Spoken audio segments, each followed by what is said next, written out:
in high pace.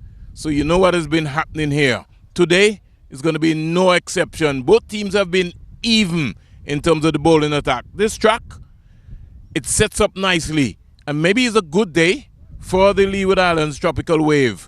Can they stop Joseph and John? We don't know what's going to be happening. The Winward Islands are leading 4-0. And trust me, stay locked into the 360 team on the West Indies YouTube channel. It's the final day of the Cricket West Indies Under 15 bilateral series between the Leeward Islands and Windward Islands. Vernon A. Springer signing out for 360 Sports.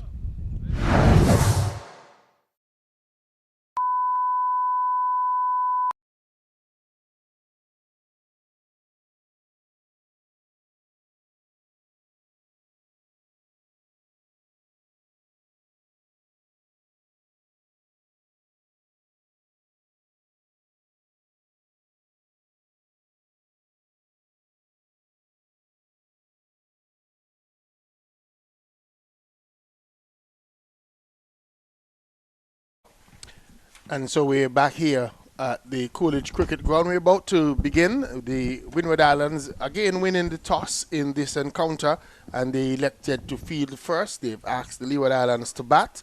And let me just tell you the teams for today. Deshaun James, Caris Farrell, Demore Prentice, Aiden Williams, Isaiah Harris, Andre Peters, Dante Odlum, Adonai Ali, Akez France making a debut today, Kamari France, the fast bowler, and Ryan Marchand for the Leeward Islands. And the Windward Islands captain, they have Derwin Lewis, Alex Armstrong, keeper, Nian Davis, Nick and Justin, Joshawn Joseph, the captain, Javian Benjamin, the wicketkeeper, Caleb Charles, Dylan John, Ahmad Williams, Dylan Joseph, and Aaron St. Hilaire. Nick and Justin coming back in today for the Winward Islands. Melissa Laurie and Donald Shekel, they're out in the middle, and the match referee for today is Juari Edwards.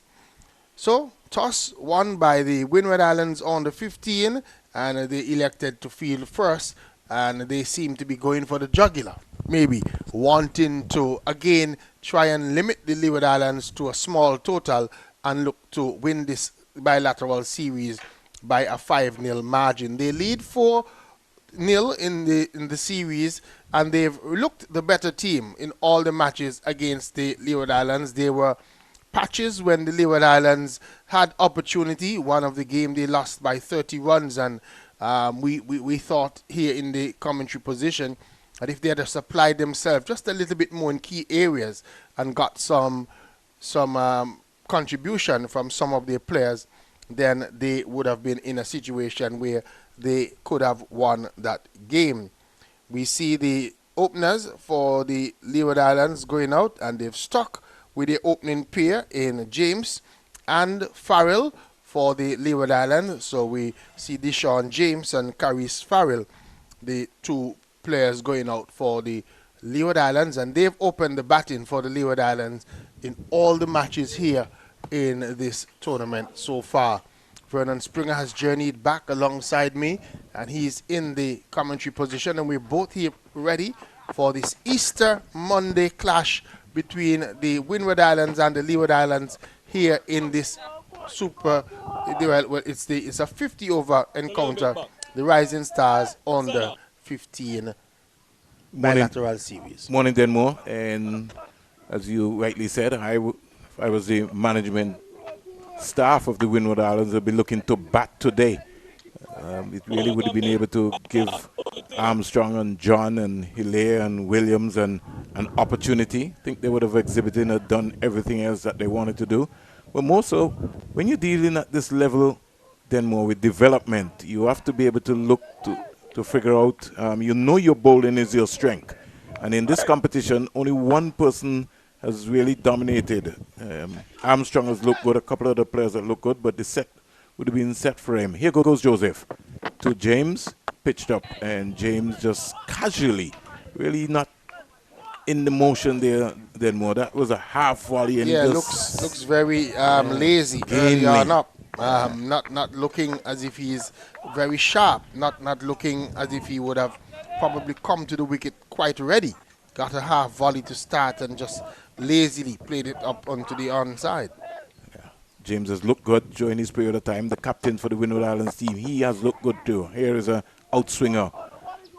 James caught on the crease and was able to get it down to third man.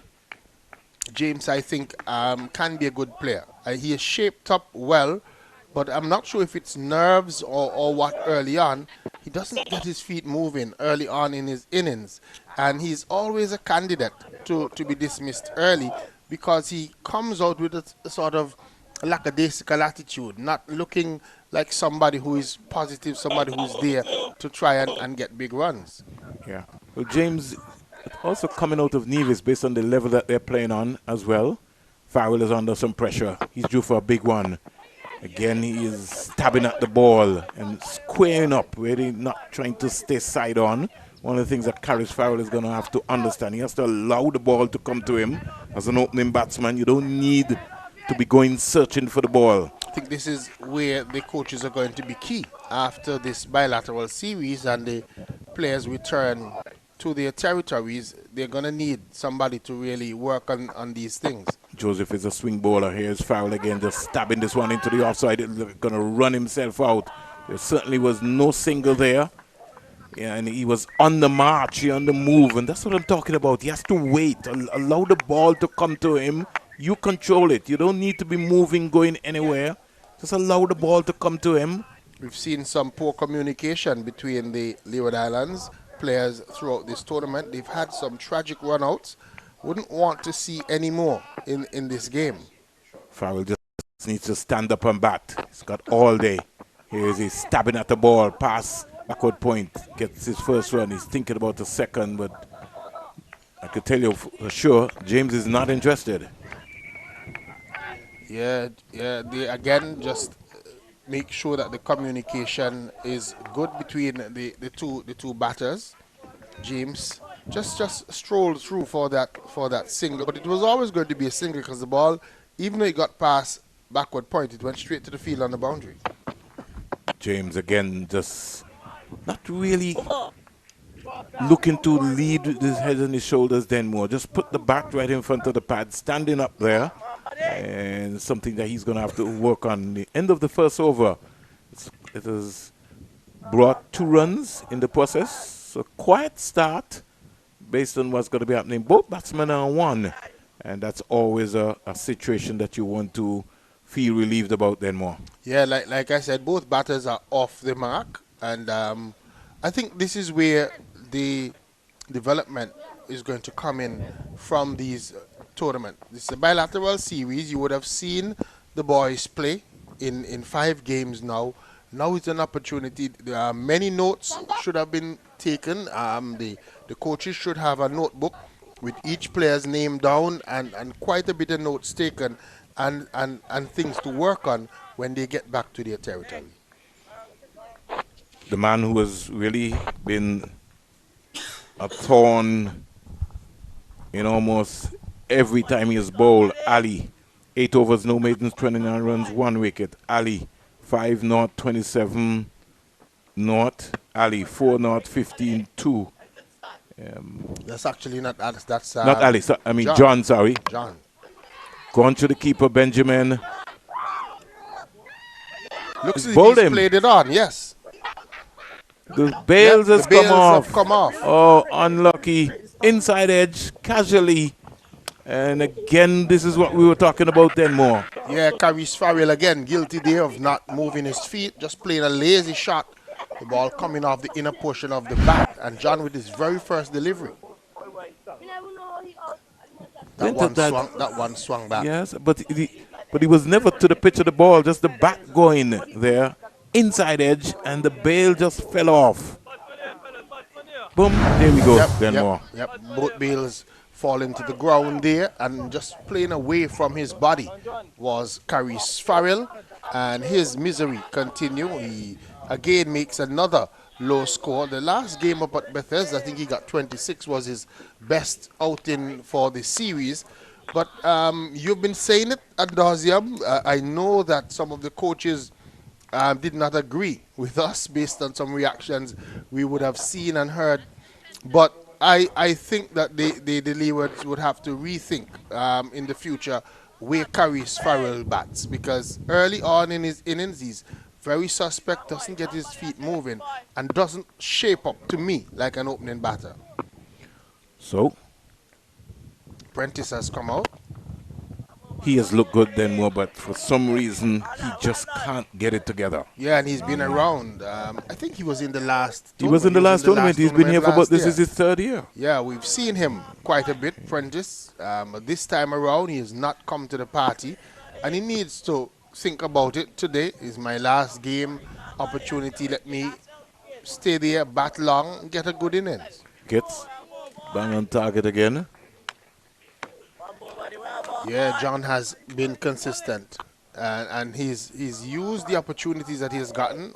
He's gotten the ball to swing here at CCG, and we saw that he was looking for that swing and got success with the very first delivery that he bowled to Curry's Farrell, and he's continuing to try and get the ball to swing. Yeah, bowls a big inducker down the onside. Right within the area. And I was just talking about, I had a mix-up. I so like Ali as well and John. We were talking about John so far in this series. 8 overs, 1 maiden, 22 runs, 2 wickets. John, 6 overs, 1 maiden, 9 runs, 2 wickets. John, 9 overs, 1 maiden, 34 runs, 4 wickets. John, 6 overs, 1 maiden, 20 runs, 1 wicket. And already he's got a wicket in the power play again, then more. So 12 wickets so far in the tournament. Would be a good outing for him. He has done his part for the Winward Islands. He's been asked to open the ball in all the matches, and he's come in, and he's not been very expensive, and he's been very consistent, trying to bowl an off-stump line and trying to get that ball to swing, and he's been very effective. He starts again from the CIA road and goes past umpire Melissa Laurie in to bowl to Prentice. Prentice is quietly coming forward, end of the over, and just to complement then more his bowling, he's also got, he's a proper all-rounder as well. He got 37 not out, I think would have been in the first game, yes, and 21 not out. So he's shown the capability. In fact, without doing century, he really would have been in the contention for the MVP of this leg of the tournament. Certainly. I still think that he is, even though Derwin has gotten that century. I think that he's been the most impactful player for the Winward Islands in this tournament, because even in the other times when he's not made many runs, he's come in and he showed intent. He came in, I remember, very first ball, he hit it back over the top of a bowler's head for 6.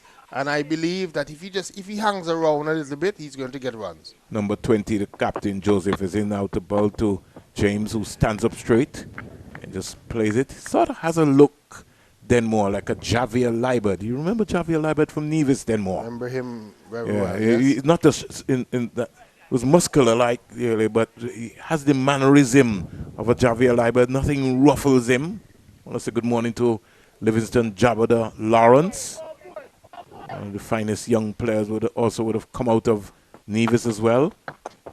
Clips that one beautiful shot by James. The first boundary of the morning, then more. Yeah, that's what he has to do. Just be patient. He's going to get those bad deliveries. And we've been saying it for all series, that if you see off John and Joseph, then the lesser bowlers will come for the Winward Islands.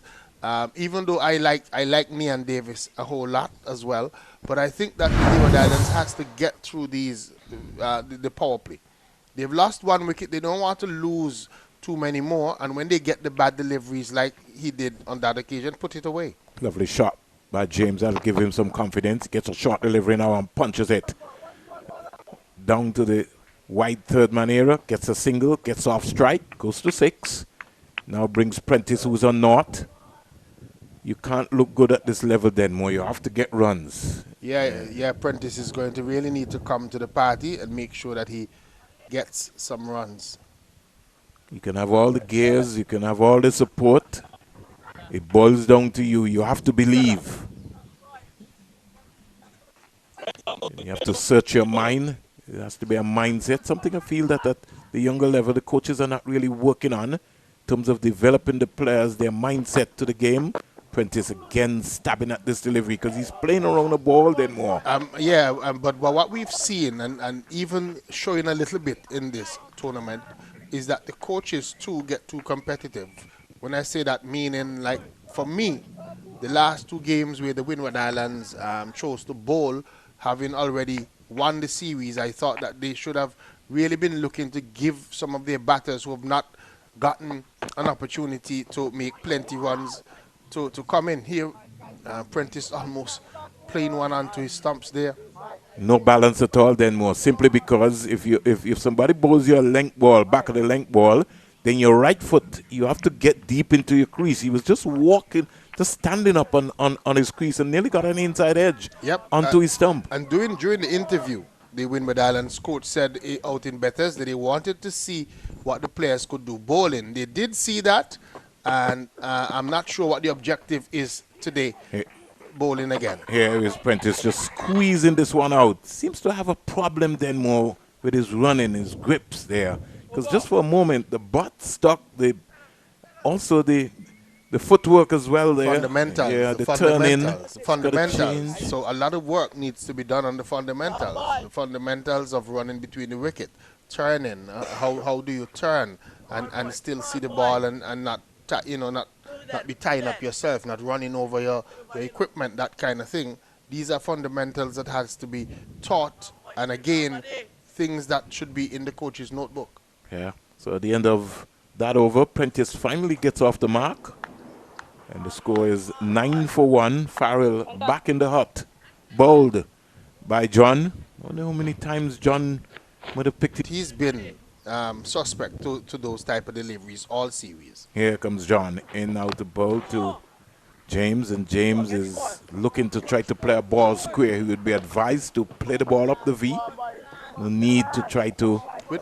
With the ball swinging back in at the players, they need to adjust. Instead of trying to go square of the wicket, they need to look to go down the wicket. Play the ball straight. First movement then more is that you got to lead with your head and your shoulders.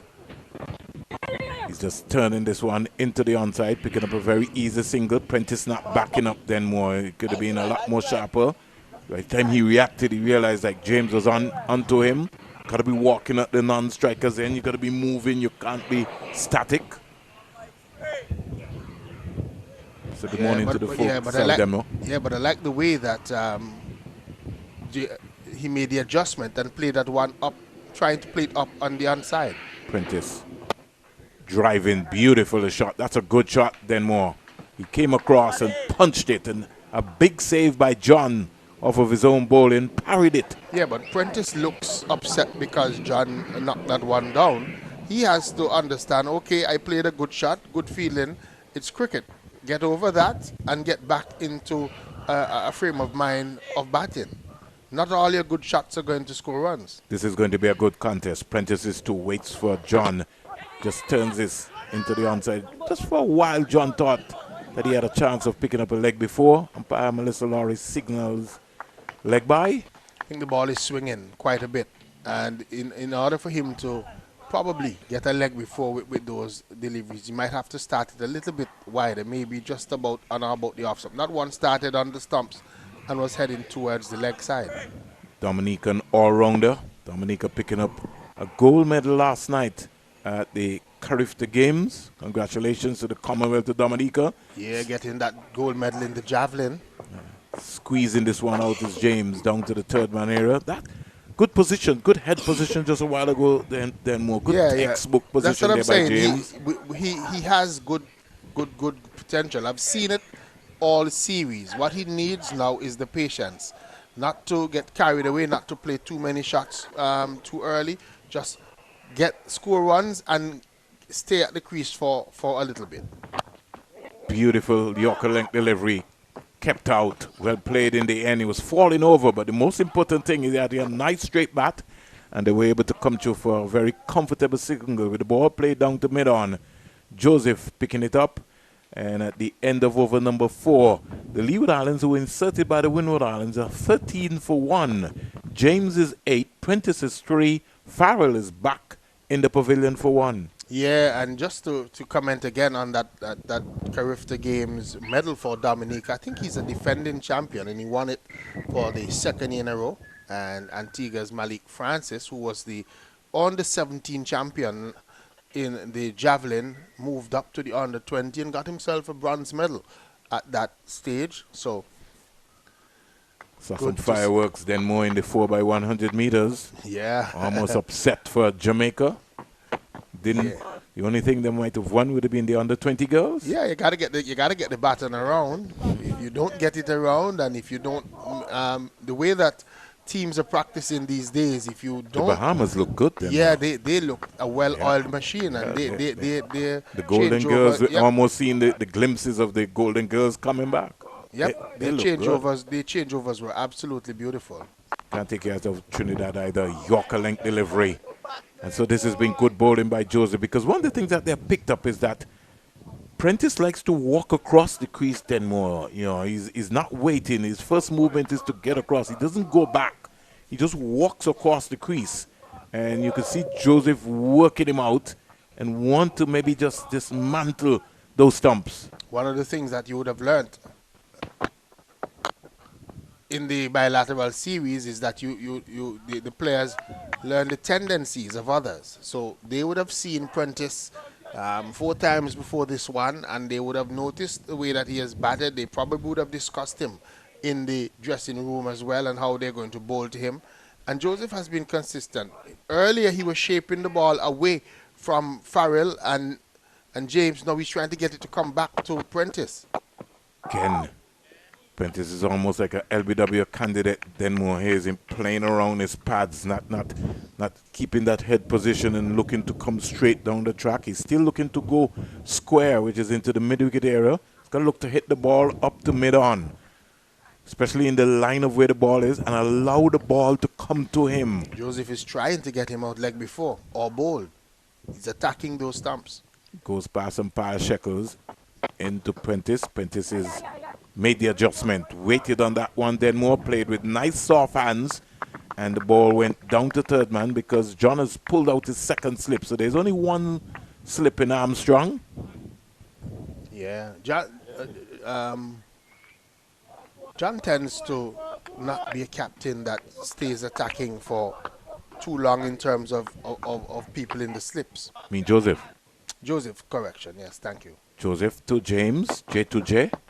And James is driving through cover. Will he get 4? He does. Hits the boundary rope now for 4. Yeah, once he's That's a beautiful shot by James. Yeah, and that's what I'm talking about. You get those type of deliveries, one that was right up to you, and you just wait for it, and you're going to get opportunities to score. There he was able to find the gap, and once that ball got past the infield, it really sped up over the outfield, and good boundary for James, and a good boundary for the Leewards. 18 for 1 in over number 5. Yeah, score goes up to 18 for 1. Here goes. Oh, that's a lovely outswinger in the process. Over comes to an end, and at the end of 5, the Leeward Islands, who've been inserted by the Winward Islands, they're 18 for 1, then more. Yeah, good last delivery. Starting it on or about the off stump and shaping it away from James. James, who had both feet caught on the crease, there was beaten all ends up by that one from Joseph. And good way to end the over. Joseph, after being struck for a boundary, that was a good comeback delivery for him to bowl to James, who might have just been a little bit confident, thinking, I have the measure of Joseph, but Joseph just giving him a delivery to let him know that I am still here. And there, that Yorker length delivery, what was swinging back in, but the ball missed the stumps completely, beating Prentice as well. So, that driving up on the offside, straight to the mid-off field and no run. Prentice is going to just need a little bit more patience. He's going to have to stay with it, just stay in. Seemingly like he's getting a little bit frustrated. Maybe because he's not timing, or he played one earlier that he drove and didn't get any runs off John. He's walking across and driving up this time past the bowler. Ball going out to that short mid-on position. Fielder from mid-off, making the way across because that mid-on fielder is pretty wide and the batters are able to come through for an easy run. So 19 for 1 the total. We went over number 6 being bowled by John. And John is bowling another delivery. This time just strain a bit. Just trying again to attack the stumps. That one just falling a little bit short of a length and going down the leg side, but within the lines that they're testing in this bilateral series. Not called wide by umpire Melissa Lowry. So that one was within the limit. No run. 1 for 3 so far, John. This one is steered away to a backward point position. They're able to come through for a single. Did they come through for the single? No. It looked as if they opted against it. So James and Prentice out there for the Leeward Islands. 19 for 1. Just one delivery to come in this over. He's dropping it on the onside, and they're going to get an easy single as the field at forward square leg is deep. Can't prevent the single to end. Another over at the end of it. James is on 12. Prentice, he is on 5. The Leeward Islands, they are 20 for 1 after 6 overs. We're still in the first power play here, and it taking some cricket. We see just a couple of folks who have come out. They've spread their blankets on that far side. We have a picnic style atmosphere. We see another spectator have come out early down on the western side of the grounds. If you're just joining us, the Windward Islands won the toss this morning and inserted the Leeward Islands. In the last game, they were able to rush the Leeward Islands out for 80 runs. And the Leeward Islands so far 20 for 1 in over number 6. Akes France getting a debut for the Leeward Islands today. This delivery is driven up on the onside beautifully past that mid-on fielder. They're going to get 2. So just easing it past the fielder at mid-on is James, and he gets 2 more runs. Didn't try to hit it too hard, just eased it back past Joseph, and the ball beat the short mid-on fielder and ran out close to the mid-on boundary, and they're able to come back for 2 runs. John standing at that mid-on position. Joseph is in and just waiting for this one to come to him is James, and playing it square of the wicket in the offside field. No run. So good breeze blowing today. Stronger breeze than we had in the last game. So for the folks who are flying their kites up at Devil's Bridge today, they would be happy because there is a breeze around. Playing this one defensively is James once more to a delivery from Joseph into the offside field. No run. He's on 15. Prentice is on 522 for 1. And the Leeward Islands would be hoping for a better showing with the bat today. They've lost their captain, Caris Farrell, early. He was bowled off John's first delivery. Here is a delivery down the leg side, called wide. Was looking to clip it away. James didn't make any contact. The ball much too wide down the leg side and called wide. Benjamin skipping across, taking it behind the stumps. No run.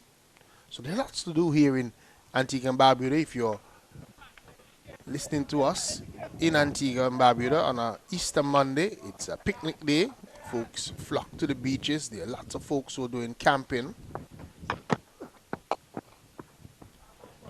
Camps going on some of the in-island beach and offshore islands as well. That's where some of the folks go for the entire Easter weekend. They head out on Holy Thursday evening and they return late this evening after all the Easter party because work is tomorrow. There is cricket here that you can also take in. Here is Joseph outside the line of the off stump. James doesn't have to offer a stroke, just allows that one to go by into the gloves of Benjamin, and there is no run. I'll tell you that there are other matches that should be in play, but we've not seen any start to those matches as yet. Barbados, they're down in Guyana, and Trinidad and Tobago, they're up there in Jamaica, playing against the Jamaicans. There's going to be a single here as this ball is steered away down to third man. Alex Armstrong just shadowing it as it goes down to that third man region, and they come through for a run to end over number 7. At the end of it, 24 for 1. James is on 16, Prentice is on 5. And the Leeward Islands asked to back this morning. Captain Farrell, he went. Just 4 deliveries faced for a single. James and Prentice has since put on a small partnership that's taken the score up to 24 for 1. Just 2 extras so far for the Leeward Islands.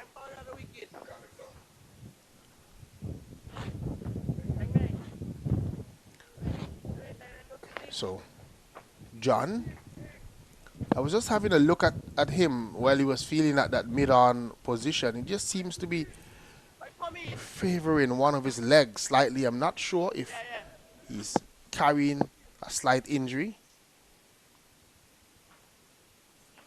Just sort of looked a little bit misaligned as he was at that mid-on position, just almost walking with a limp as we look at it. So my hunch was correct. It's just not walking as freely as we've seen him. Looks like he has a slight limp. But he's still fighting, still doing his job. Just 5 runs off of his bowling so far. He's in his 4th over. He was beating the batsman Prentice outside the line of the off stump once more. Prentice made at that one and beaten. All ends up. Good bowling from John. John just can't believe his luck. Yeah, that one shaped back Prentice, and for some reason he just missed the bat. That was a good delivery by John. He's been getting those deliveries to shape in. Very first delivery, Caris Farrell played away from his body and chopped it onto his bails. Here's John once more, this time with a little bit more effort. The ball short of a length. And Prentice is equal to the task, just leaning into it. It's actually James who is batting at this end. James leaning into it and playing it defensively. No run. 24 for 1 in over number 8. So 2 more overs after this in the first power play. This is John. And James is struck on the pad. Not out, says umpire Larry. James again was just looking to go play across that one. Just have a look at it once more. Yeah, probably just swung too much that one. As if it would have just missed the leg stump.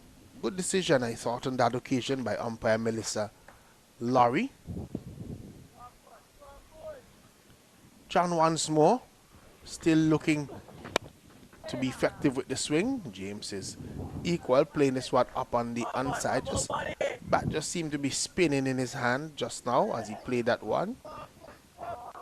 Effective, no doubt. Good morning to our friends in the Windward Islands, in Dominica, St. Lucia, St. Vincent, and the Grenadines, and of course, Grenada, Petit Martinique, and Carriacou. I think they call it. Here is another delivery from John, and just falling as he was just putting that effort in, and brings up the end of over number 8. At the end of it, 24 for 1. 16 is James. Prentice is on 5. And the bowling so far shows if the more expensive of the 2 bowlers. John has been very effective, and he's the only wicket taker so far in this innings. Strong breeze blowing here at the Coolidge Cricket Ground today. Would be a beautiful day for the kite flyers. They would be happy. They would want to be getting their Easter kites up. There's a kite festival that's taking place in Antigua and Barbuda today up at Devil's Bridge. So if you're in the area and you want to see all the kites up in the air, it's a good opportunity to head to Devil's Bridge. I'm sure by now that many of the kites would be up. There should be hundreds of kites in the air at that festival today. Joseph starts in you over with a short of a length delivery. Prentice just gets on top of it, plays it quite into the onside. No run. And there are Easter fairs around, put on by churches. There's one out in St. Paul's, the area that I live, out in Falmouth. St. Paul's Anglican Church, St. Paul's and St. Barnabas Anglican Church. And there's also one in St. Mary's, round in Ireland, where my brother is the pastor there. This one is played away into the onside. No run. Father Christopher Roberts, the uncle of Dante Odlum, who's playing here today, and Dante lives with him around there in the Erlins side. So no doubt he would be paying attention to this match today. Dante Odlum playing for the Leeward Islands. This is Joseph, who's in right up to the batsman. He's bowled him with a Yorker length delivery. So Prentice goes again cheaply. He got a Yorker length delivery and missed it completely. Played right over it. The ball crashed into his stumps. Prentice walks back. Joseph gets his man. He's been trying to do that all morning.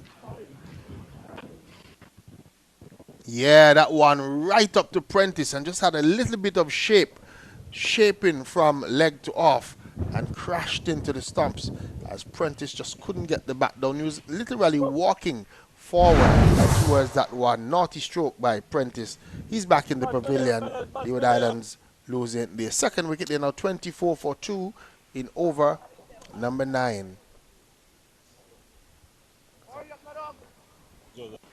So Aidan Williams will come out to join James. And he didn't score in the last encounter.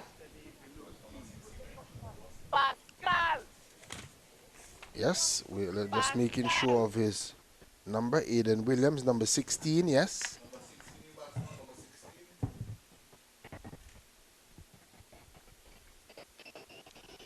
Aidan Williams didn't score in the encounter up at Bethesda. And he was very, very angry when he got out. We've seen that he has ability, but he's gotten some poor deliveries and has given away his hand. Joseph will want to get him early. Here is Joseph into Aidan Williams, and he's turning one into the square leg region where Alex Armstrong is posted. No run.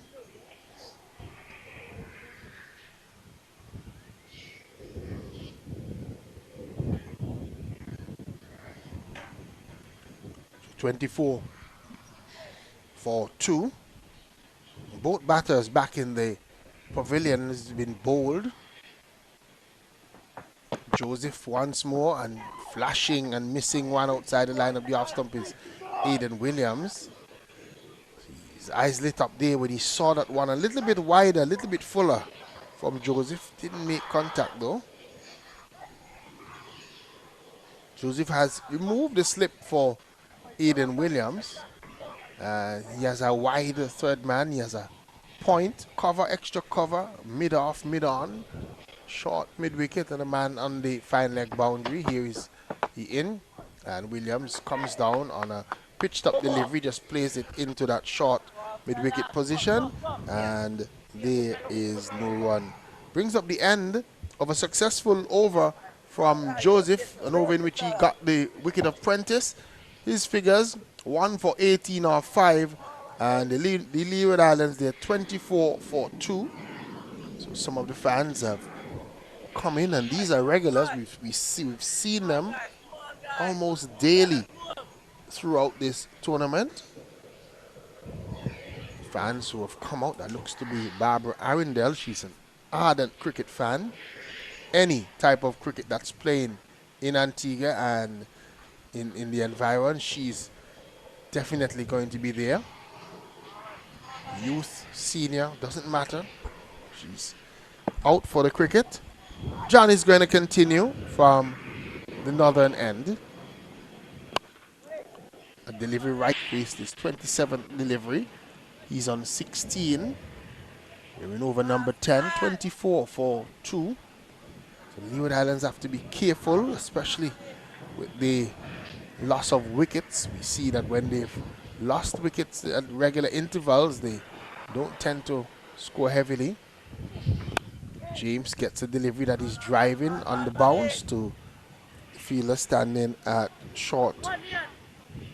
Extra cover in Nian Davis. No run. So we're in the 10th over of the Leeward Islands innings. John in his 5th. Another Yorker length delivery. Well dug out by James. They again just allowing the ball to swing is John. Just trying to attack those stumps of the Leeward Islands batters. And he's been very effective. They've not been able to get him away. Just 5 runs coming off of his 4.3 overs so far. So he's been very effective for the Windward Islands. Again, right up to the batter in James. James this time reaching forward, driving out to mid-off, no run. So James has faced 30 deliveries, Williams 3. 24 for 2 in over number 10. Remember this morning the Windward Islands won the toss and they inserted the Leeward Islands. This delivery steered away out to a backward point position. Fielder down at third man. He's pretty wide. Moves around, does the fielding, a single to James. Takes his personal tally onto 17. Brings Williams, who's yet to score, into strike 25 for 2.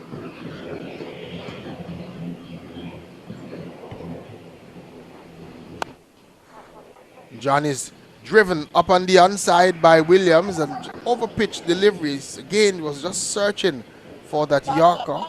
The ball ended up being full pitched to Aiden Williams. He just eased it down past mid-on and picked up 2 runs. End of the over number 10, 27 for 2, the Leeward Islands.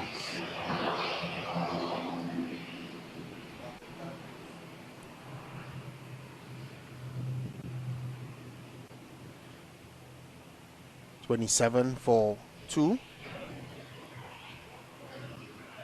Farrell and Prentice back in the pavilion. 1 off 4 and 5 off 21. Not out batsman Williams and James. Just 2 extras. First 10 overs of the innings. 27 for 2 Leeward Islands. Start of the second power play.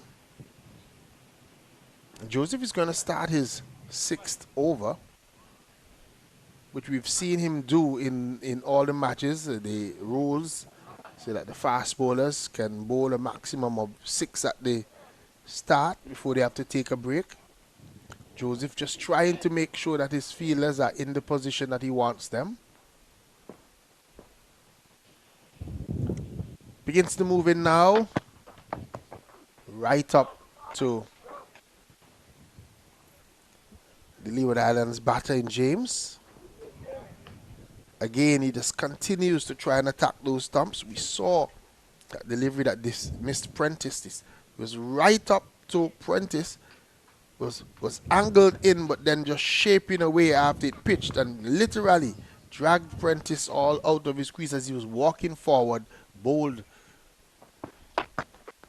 short of a length delivery to James, and James just gets on top of it, plays it to Nian Davis at that short extra cover position, no run. Today, the Windward Islands bringing in Nick and Justin and leaving out Amal Lavier, Ron Charles, and Evan Gilbert. This delivery struck away is a full toss and struck away over the straightish mid-wicket position. It is pulled up just short of the boundary and they're able to come back for 2 runs. So not really timing it well or hitting it hard enough was James. It was a full pitch delivery. I really should have put that one away. He got it over the infield but not enough legs to get into the boundary. So he's able to get 2 more runs. He's on to 19, 29 for 2 in over number 11. Delivery that is struck away. Good shot. Scrape the wicket. It's running down to that cover boundary position. But there is a fielder deep extra cover having to move around to his left. And the batter is able to rush back for 2 runs. So 2 more to the Leeward Islands. 2 more to James. He's on to 21. 31 for 2. And I think that the Leeward should be thinking that after this over from James, in terms of the quality of the bowlers to come, delivery that is driven by James can't score. So bowlers listed for the Winward Islands: St. Elias listed as an all-rounder. A delivery that is driven but straight to that field at mid-off, and able to come through for a single as he's on that 30-yard circle. Brings up the end of Joseph's 6th over. 1 for 23 so far. 32 for 2. James on 22. Williams is on 2. So a few more spectators have come into the grounds today as we watch on. Opportunity today for a new player for the Leeward Islands. Akez France would be making his debut today in this tournament. We haven't seen him for the entire tournament. I'm told that he bats left-handed and he bowls leg spin, right arm leg spin. We wait to see what he looks like. Outside the line of the off stump, playing away from his body, is Aiden Williams. John was interested as that one went into the gloves of Benjamin. No run. 32 for 2 in over number 12.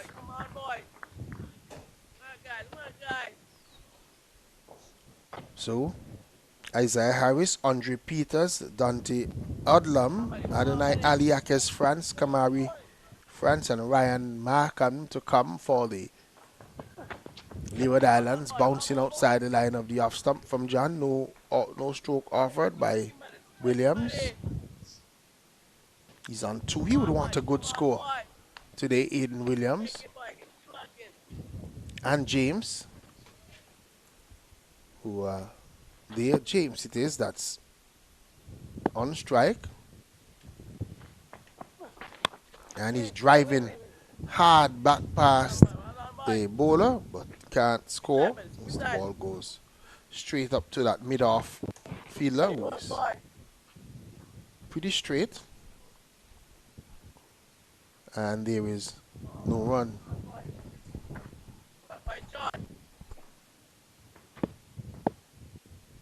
So the breeze blowing from our right to left as we look at it.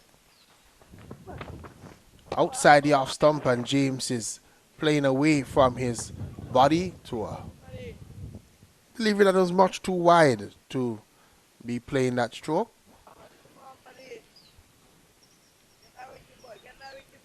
He needs to continue to concentrate and think about it.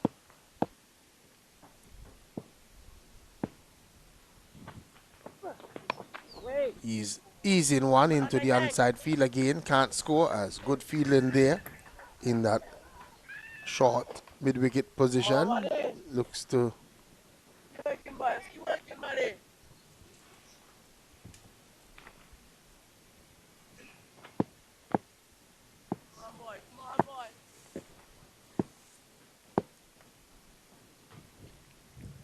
be Dylan Joseph who was there, and he's edging and dropping short of the man at slip. Not sure if it carried, but the edge was found, but ball knocked down by Alex Armstrong at that slip position. Loose stroke by James to end the over. Let's just have a look at it once more.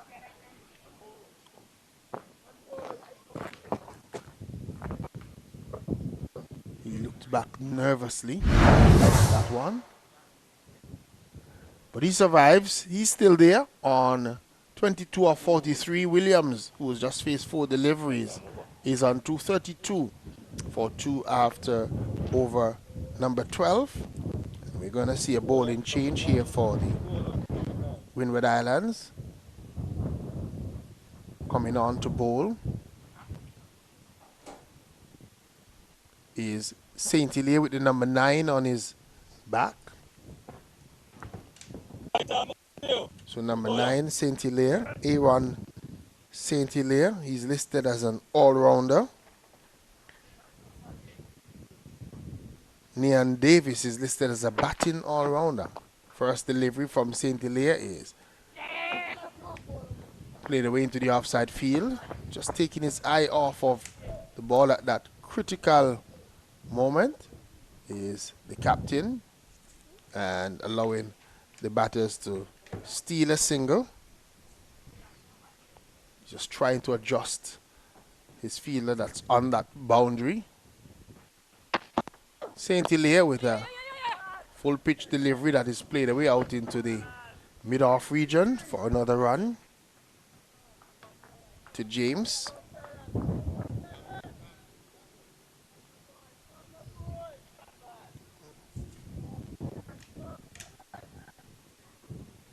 Saint Hilaire it is. He's in. And this delivery is slashed away by Aiden Williams out to the fielder who is deep on that boundary. He picks it up and has a good strong throw back to wicketkeeper Benjamin just for another single. So Williams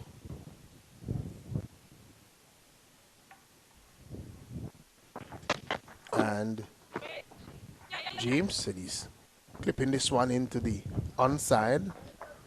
Again, James for another single.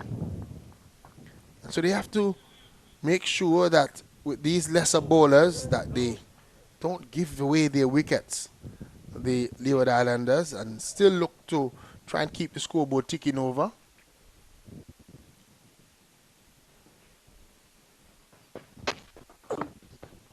Aiden Williams, he's playing one defensively.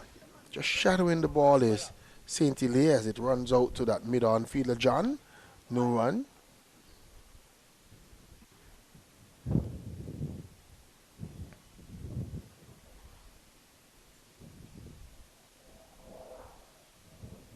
Aiden Williams' face is up now, and this delivery, he's hitting it hard out to the extra cover fielder who's on the boundary. And he's going to come through just for a run. 13 overs have been bowled. Leeward Islands, they're 37 for 2 after being inserted today by the Winward Islands. And we see a few more spectators arriving. And just making sure that they have all the goodies that they need for a day out, a good day's cricket out. And they're hoping that the Leeward Islands, who were inserted, would probably score more runs than they did out at Bethesda. Because when some of the fans arrived a little bit late out at the Bethesda facility, the Leeward Islands and Winward Islands had already completed the match. It was completed very early in that fourth encounter, well before the luncheon interval. They took an early lunch, and the Windwards were in a rush. In less than 11 overs, they were able to get to that 81 they needed for victory. Leeward Islands will be hoping for a few more runs in this one. Here is Caleb Charles. His first delivery is struck away into the offside field. Two fielders diving at it. And one coming up with it in that cover region. And a run to the Leeward Islands. That player there just holding on to his arm almost as if he might have just strained his arm. Here's this delivery struck away in the air. But it's going to fall safely in that square leg region. They're going to come back for 2.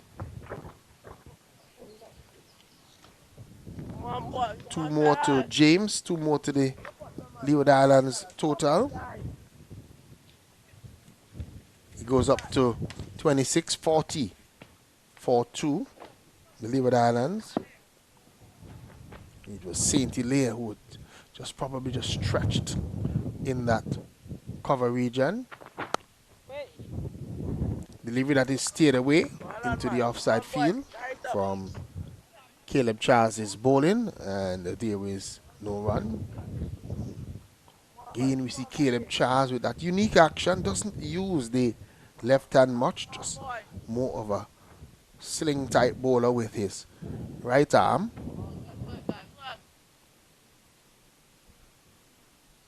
Easy over the wicket, and a delivery that is right up to Aiden Williams. Yorker length, just digs it out. Bowler knocks it down in his follow through, no run.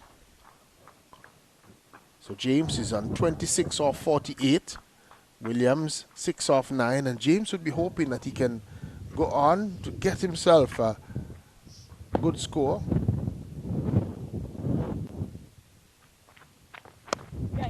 He's going to get another run, and he's just steering this one down to a wide third man position where John is located. 1 more to the Leeward Islands total. Come on, boys. Come on, fellas. He's on to 27, 41 for 2. Farrell and Prentice back in the pavilion for the Leeward Islands.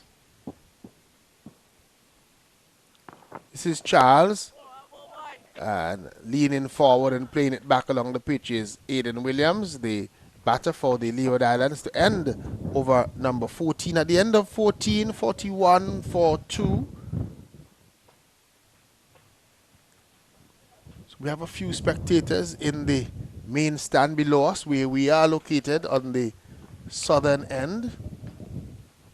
Just a sprinkling. We hope a few more would come in today and support the boys. It's the CWI on the 15 Rising Star bilateral series played between the Leeward Islands and the Windward Islands.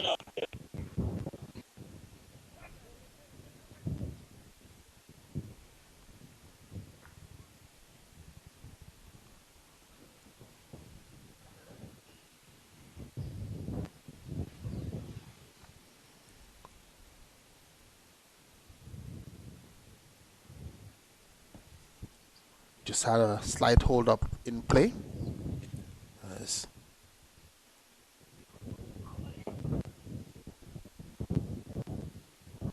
Saint Hilaire is just standing waiting to continue. Dead ball, dead ball, dead ball, dead ball. He's just missing his run.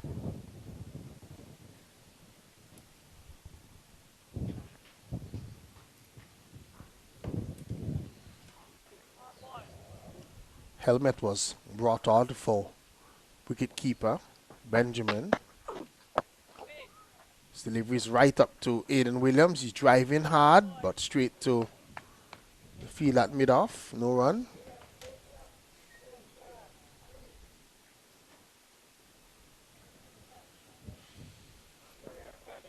So Charles is standing at that mid-off position. This is Saint Hilaire. Outside the line of the off stump, and naughty stroke played by Aiden Williams, just playing away from his body, not getting his feet out to that delivery, almost offering an edge to wicketkeeper Benjamin. No run. Saint Hilaire, gentle medium pace. He's right up to the right-handed Williams. Williams can't score once more.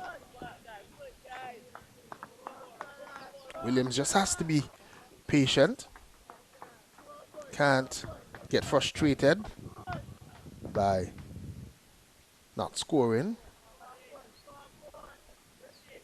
Just has to make sure that he's at the crease because the opportunities will come. Here's he facing up now to St. Hilaire. He gets a good Yorker length delivery, digs it out. No run. St. Hilaire has been mixing it up.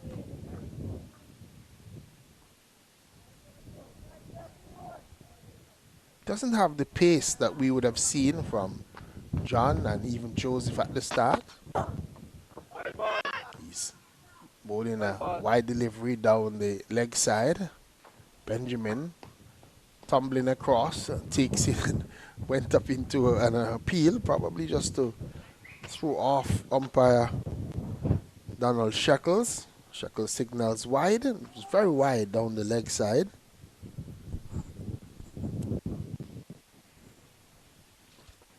St. Hilaire is in, beating the batter outside the line of the off stump again. Just a slow delivery. Pushing at it was James. The ball going by into the gloves of Benjamin. No run. So St. Hilaire with the number 9 on his back is in. Delivery that is keeping low and played back along the pitch for the bowler to field to his own bowling. And brings up the end of over number 15. 15 overs gone. James is on 27. Williams on 6, 42 for 2.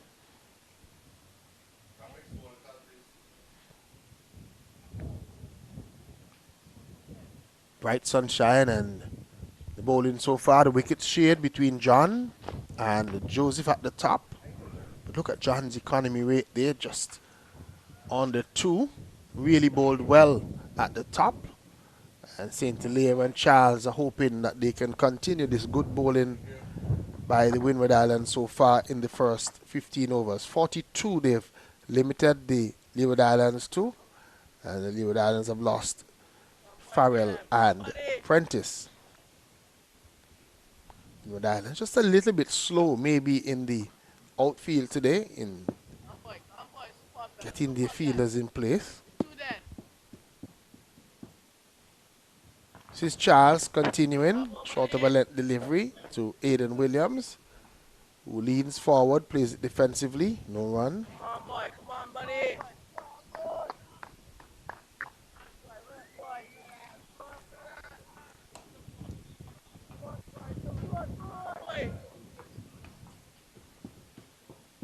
Come on, boy. Another delivery that is played defensively by Aiden Williams. No run. So the Winward Islands bowlers continue to be very mean in terms of the runs that they're giving away. They've been very consistent, bang on target. It's not given the Leeward Islands too many loose deliveries. And Williams just losing his cool there. Had an almighty swing at one outside the line of the off stump. Almost like he wanted to hit the leather off of that delivery. Didn't make contact into the gloves of Benjamin. No run. It was an almighty swing by Aiden Williams. Just losing his cool and not staying patient enough. Charles would hope that he can dismiss him. He gets one that is angled down the leg side. Good tumbling save once more by Benjamin. That one was angled in, was trying to attack the stumps. Just got it off line. Going past Aiden Williams and Benjamin. In the end, was effective. Didn't hold on cleanly, but effectively stopping it down the leg side. This is Charles. And Williams with a leading edge, almost going back to the bowler just to his left. And between the bowler and that man at short extra cover, Nian Davis, he could have been in trouble there. Aiden Williams. He needs to refocus, has to refocus. He seems a little bit flustered in this over. Has lost his cool. And there is he. Good comeback, just standing up and playing it back along the pitch for the bowler to field to his own bowling. A maiden over bowled by Charles. James is on 27. Williams is on 6. Leeward Islands 42 for 2 after 16 overs.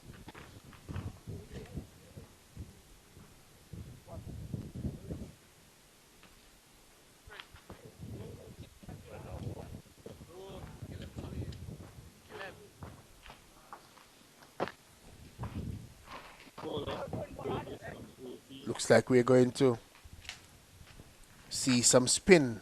Looks as if it's Nian Davis who has come on, and I thought when they brought the helmet on during that, before the start of the last over, or a couple of overs ago, I was expecting spin.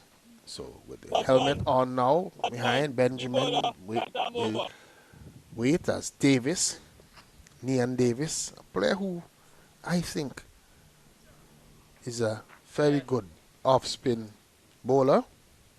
It's been very effective for the Windward Islands so far in this tournament when he's given the opportunity to bowl. And he's listed as a batting all-round, and we've seen that he can be destructive with the bat. A flighted delivery to start things up, played back along the pitch by James. No run. James is on 27 of 56 deliveries. This delivery is, he's trying to sweep it away. Got the little bit of a top edge. It ballooned over the top of the wicket keeper and ran down to a fine leg position. Just a single for the Leeward Islands. No doubt James would have been hoping to get better contact on that one.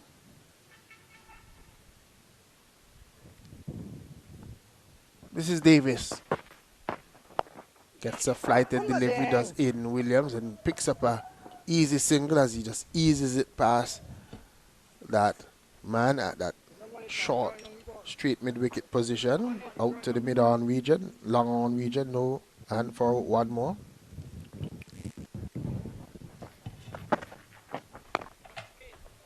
James is driving a tossed-up delivery to him. Can't beat the infield, no run.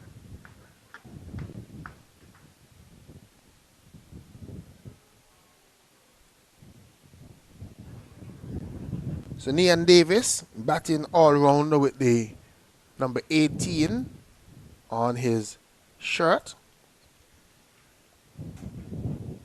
Just seems to be a little bit of a problem with the stumps. Umpire Melissa Lowry just asking James to give the stump a little knock just to make sure that it's straight. Bale's just having fallen off. We've had a good breeze blowing across the ground here at CCG today. 44 for 2. And delivery that James is almost getting himself in a tangle. Ball angled into his pads. No run.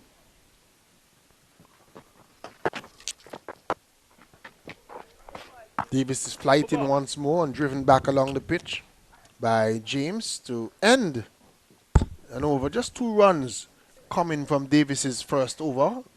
Leeward Islands, they moved on after 17 overs for 44 for 2. Remember, it's a 50 over competition, so they still have quite a ways to go.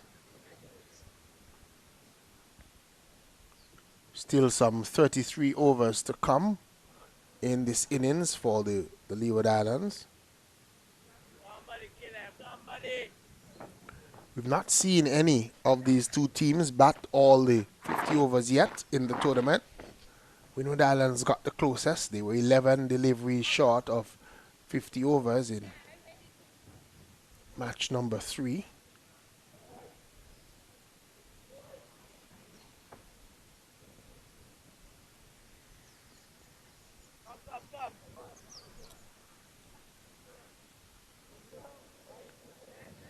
So Alex Armstrong has gone off, and it looks as if it's Lavere who has come on as the replacement fielder for him. As Charles continues, first delivery played defensively by Aiden Williams, no run. Keep the scoreboard ticking over instead of just blocking and not getting runs. They probably just need to manipulate the ball a little better. Here is Charles in, and again, Williams can't score. He's placing a defensive shot into that short mid-wicket position. Short extra cover position. Correction.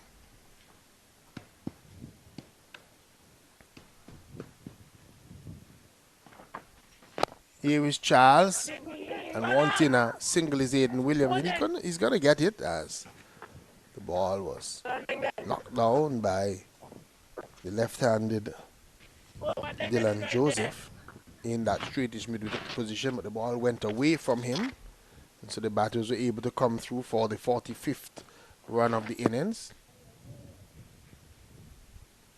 Today's the final day of the Carifta Games, and no doubt the Leewards and Winward Islands and the fans in these parts would be hoping that our athletes can get a few more medals to come home with. Tyra Fenton of Antigua and Barbuda, she's in the finals of the 200 meters for girls on the 17, and she's a medal hopeful. Some folks here in Antigua and Barbuda would say that she is a gold medal prospect in that 200 meters, and no doubt we'll be wishing her well.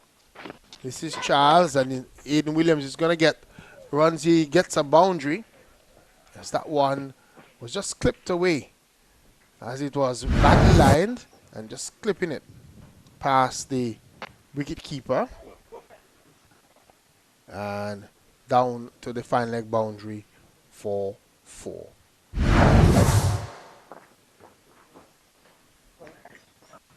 .49 for 2 at the end of that over. And speaking of Carifta Games, it's raining right now over there in Grenada. So, rain in the Winward Islands, down in Grenada this morning, as they're having the morning session with a rain delay, as it's quite tumbling down there in Grenada. They're hoping for an ease in that weather, which would allow the competition to continue and come to its climax.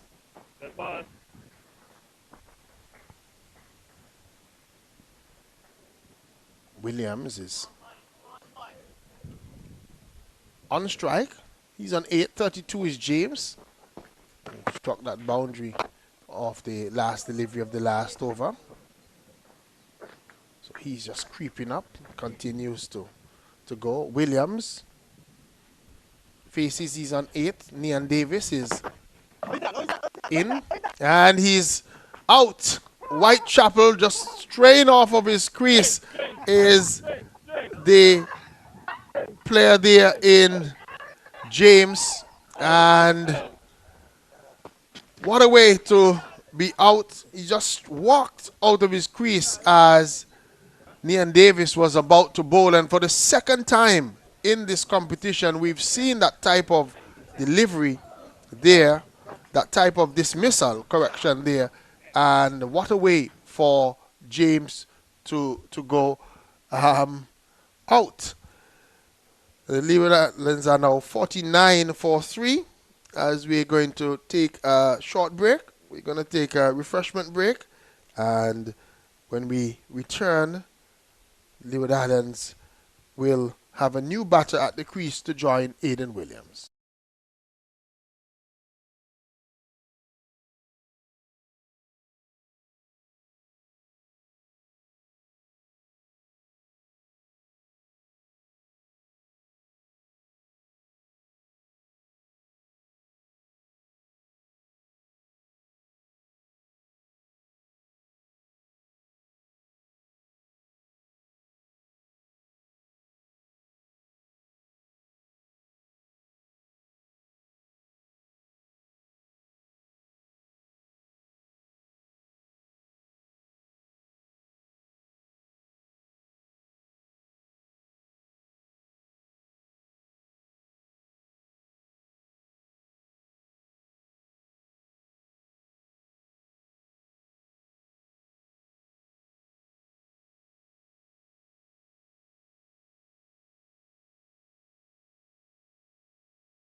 So we saw right before that drinks break the loss of the third wicket for the Leeward Islands. Deshaun James was run out backing up. A dismissal that I don't like at all, but it's a part of the rules, and until it's changed, batters have to be careful, have to be mindful, they have to play by the rules. And he just walked away, he just strayed out of his crease or started to walk before Nian Davis would have bowled the delivery, and Davis clipping off the bails, and he was well out of his crease. Umpire in Donald Sheckle didn't have any choice but to send him on his way. So Davis is in, and Williams is going to get some runs here. He probably just missed that one, but the ball going past the wicket keeper. They should come back for a couple. Leg byes signaled by umpire Donald Sheckles. 2 more to the Leeward Islands total. The 50 has come up, 51 for 3 in over number 19. So Harris is yet to score. He's come out to join Aiden Williams. Williams now will have to take the leading role in this partnership, and he's driving to a delivery that Joseph is coming across and being effective with the field. No run. Nian Davis. And this delivery is played the way quietly into the onside, no run. I'm just trying to remember who effected that similar dismissal in the first game. I'm trying to remember if it was Davis. The second time in this series we've seen a batter for the Leeward Islands run out, backing up. No ball as well signal to Denmore. No ball. It's a cardinal sin for a spin bowler to overstep. Free hit opportunity for Aiden Williams. Field remains the same. Yep, the umpire just indicating that. Davis is flighted and Aiden Williams is hitting this one. He missed out. He got flighted delivery. Really should have put that one away, but gets it down to that mid-on, that long-on position, and just a single. End of the over, 53 for 3. Thought he should look to go straight then more. He was looking to go across the line. You know, just look straight. Yeah, should have just lifted that one back over the top of Davis's head, looking to come straight. Again, just. So I was in the crowd then more, talking to some folks here from England, staying at Non-Trust Bay. So they're going back today. And one of the things, there were some spectators down there who were complaining about the decision by Sheckles giving out James, and I had to remind people that it is part of the law. The law. It is. You know? And to me, at that point in time, where was James going? There's no need for him to be going anywhere. I know that they say in the gentleman's game that you warn the batter the first time. I didn't see a warning. This time he went straight for. Well, he appealed. For it, and once he appealed. And he was so far then more, because he looked as if he wanted to give him a chance. When he recognized then more that he was not there, you know, he took it off and he appealed. The umpire he can't do anything else but give him out. Yeah, James just started to walk away while Nian Davis was on his approach. He was just walking away out of his crease. But that comes with then more understanding what's happening, because if you're walking with the bowler, then you're really not supposed to get caught in the way that he got caught. Outside the line of the off stump, this looks to be Joseph, the left arm spinner. 53 for 3 in over number 20.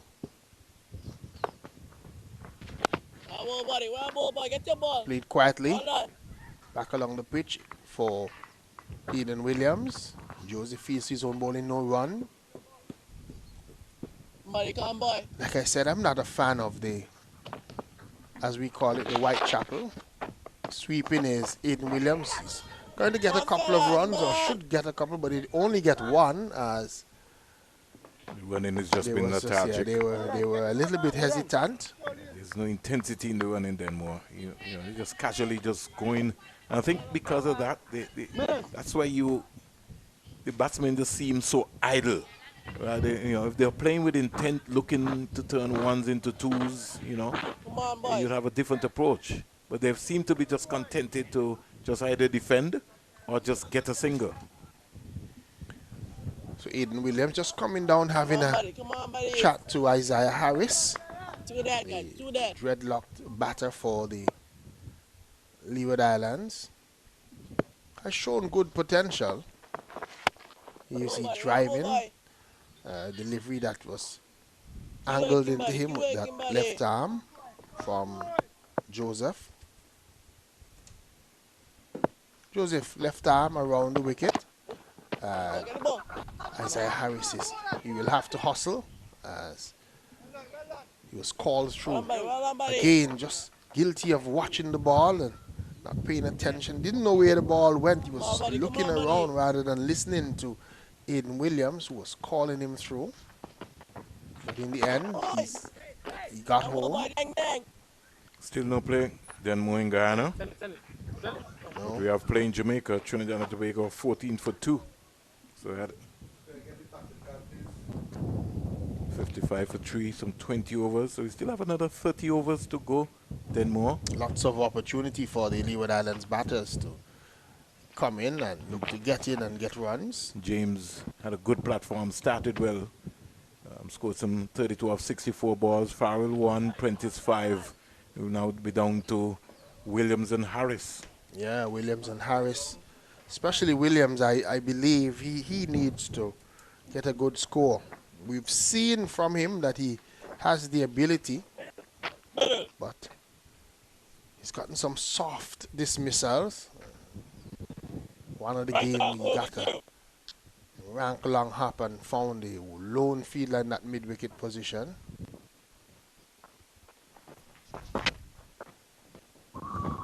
Harris is beaten outside the line of the off stump from a flighted delivery. He's off balance. Then Yeah. more. He's not balanced at the crease.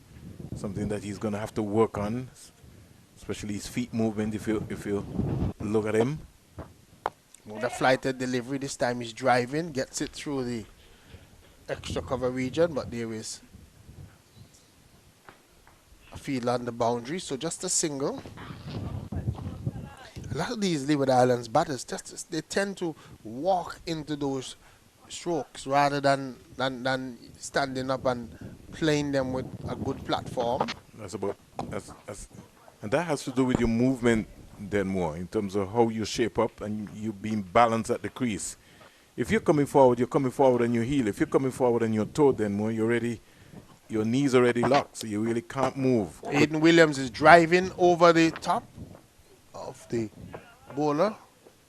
Ball falling short of the field at that long off position. Having to move around to his right. Just a single.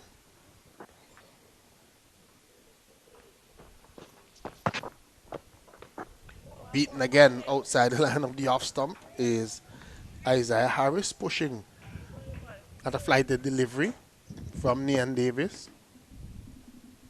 No run.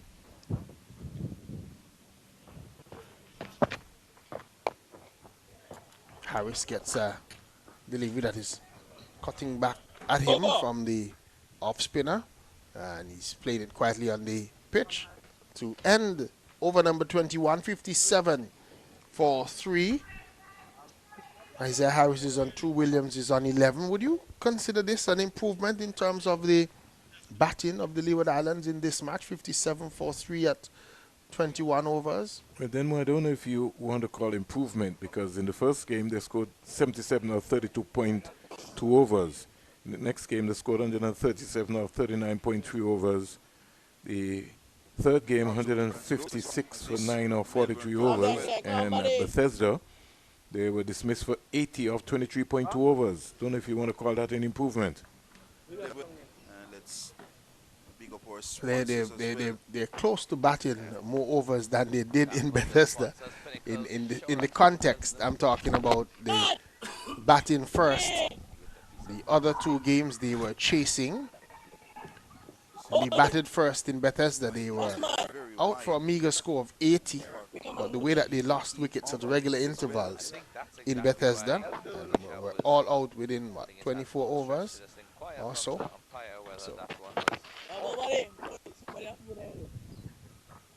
Williams and Harris will want to build a partnership, 58 for 3.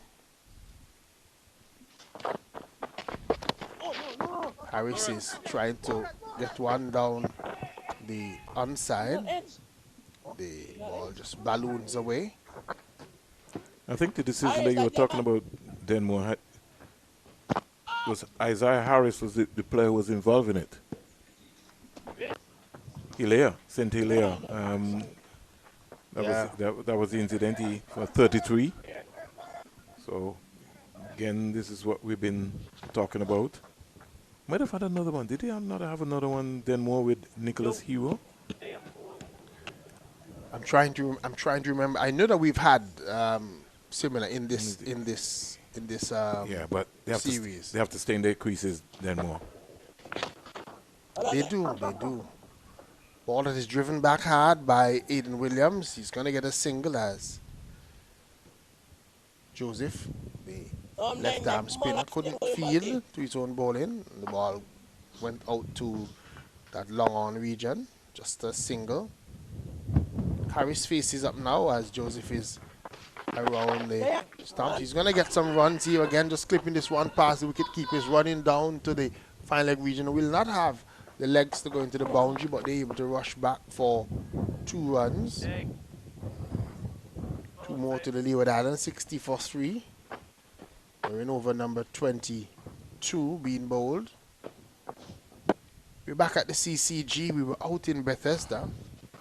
Lovely atmosphere. It was a lovely atmosphere out in Bethesda, and it's just a pity that the game didn't the go right down fans to the wire. didn't get an opportunity to see a longer game. I think you had some real support that came out, but I really want to give some credit then more to the club, Bethesda Cricket Club, for their mannerism and their professionalism in being able to execute that game, because the Good Friday, it was a day then more, it was really pouring down in rain over there.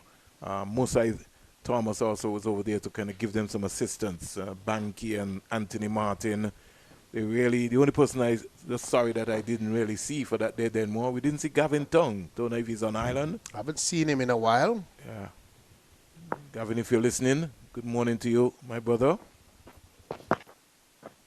Delivery at the start of Nian Davis's new over, played defensively by Isaiah Harris into the offside field, no run. So still to come, Andre Peters, Dante Odlum, Akez France, Adonai Ali, Kamari France. Those are the batters to come for the Leeward Islands. Wide delivery down the leg side. Was looking to help it was Isaiah Harris. He tends to, the Leewards have missed a lot of those type of deliveries angled down the leg side.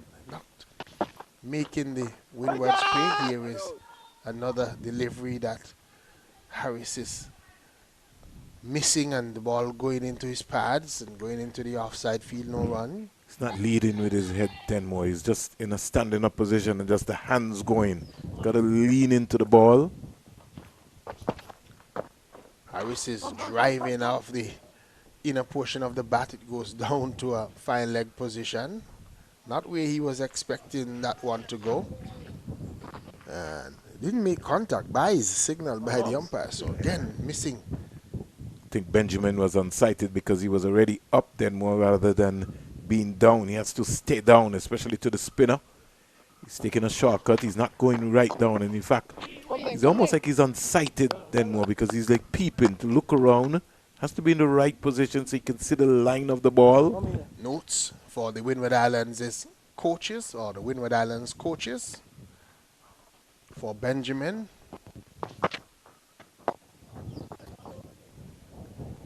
Both teams, the coaches would have to have a lot of takeaways from this bilateral series if improvement is to take place. Here is a delivery that Aiden Williams is Over. driving at, and It's just not there. See, yeah, just allow the ball to come to him. Every time he flights the ball, Davis, it sort of dips on you. So you really maybe what needs to happen for Williams and Harris is that they need to make the adjustment and play the ball as late as possible. But they're standing and they see the flight and decide they're going for it. But you have to be in the correct position to be able to make contact with the ball.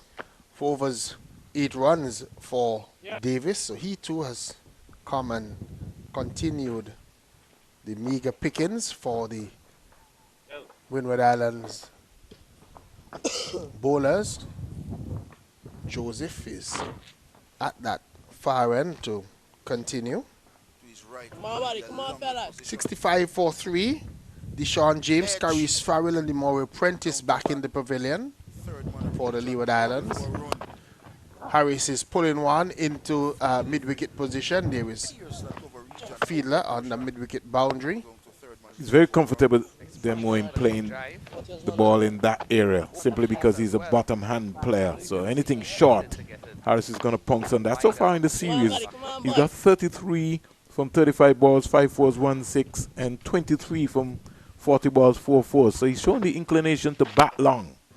So too is Williams. By his expectation, he scored 33 or 43 balls with 3 fours and 1 6.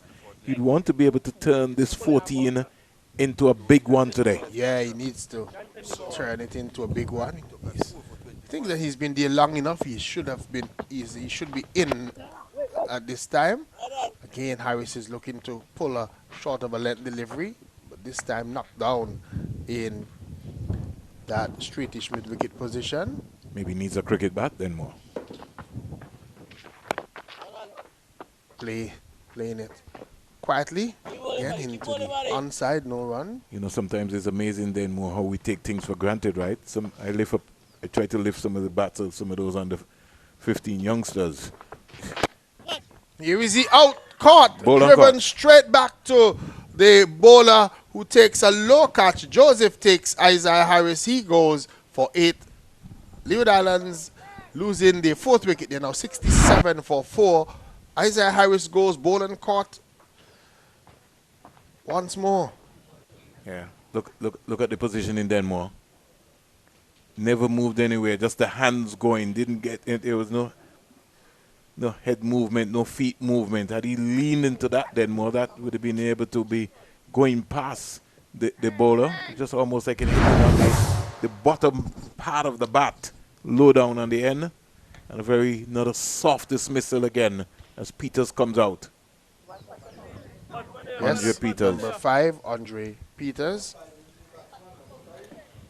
Peters needs a good innings. His body language has not looked positive. He's not looked as if he really wants to bat as some folks think that he can.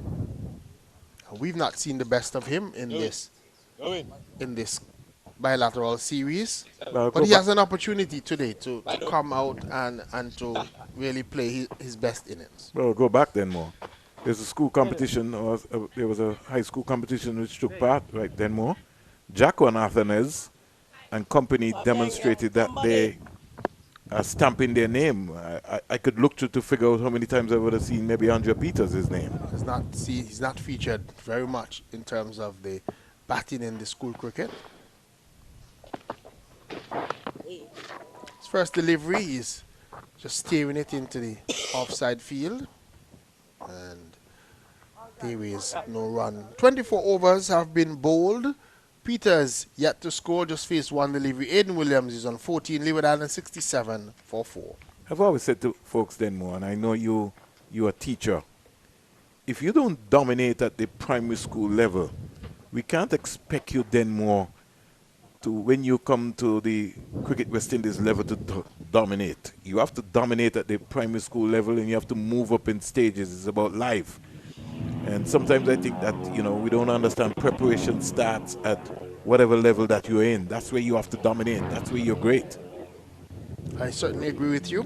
And if you were to check all the greats, As Davis starts a new over, you would notice that they start to talk about them from the school level. So Viv Richards was talked about when he went to boys' school and when he went to Grammar school. When he went to grammar school. We don't even have to go so far as a Viv. We could use somebody like a Devon Thomas, for example, Yes. then more. The first time I saw Devon Thomas at the St. Kitts Nevis 13 and under tournament along with Raheem Cornwall and company, they were like 10, 11, 9, just in that era. But you also saw greatness at that level.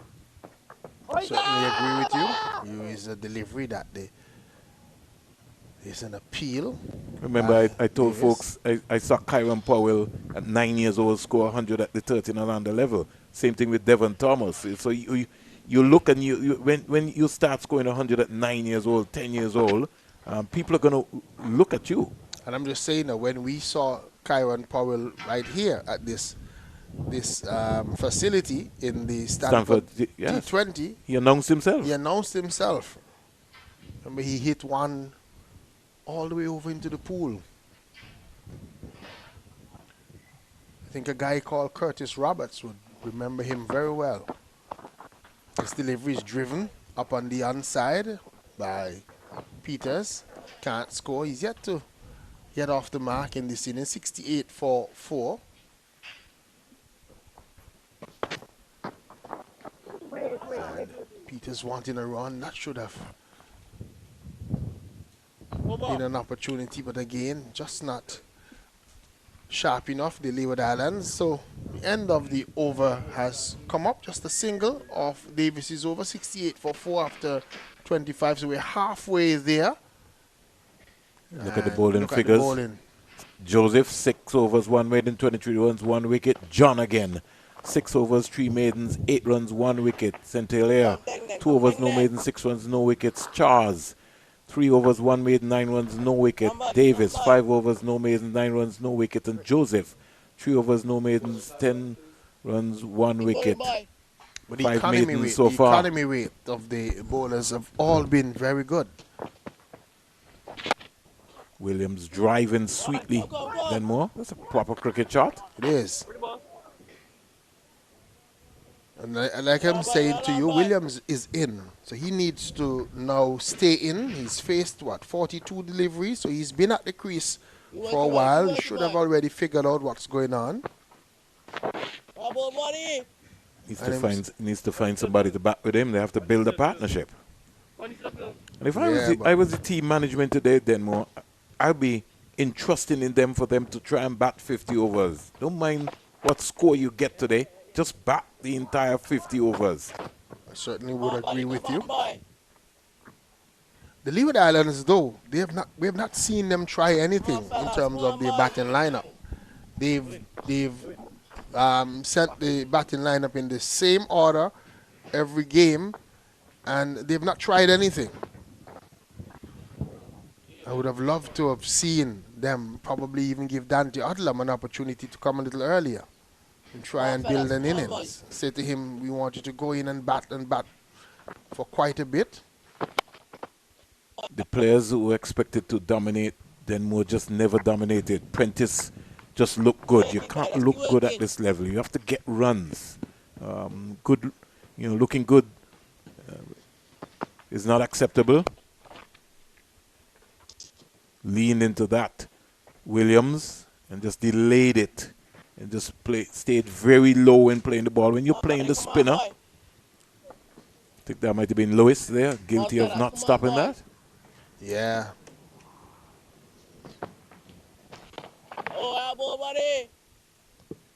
Peters just coming forward and just keeping that one out. End of the over. End of over number 26. The Leeward Islands seem to be inserted at 9:02 this morning. They're 71 for 4. Peters is 1. Williams is 17. And Joseph, the left-arm spinner, he continues to just torment the Leeward Islands batsman. Not sure why Peters would have been looking a little bit frustrated at the end of that over. Got to control the emotions. Yeah, just saw him sort of just looking a little bit on the frustrated side.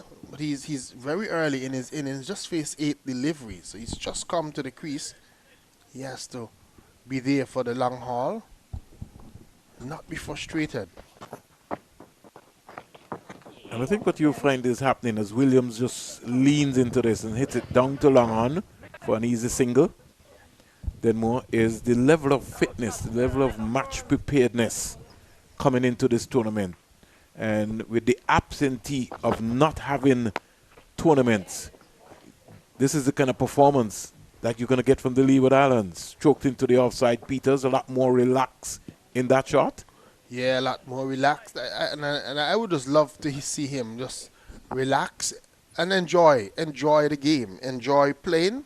And I think that he would do a lot better. I think we're coming up with too many excuses then more as to why we can't host a tournament.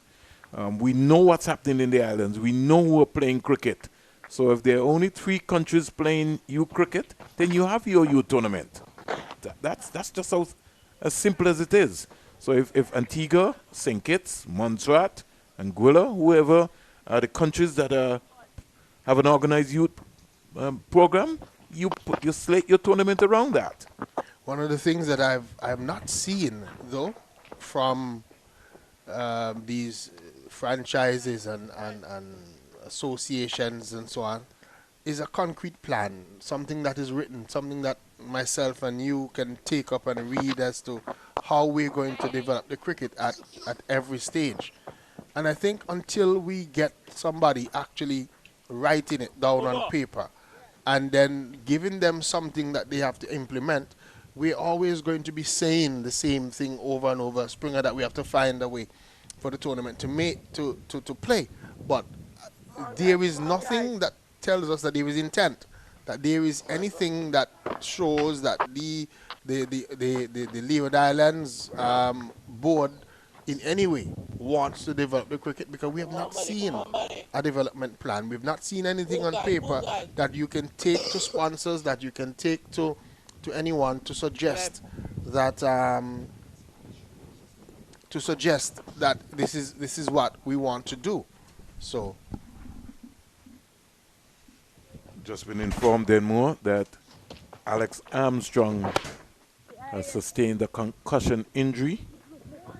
So Amir Lavia comes into the contest. So we wish Alex all the best in his recovery. We did see him go off. I think that would have been the recovery then more from what would have happened in Bethesda.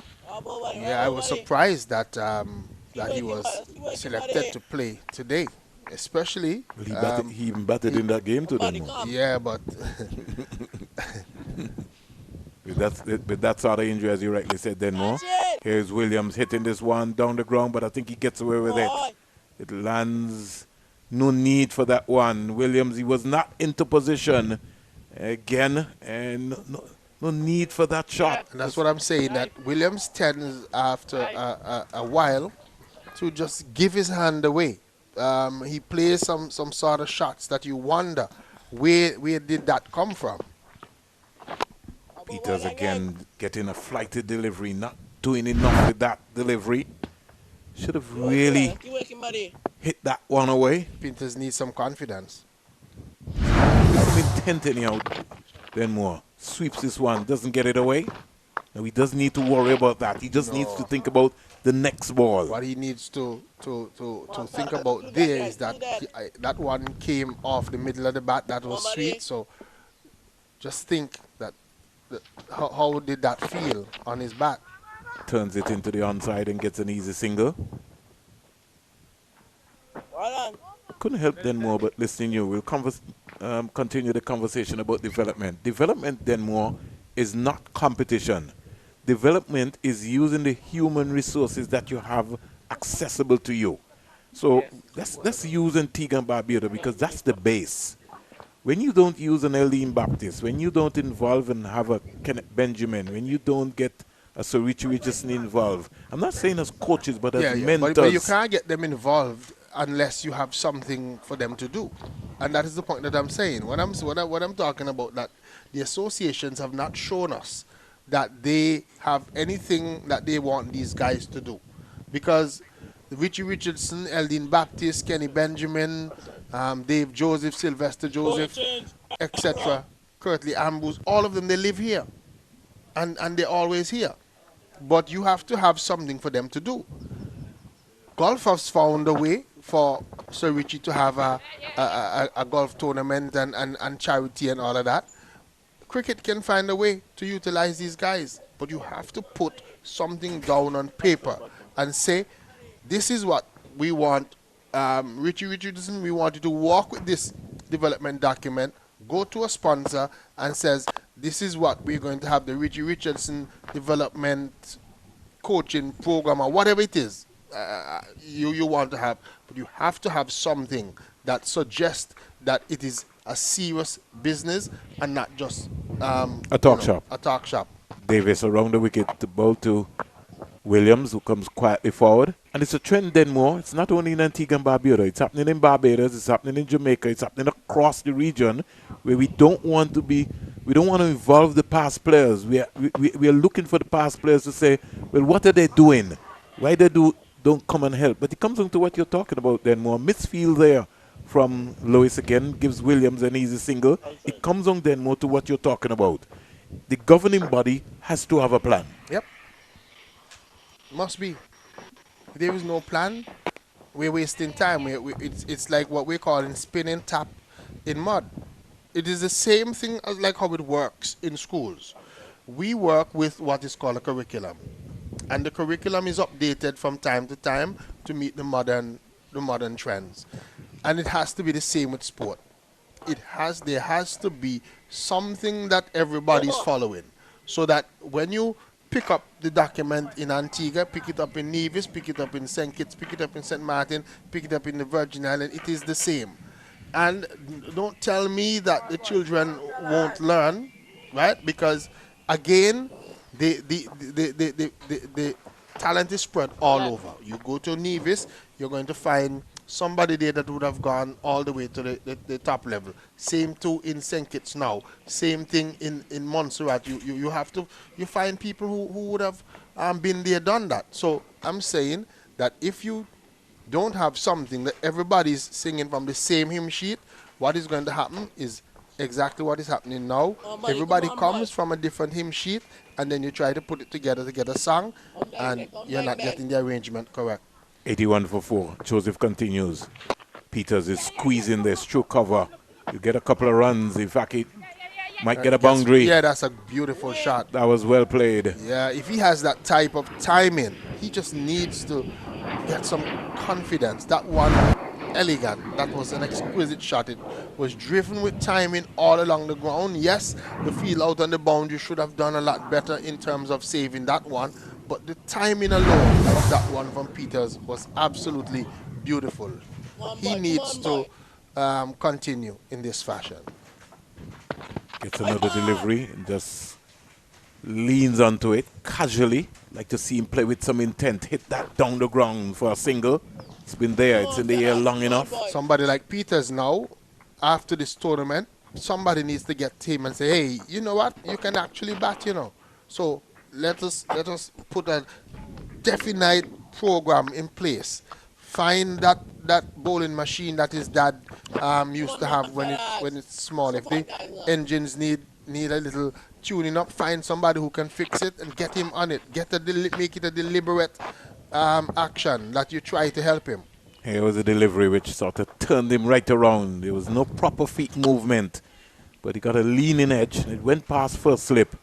Joseph, the captain for the Winward Islands, had to chase, and they came quite easily back for 2. Takes it up to 13, 87 for 4. They say learning takes place when there is a change in behavior. Gets a wide delivery. And I find Denmore, a couple of times I've seen Boland's play. When his dad is around, there's a whole, his body language is completely different. But he doesn't need, I don't think he needs his dad to motivate him. He has to motivate himself. Definitely. Looks as if he might have been dropped there. I'm wondering, because the Winward Islands looked a little bit antsy there as that one went through to end the over 87 for 4 after 30. But the reason for that again, Denmore, is because the keeper was already up. So he was trying to grapple to go back down to try to catch the ball. And Benjamin. Just look at the economy rates. All of them are below 4 in this in this bowling attack from the Winward Islands today. So they've been very, very meager in terms of not allowing the Leeward Islands to score, not allowing the Winward Islands to get away. Leewards have 7 runs better than they did in the last encounter, but still have an opportunity to bat the 20 overs that are left. You know, when we're talking about tournaments, then more, and then as you were talking about development plans, it's almost like we're paying lip service as well to women's cricket, because there's no organized, structured women's program. We're just waiting until when the Cricket West Indies calls a tournament and take up some girls and say, let's go to St. Kitts or let's go to Nevis or come to Antigua. You know, we have to do a lot better. Certainly agree with you. Here comes the big man, John. Bungs away from the meter center end. The ball to Williams casually. No intent there. Williams got a delivery and just scooped it up. Didn't really go through with the shot. Got a single. Goes up to 22. It now brings Peters into strike. Too many people who've been around the cricket for 30, 40 years. Then more. The cricket has not moved. The needle is just stuck there. What has happened? Not moved. What has happened is a phrase that I use all the time when I do my sports program. A lot of these people are artificially busy. Springer, they've left the cricket and they've become busy doing other things other than trying to assist. And again, there is nothing that is written down for them to follow. So again, we can't necessarily blame them. Turned into the onside, getting up with another easy single. And then more, it's not like we have to reinvent the wheel, the world. Let's look at track and field. You see primary school, you see high school, right? You see a development plan, then athletes go on to Carifta, to the World Championship. You even look at football. We'll come back to that then more. That's in your area. Williams driving through cover. Sweeper, Davis, Nian Davis comes in. Fires a return back to Benjamin. Now, if you look at it, when you look at football, FIFA has been deliberate. Deliberate in the way that they would have thought about keeping football on the development area. What FIFA has done is that all confederations are given enough money so that they can have tournaments. So yearly, these confederations can have tournament. Now, they like CONCACAF. CONCACAF gets a big money that they can have the CONCACAF tournament, but there is also seed money that comes down to CFU. So even within the smaller region, CFU, who now has basically the Eastern Caribbean, they can also have a tournament at the youth stage, right? And FIFA and CONCACAF and others, they also take care of the officials, which means that there is development in that aspect. So it is a deliberate, and you can go on the FIFA page and so on, and you can download a development document. You can find how the money can go. They tell you what they want the money. There was deliberate things with girls and all of that. It has to be a deliberate effort. Here is Williams driving down the ground. Gone past Lewis, and they get 2 runs quite easily. A hot return coming in there from Lewis. Again, just a little bit of hesitation in the running between Williams and Peters on that occasion.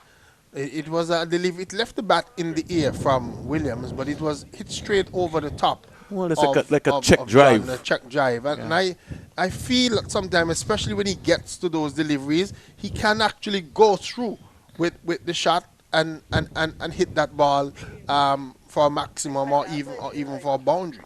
Yeah. He just tends to just almost as if he's a little bit hesitant like in playing that shot. And to me, with that little hesitancy, he might find himself just check driving and carrying for a catch that really should have been a boundary. Just want to mention a point that you made, Angul. Denmore. Gordon Connor is the president of the Anguilla Football Association. He represented the Leeward Islands at the under-19 level, played for Anguilla. So you've got an exciting football program in Anguilla, but there's no primary school cricket in Anguilla. Was produced 2 test players in Omari Banks. No, the difference and Jama Hamilton. Is that in Anguilla, like in Antigua, in Montserrat, in St. Kitts, in Nevis, in Dominica, in all countries, you can apply for development funds for youth from FIFA. And there is nothing of the sort like that that is for cricket. Now, I am saying, too, that this is where ICC has to play a bigger role. ICC has to do like FIFA and provide money from the top for all the nations and have direct funding that is targeting youth. Or else, soon from now, ICC is not going to have a program other than the big 3 or so that is going to be viable. So there has to be deliberate funding that helps this situation. West Indies is struggling now for funding, and it shouldn't be, because there is quite a bit of money around. ICC just had a T20 World Cup. The money that is made at that should be spread around equally. Yeah, then more. If wishes were horses, based on the geopolitics of world cricket and our negotiating power, you know, the Cricket West Indies for a period of time and made those small nations have never really had they've never been strong in the boardroom. Come back to that then more. Williams is slapping that out to the sweeper, picking up an easy single. Takes him up to 26. The score goes up to 95 for 4. The Leeward Islands motoring on here. 31 overs bowled. When you look at the present model, Denmore, where the BCCI, which is the Indian Cricket Board, gets 34.4% out of the revenue, and the other small nations is being split up, then you realize that there is no equal terms. And as you rightly said, Denmore, compared to the FIFA model, that is what should be established at the ICC level for the 12-member nations. The FIFA model is simple. All nations, I think it's 212 of them they have now, at the end of the World Cup, each one gets, over the next 4-year period, $6.6 million US. That's guaranteed. 1.5 million US dollars per year, and that's just guaranteed funding to make sure that your football can run. And then what they have something called the different FIFA programs that allows you to apply based on your needs, based on what you want to work on.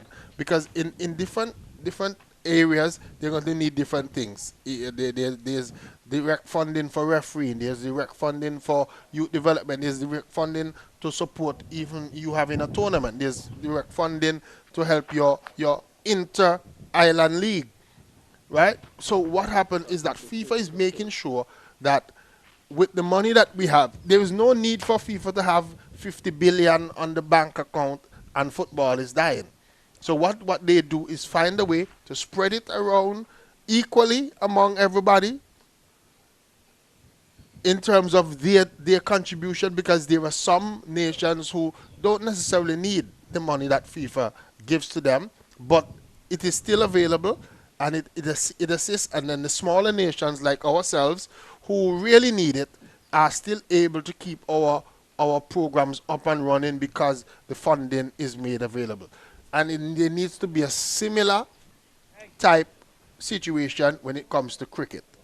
Now, we probably don't have the type of influence in the boardroom to argue for that type of thing. But if they say it often enough when they go to the ICC meeting, eventually it might happen.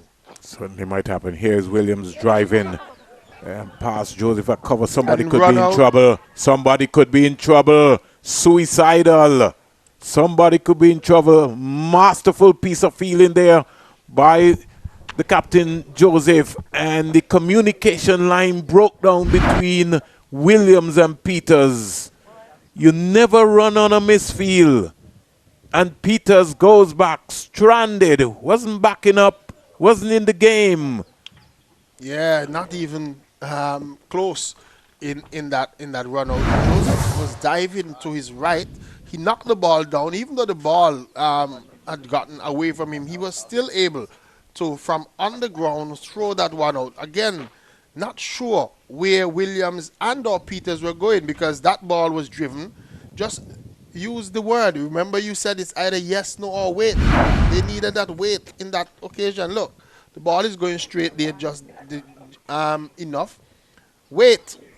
Yeah, but Williams had already taken off. Peters was leaning on his back at the non-striker's end. And in the end, tragic run out for the Leeward Islands. 95 for 5 brings out Dante Odlum. Almost every game, Denmore, the Leewards have had a run out. Almost every game. And it comes down to communication. Comes down to communication. And folks, you know, you listen to the discussion here with Denmore Roberts and myself. And when we talk, we some people I recognize these days, nobody wants to be criticized. But you have to understand that people are in the know-how. We've been around this sport for a long time. Denmore has been a teacher. I've been around the system. And I've really put my hand up. And so when I talk with some authority. And I want to see better for the game. Odlum comes quietly forward. But I am not just talking because I have received opportunity. CONCACAF has sent me as far as UEFA to train with referees, with referee training.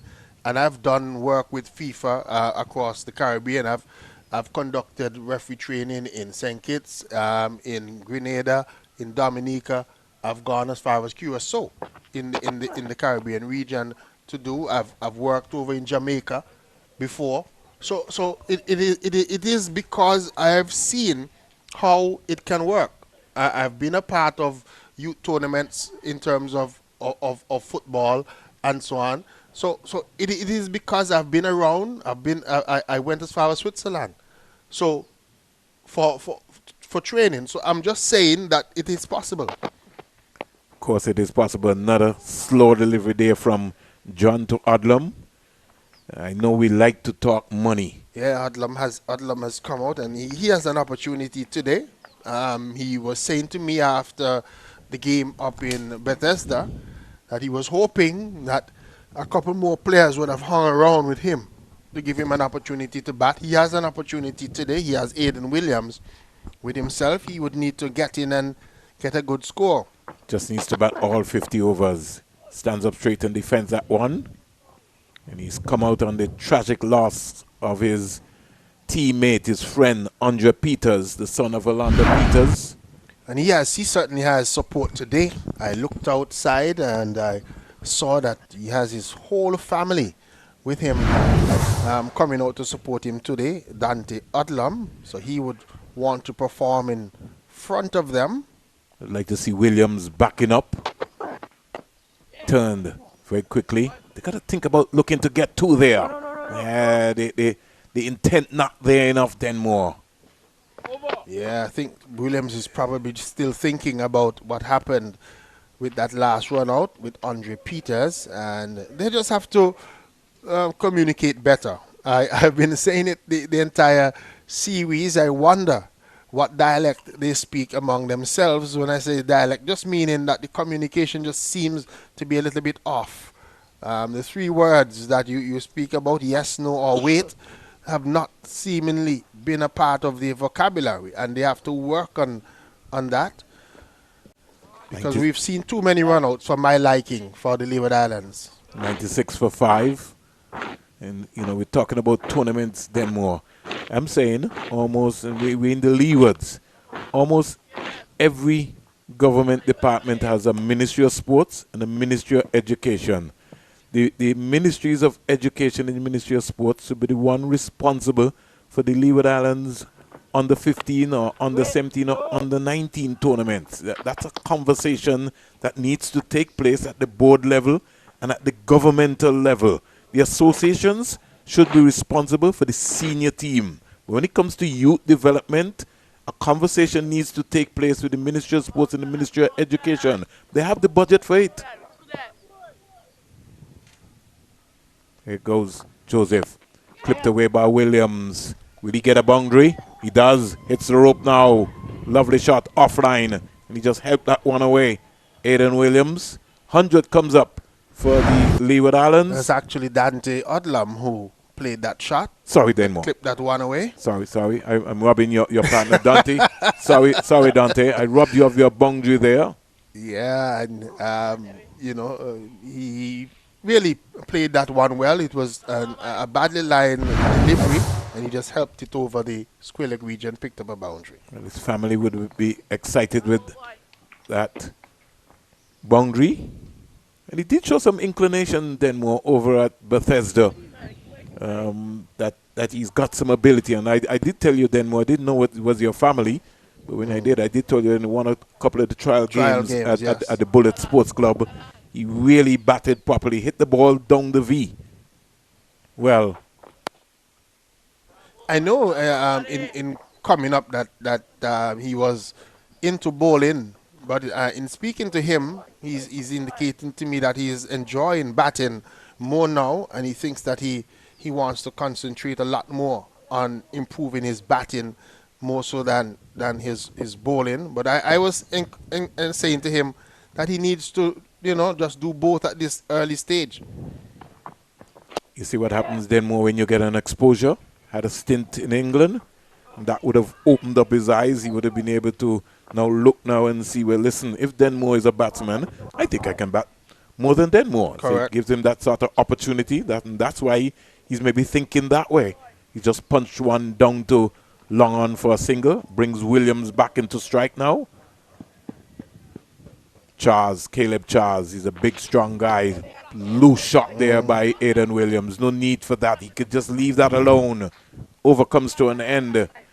And at the end of it, Denmore 101 for 5. Yeah, I think Aidan Williams is thinking, I've been here long enough. I've only scored 26 deliveries of 26 runs of 61 deliveries, and he needs to push it on. But he has to find ways to score other than those loose type shots. He has to look to maneuver the ball into the gaps and keep the scoreboard ticking over and put away the bad balls. He's gotten some bad deliveries that he's not put away. I remember one in the last over when he was at that northern end that he just checked drive that he really should have hammered away because it was right in his arc and he really should have put it away for a boundary. So he has to think about the way that he's scoring and make sure that he does so effectively. Joseph is coming back from this end. Yeah, Joseph, just looking at it, back offside field. You've got a third man.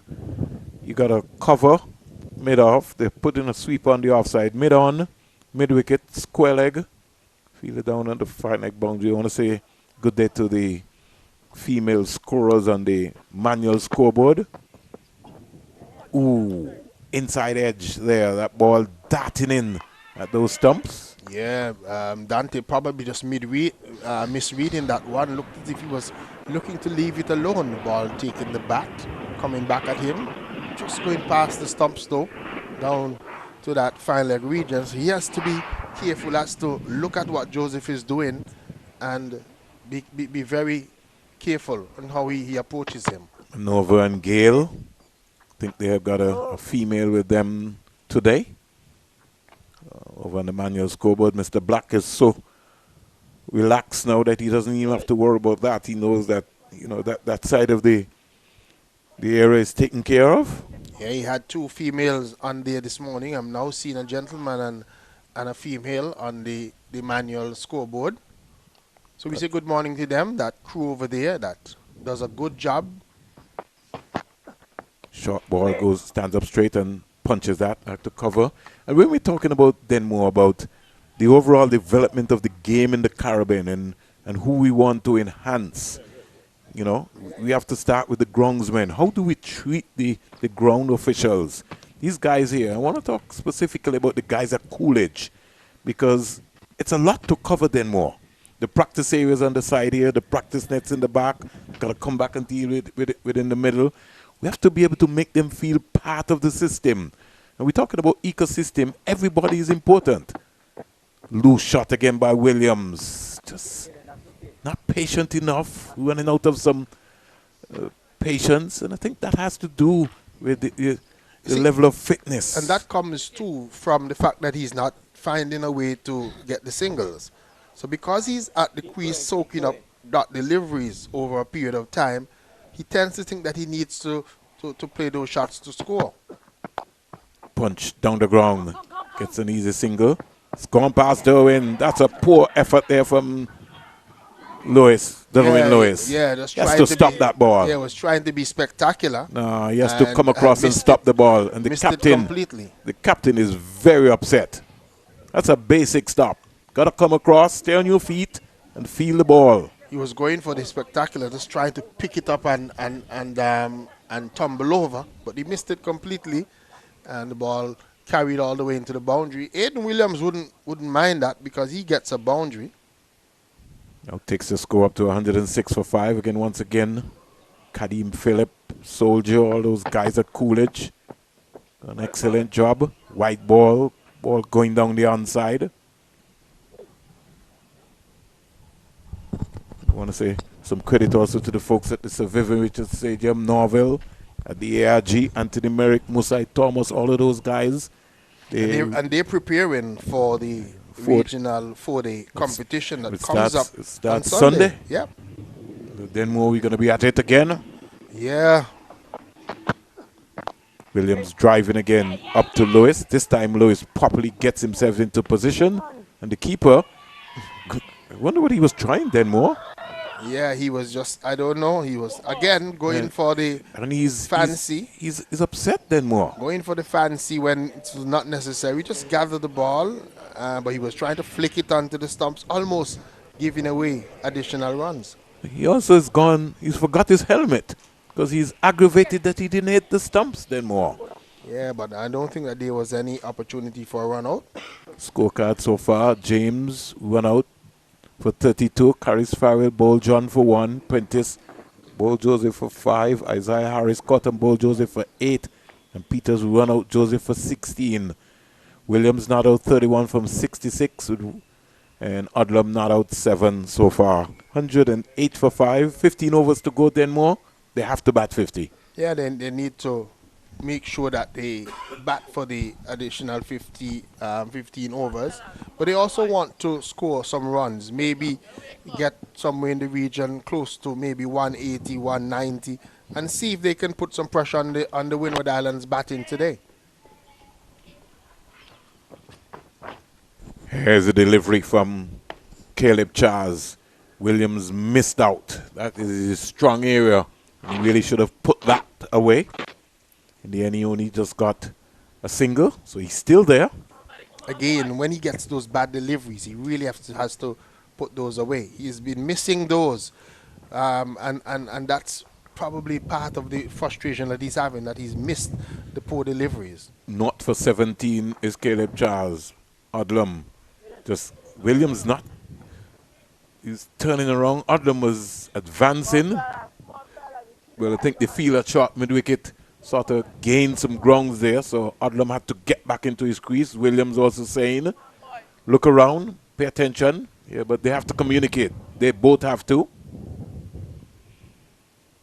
Odlum, glorious opportunity for him to get a good score. He stands up straight and punches that. Can't beat the cover. Odlum again could be in trouble. Where is he going? Again, not just waiting. He drove it well. But he has to wait and see if the ball gets past the infield, then you go. Just be patient, again, he just got carried away. He drove it well, thought that it was going to be infield, but Nian Davis is a good fielder, and he's in that position there. The green hands of the Windward Islands fielders, they have been on the money. They have put their bodies on the line here. Everywhere you look around, in the eye lines of the Leeward Islands Tropical Wave team, all they see is some green ants. Yeah, they've been good in the field. They've supported the bowlers very well. That's why you see that 36 overs almost bowled. The Leewards have only scored 109 runs. Caleb Charles into Dante Odlum. He stands up straight, punches that. He can afford to just get a little impatient then more. He just needs to bat. Trying to get fancy. looking to go square, be advised to look I to think, hit the I ball think up in again, front of him. that's just because they're not finding a way to score the singles, and so they're frustrating themselves, thinking that we have to play fancy shots to get runs. They just need to find a way to manipulate the ball into the gaps. You heard Denmore, and he worked that into the onside. Lewis is after it, and they come quite easily back for two. Dante needs to get that bat into his left hand. Denmore, make sure you tell him that the next time. That was always two on that occasion, and that's what they have to do. Just wait, because they will get every over they get 2 or 3 bad deliveries, and they have to look when they get those deliveries, try and score as many runs as possible off those deliveries, as well as find a way to just manipulate the ball into some of the gap. Play with a little softer hands, because a lot of the Windward Islands fielders are actually still on the 30-yard circle, and I believe that if you drop it just softer into the offside field, opportunities might present themselves for a single. If you look now, as we see the field change over, fielders are pretty much on the 30-yard circle. 111 for 5. Nelson, as you would have heard the terms in cricket. We're live at the Coolidge Cricket Ground. It's the Cricket West Indies under 15 bilateral series. Short ball, Williams back and just pulling this into the mid-wicket area for 4. That's a good shot.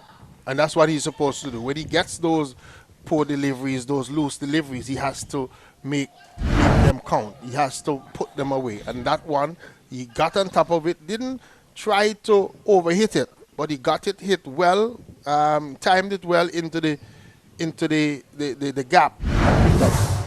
Well-deserved boundary. He goes to 36. High score so far of the season. He's gone past his 33. 115 for 5 is Williams from the island of Nevis, which has produced so many players. Comes quietly forward, gets a single. Hesitation. Dante Odlum was looking there. They just need to get that communication clear then more. Yeah, but once he got over that little bout of watching the ball, he was quickly through. So the single ended up being pretty easy in the end. But again, they just have to look to communicate and stay in the game. Quite a number of the Leeward Islands batters have been guilty of that, watching the ball rather than paying attention to what is necessary to get the runs. Well, it starts then more from the non-strikers end. If you're just standing, on your bat, then more, and that's the problem that you're going to have. You really need to be moving, stagnant. You got to be moving. You got to be walking. You got to be into that momentum. That's an easy single. See, then there's an amble. Really don't need the amble. You got to be running with some intent. But that starts with preparation.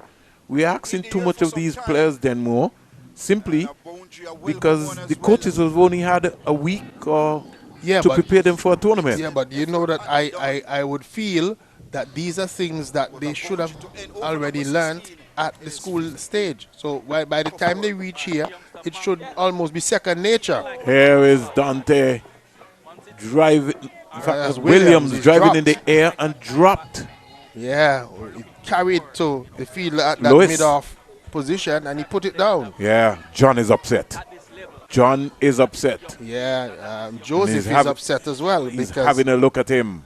Yeah, because we've seen in the last couple of overs 2 mistakes by Lewis. One where he dived over one, allowed it to go for 4, and now putting down a catch at mid-off. No need, just bat the 50 overs. That's all they have to look to try to do. There's a appeal for a caught behind, down the onside. Winward Islands is looking for the first time in this series. Just some missed a little bit flustered, opportunities, but that's life. That's okay. Joseph he's animated now. He's really getting worked up here. Yeah, he's not pleased about what is happening now. The effort that he's getting, the support that he's getting out there. He just said something to Nian Davis as well, or said something to John. And Leewards just need to bat. They just need to bat. So they need to just recognize that they're ruffling the Winward Islands to a point. Over comes to an end. And Joseph and John, they're going after Darwin. Oh, John is letting him have it. Yeah, like I said, just some words. Joseph was not very pleased with the effort that he's he's getting, and he had some words with John. And just for a little moment, the Windward Islands look a little bit flustered, a little bit losing their cool just a little bit. And I think that if the Leeward Islands continue, if they continue to bat, if Odlum and Williams continue this partnership and maybe push on the total a little bit more, we could see, a good score for the Leeward Islands. And for the very first time, the Windwards could be under a little bit of pressure. 13 overs to go. The objective, back the 50 overs. That's what has to be happening in the Leeward camp. That's what they have to be thinking about. Odlum and Williams, they have to see themselves as the last batters for the Leeward Islands under 15 team. Yeah. That has to be the mindset. And Bat all 50. And then with the Windwards making the concussion change for Alex Armstrong, opportunity for the Leeward Islands when they get an opportunity to be in the field, because Armstrong has been one of the better players in terms of batting for the Windwards, along with Lewis. Technically, he does look organized. Caleb Charles with that wide delivery. Odlum is buzzing with confidence. His family is here to support him. So too is Denmore. So he'll be excited. Gets a delivery which stood up on him. That really bunks there. That was an effort ball. Caleb Charles Denmore, he reminds me, we'll have to call of Odin Smith. He has that sort of body language here. He's a big boy. Similar type frame. Yeah. And he keeps charging on. He bows a heavy ball, and that one really kicked on Odlum. Bungs away up again. Clipped it beautifully. Lovely shot by Odlum. Into the onside. Will he get a boundary? No, that's a massive boundary. It just got to about 63 meters before it could have got in there. These boundaries are 65 meters in the context of the Coolidge Cricket Ground, but he got 2 in the process. Yeah, got 2. I thought that they could have probably been a little bit more aggressive in the running there, because that fielder in that mid-wicket region had to run maybe 40 yards or so to get to that one. Thought that they could have gotten a 3. Caleb Charles to Dante. Dante is losing his shape there. He's looking for power. It's got to use that top hand, get it straight down the ground. Not sure why he's walking down. He just needs to stand his ground and just continue to be patient. He's got to keep his eyes on Caleb Charles as well too. He's a slippery guy. He's got some pace. Don't give your wicket away. Keep Charles out of the wicket column. He's driving, gives the hands away. Yeah. Just what we were talking about then. More on the break. Odlum goes. Yeah, just as he, like I said, he was just not sure why he was losing his cool at that stage. He got 2 out into the mid-wicket region. Then we just see him walking down the delivery before and then just throwing his hands at one outside the line of the off stump on that occasion, giving his wicket away. I thought a poor way to go for Dante Odlum.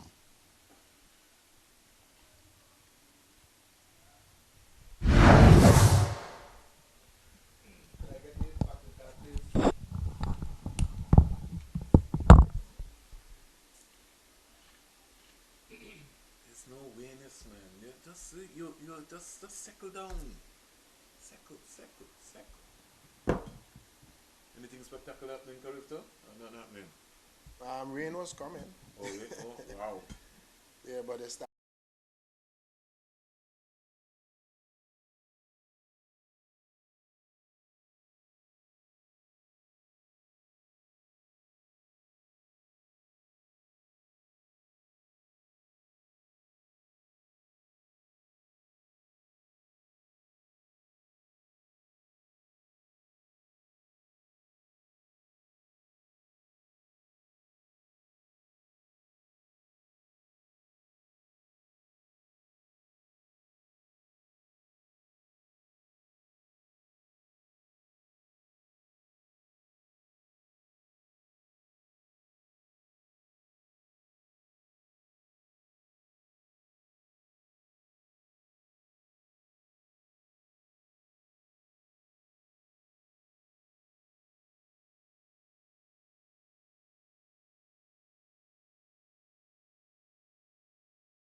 to the Coolidge Cricket Ground, and at the point in time, another wicket just falling just before the break. 122 for 6. The Mosquitoes keeping Denmore and myself pretty busy, along with the whiz Jason. And we want to say good day to all the folks who are listening to our coverage. We are very much pleased. Well, Denmore is the one who's been following up on social media to hear all of the comments of what you've been saying. It is still morning in Antigua and Barbuda. Just approaching midday here in Antigua on this lovely Easter Monday. As Caleb Charles bungs away to bowl to Ali. Ali is just helping this one up and dropped. And Ali's run out. I can't believe this. Where is Ali's brain? Where is his mind? And he's having a debate with Aiden Williams I'm not after sure, he's run himself out. I'm not sure what he's arguing about, because he was just standing out of his ground. He was dropped, and he was just there standing out of his crease. Look at it. Look at it. He's just standing there, not even making an effort to get back. I can't believe what I'm seeing, Denmore. He was dropped, and he just stood there out of his crease, not even trying to get back. I've never seen anything like this at this level. I'm absolutely shocked. This is absolutely terrible. I'm speechless. Look. But what is worrying me, Denmore, he's trying to have a discussion with Aiden Williams, who's in his crease. Yeah, but because it was not even a run. Yeah, but I'm not sure what he could be arguing about, because he was dropped, and he just stood outside of his crease, not even making an effort to get back. Oh my! They got to be switched on. They got to be switched on. Got to be switched on. They're not switched on, Denmore, at all. Who we have, Denmore? Looks to be it's France. I think Kamari it's France. Yeah, Kamari France. Yeah, the number 22 has come on. So just a little bit of poor cricket there on the part of Adonai Ali. Not sure what could have gotten into his head that he just stood out of his crease and got himself run out. That is way past sport, Denmore. Yeah, that's I think sometimes we just have to remind people that your brain could be an app. So just use it. 122 for 7. So a wicket fell before the break, and a wicket fell after the break. Wow.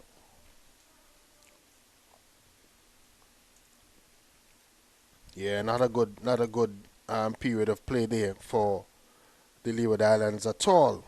Dante Odlum, I thought, giving away his hand, and then we just saw a moment of madness. We can say that that's the nicest way I can put it. A moment of madness from Adonai Ali. Like a brain freeze. Yeah.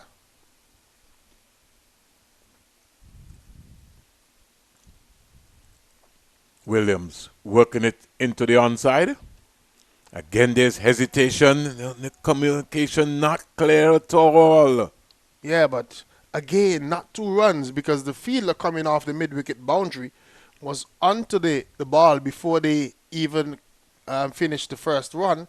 So there was never an opportunity for a second. I'm not sure where France was going. He turned and was looking to run back down.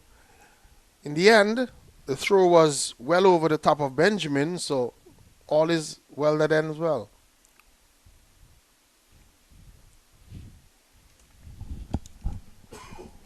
Good leave there by France. 123 for 7.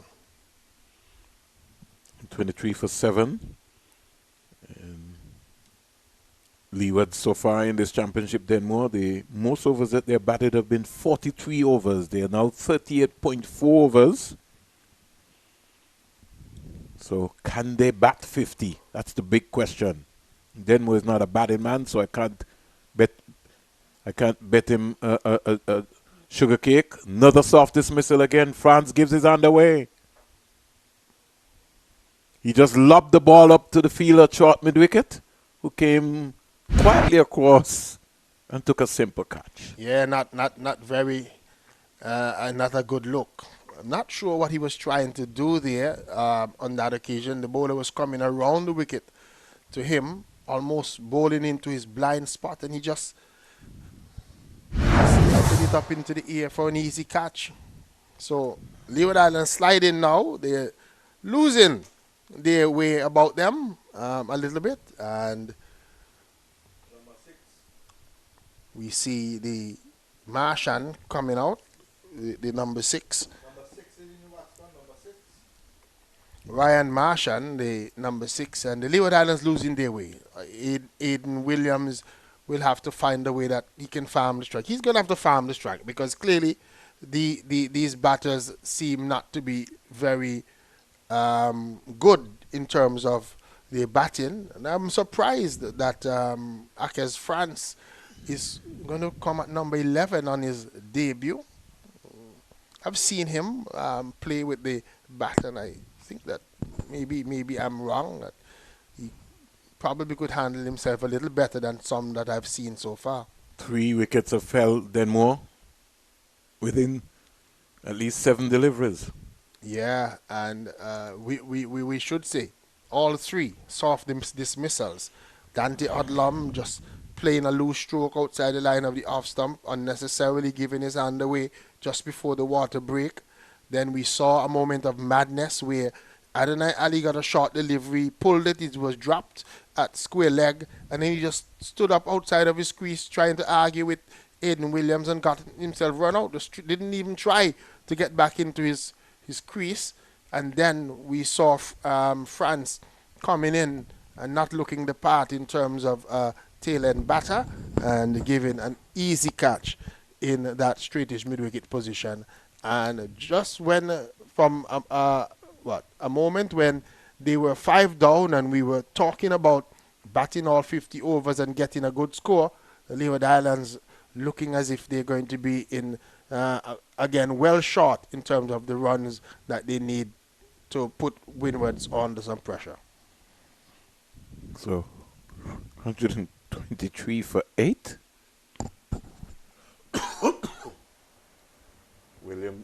Williams is 39 from 74. Yeah, he has to now take most of the strike.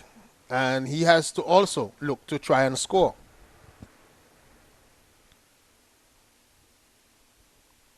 So a dual role for him right now. How do I bat the remaining 10.4 overs and get myself a personal score and get the Leewards to a decent score? Here's Williams tugging this one.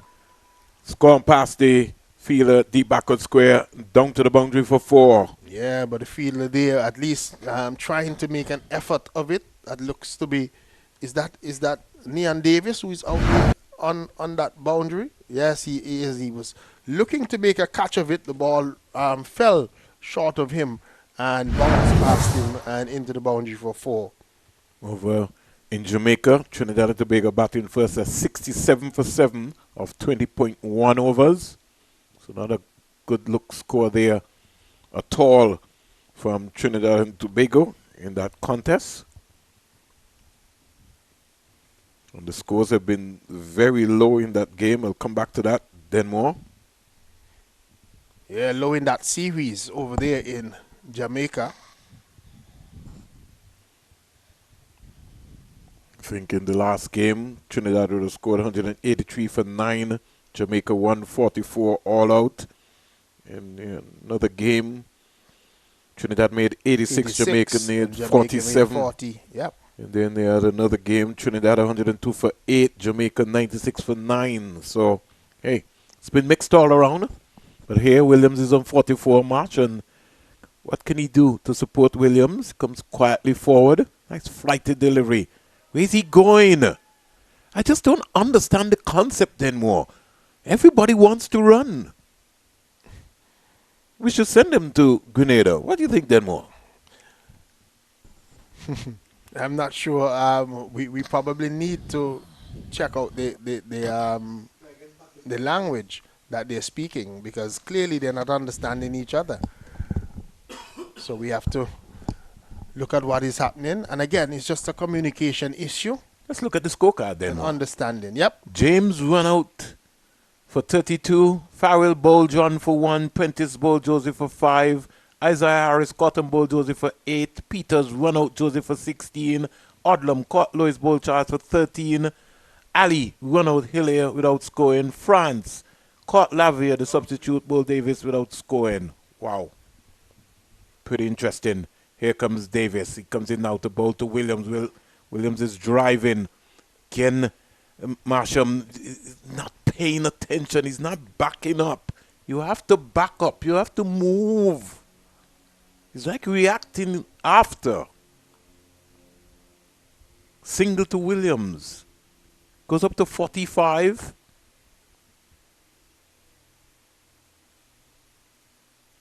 Marsham is driving again. That's got to be a single. And he just ran across. Darwin Lewis is he's not in the game today, Denmore. No, he's not in the game today. He looks. Maybe it's just one of those days. Maybe he wanted to bat first today. I would have batted first today. I would have been saying that to my coach. Punched again down to him. Coach, give me an opportunity to bat, make another 100. We're up 4-0. Give me an opportunity to go out there and get a big score. I'm going to chastise Dalton Polius for that. Got to give your batting team a license. Here's Marsham. But and folks don't want it said, but a lot of these coaches, they get carried away when it comes to winning. And sometimes winning becomes more important to them than development. And something that we have to have a serious look at in terms of in the Caribbean, because we even see it at the franchise level, where the selection of some of the teams that I have seen suggests that it's more important, the 250,000, than any sort of real serious development or care for Caribbean cricket. But that's another discussion for another day. 131 for 8 at the end of that. Denmore. The run rate Denmore has been below 3 all day. Yeah, or below 4, as we would say. 3.2. 46 to Williams. He's worked hard. And like I said, Denmore, I don't know how much more I can overemphasize the point. If you don't have tournaments, these are the kind of problems that you're going to have. Got to be able to put a development plan in place. And if you don't put a development plan in place, you have to have a development plan for umpires. You have to have a development plan for ground officials. You have to have a development plan for women's cricket. Williams driving square. Will he get his boundary here? Is 50? Yes. 50 to Eden Williams. He looks up to the skies. His mother is here. He waves to her. All the sacrifices, the mentor coach, the dressing room stands to applaud him. The first half century for the Leeward Islands Tropical Wave team for this season comes in the final game. He will enjoy that for a very long time, Denmore. Yeah, and I thought that throughout this tournament, that this is the type of way he should have batted. He should have been making runs, because he has the ability. I've seen it from game 1. But he's just given his hand away, I thought, on some occasions. But really glad to see him get to that half century here today, Aiden Williams. He needs to now continue, push on. Williams, 50, stands up straight and punches that down the ground. The objective still, bat the entire 50 overs. Yeah, he still has, some 8.3 overs to go if he's going to bat all 50. And he has to still think that I have 8 overs to bat, so I'm hoping that Marsham can stay with him. Marsham is just styling that way. But at the same time, then, when you get a full toss, you've got to hit it away. Yeah, but a tail ender like Marsham, not sure if he's too confident with his batting, but that was a poor delivery, though. He should have put it away. Short ball. Kenny stands up straight and just steers it. Throwing again. Lewis is in. The ball is just following him then more. And this is what I'm talking about. Somebody like a Dante Odlam and others, if they had just been patient enough to stick around until you get bowling like this, because Joseph coming back with a second spell doesn't look as good as he did in the first spell. Here's Williams losing his shape there. He was looking for power. Just needs to just smack that down to long on. He was looking to go square. No need for that. Just get on top of that table tennis style and smack that Yeah, down the ground. another poor delivery that he didn't put away. Should have really pounced upon that one from Joseph and hammered that one, maybe, as you said, out to that maybe cow corner region and look to get another boundary. Is there a cow over there, Denmore? We know that there's some folks over there that are having a picnic. I'm just looking to see If there's a cow. if there's a cow. No, they look like they have food. And they You never know. They could maybe have some cow heel over there. Maybe they are. And they look like they're just having a wonderful time. She's looking on the phone trying to hear what I'm saying about her. She's smiling now. Give me a wave, yes? So I know that you're listening. Is a Kanya mom coming today? I thought you told me she... Not a Kanya.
TB be concerned when they're around in this tournament. When you look at one over there in Jamaica, the low scores, a team like Trinidad and Tobago that has produced some of the better batters ever, Brian Lara and the like, and you realize that they're struggling in terms of batting at the under 15 stage. That should be a red flag up in the air. That is signaling. When you look at what is happening with the Leeward Islands was a proud to tell you that when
Antigua's Zonique Charles, we understand, over there in the Carifta Games, coming away with a silver medal this time around. She was gold medalist last time. This time, coming away with a silver medal, but still amongst the medals. And the 17 javelin thrower. Delivery that is driven, left the bat in the air, falling short of that mid-on position. So, still no run so far.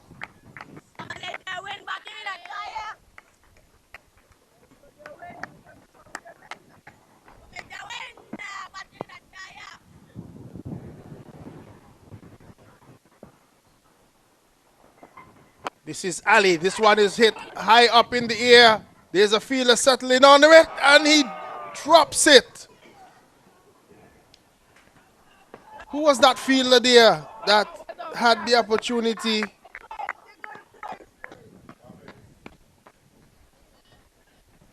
Had the opportunity. It looks to be. I'm just checking to see if it's Martian, but there was an opportunity to get rid of Derwin Lewis. And he put it down. Got both hands to it. Should have taken that catch. And it is Martian with the number 6 on his back that put that catch down. And that could be a big miss for the Leeward Islands. An opportunity to get rid of Derwin Lewis without scoring. He gets a life. And Windward Islands, they're one without loss.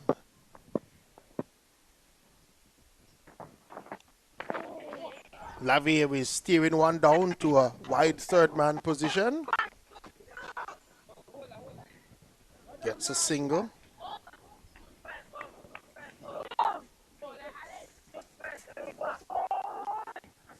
Really big miss there by Martian. Want to hold on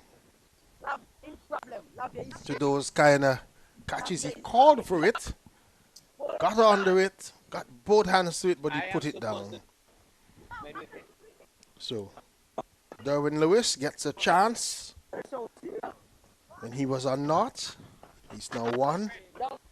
And Amir Lavier, he's on 1 as well, 2 without loss at the end of that first over. France is going to take up the action from this end. Kamari, France.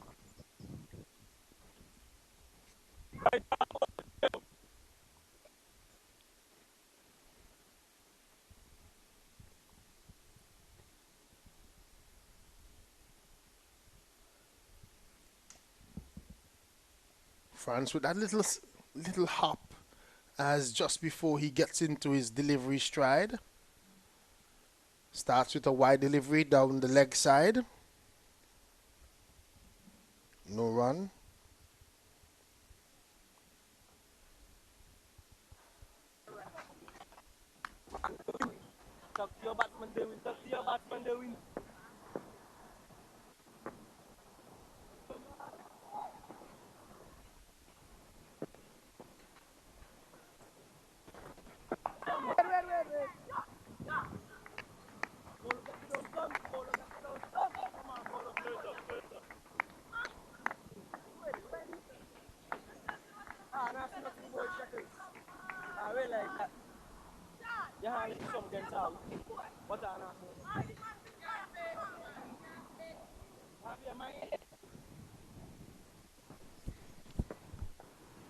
So still a little bit of clouds around.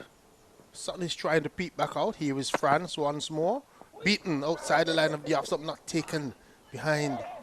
Ball just falling out of the gloves of Caris Farrell, but that was a good delivery to the left-handed Amar Lavier.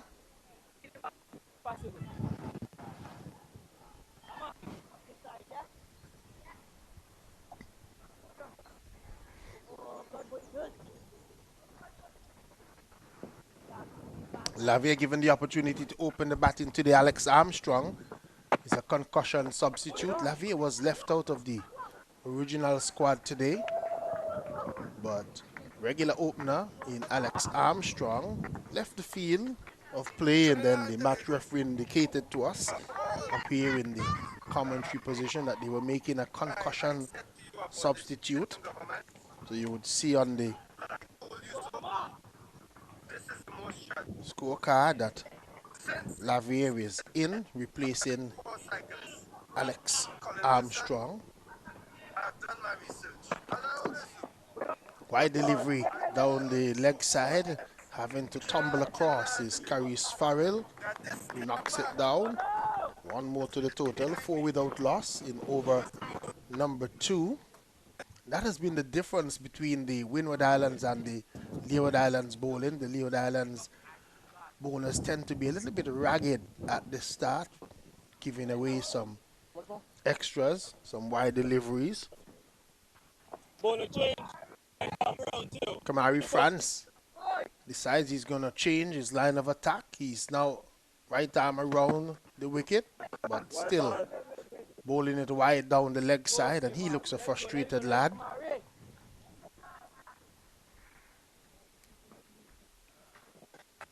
His teammates trying to keep him in a positive frame of mind, as he looks to be a frustrated individual.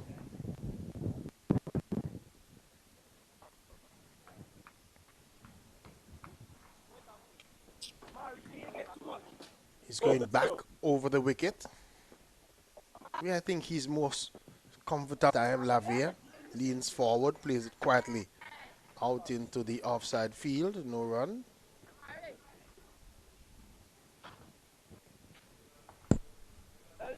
So Caris Farrell has a single slip in. Third man is on the boundary. Point. Cover. Short extra cover, mid-off. France is in, and Lavier is steering one into the offside field. You feel that cover comes in. Does the fielding no run to end the field? He has a man at mid-on, a short straight mid-wicket, and a man at long leg. Very wide down there on that long leg. Almost we can see a deep square leg on the boundary. Maybe for that short ball.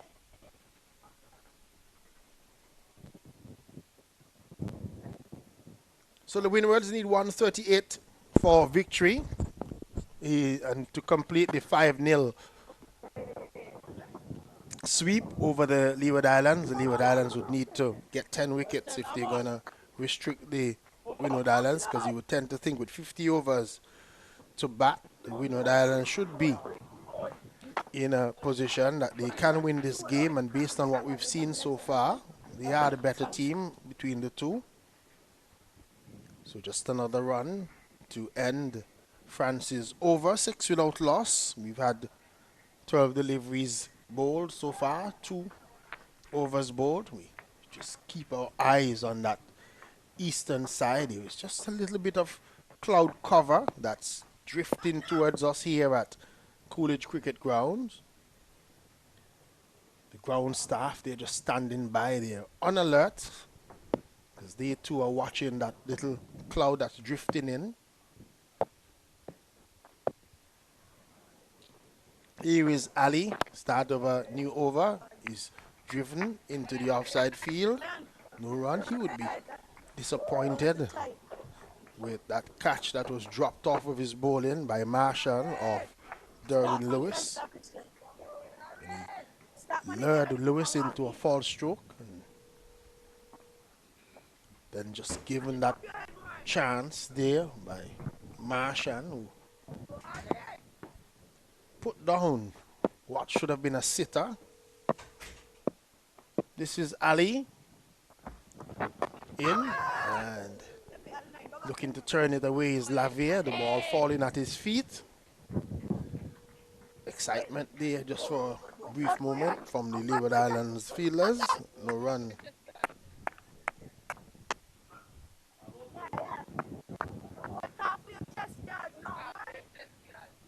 So they're just keeping their eye on that eastern side. There just seem to be some clouds drifting closer. As we watch as Adonai Ali is in. Outside the line of the off stump and cut away by Lavier. He's going to get a boundary.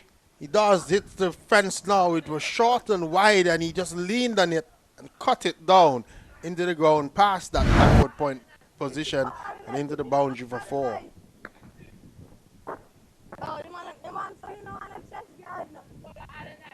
Got it past the 30th point, and it raced into the boundary. 4 runs to Amal Lavier. Good afternoon to you, Springs. Yeah, you went hunting, met your family. Then more? She's enjoying herself.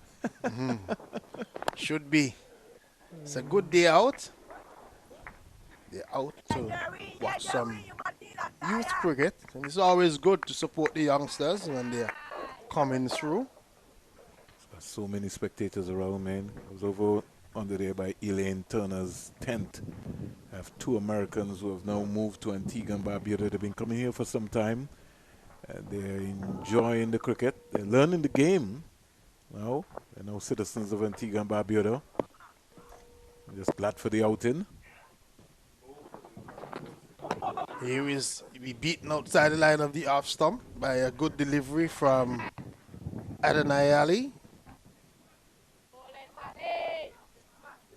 Ali, who had one of the strangest run-outs we've seen these parts. He just was dropped and he just stood outside of his crease, didn't even try to get back, and was easily run out. Thought he had a brain freeze. Then. Yeah, that was more than a brain freeze. That was almost as if he didn't have a brain at that time. Wasn't thinking clearly. Outside the line of the off stump again. See some rain threatening Denmore in the eastern area. Yeah, the ground staff just probably paying attention. Yes, There's yeah. a little bit of a cloud that's drifting. Well, I was downstairs talking to Kadim, and he said, boy, Springs boy, I have to get over there. Got to pay attention. But they know the conditions up here, so they no doubt they're monitoring Perfectly. and knowing where, depending on the breeze. Well, you always hear Denmore that anything coming out of the Param area, you know you're going to be in trouble, right? Yep. Same way we know in Liberta that once it breaks in Bethesda, we are in trouble. If we look over in the direction of Potworks Dam, we know that that one is drifting towards All Saints. Yeah, I learned something. Here is an opportunity, and he's out. So the Leeward Islands have returned the favor there. France just coming up, and Lavier was backing up, and he took the bails off just to have a look at it. Lavier out of his crease, and France took the bails off, and he's run out, backing up. Stay in the crease there. Got to stay in the crease then more. That's what's going to happen. 10 for 1. The Winward Islands have lost their first wicket. Is this Davis coming out? Yep, me and Davis. There's no Armstrong. I think had to retire to a concussion rule.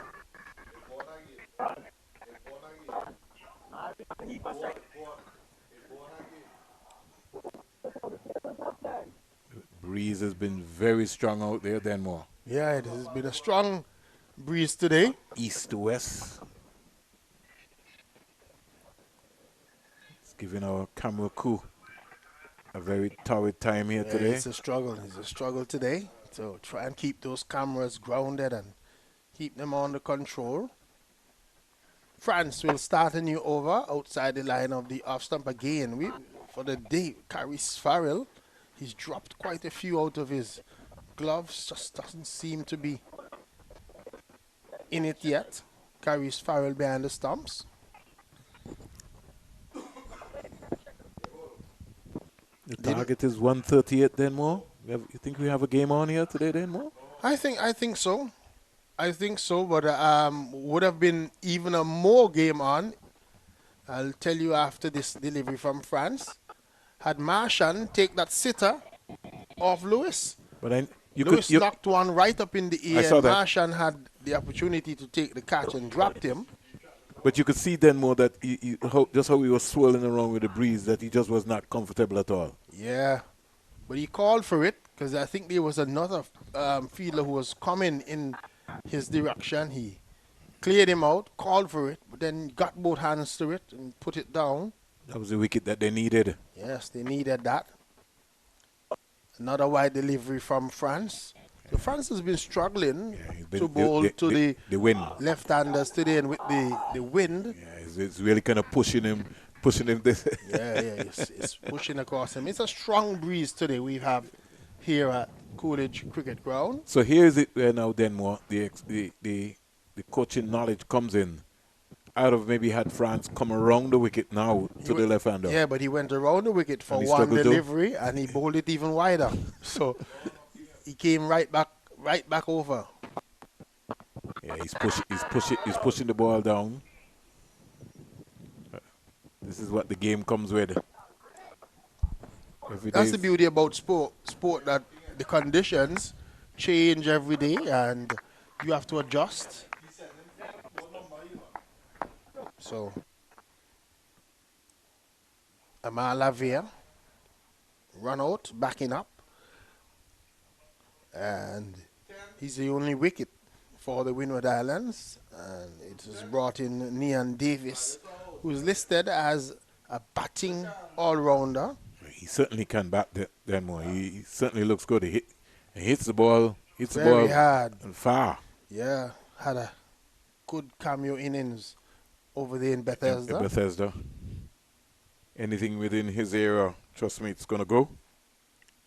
France is in and he's scored 32 in that game, Denmore. Yep, playing defensively back along the pitch. France knocks it down, feels his own bowling, no run.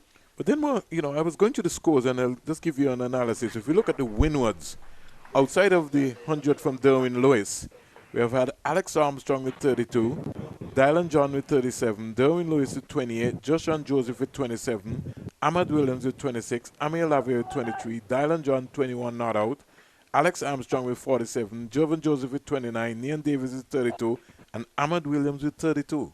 Yeah, those are the scores that we've been seeing. Just about 30 or so. The batters have gotten to and then given the hand away, I thought. Even in that 100 for Derwin Lewis, I thought at times that he looked as if he was just about to give his hand away. Tiredness, maybe batting for like a long period of time. And if you're not accustomed of preparation is key in anything that you're doing, Denmore. Certainly. I can't ask Denmore to bat for 5 days if I've not prepared him to bat for 5 days. Agreed. Outside the line of the off stump.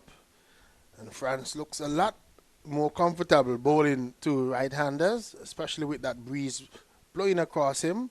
He gets out of that over. At the end of it, the 38 after the Leeward Islands were bowled out for 137 just at the time when the rain had come down.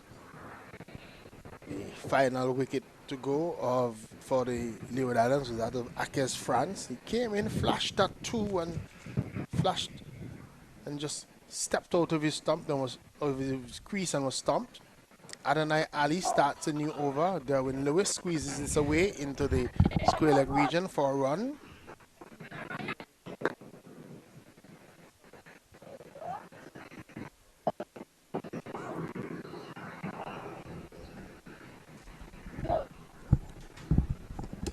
So over in Jamaica, Denmore.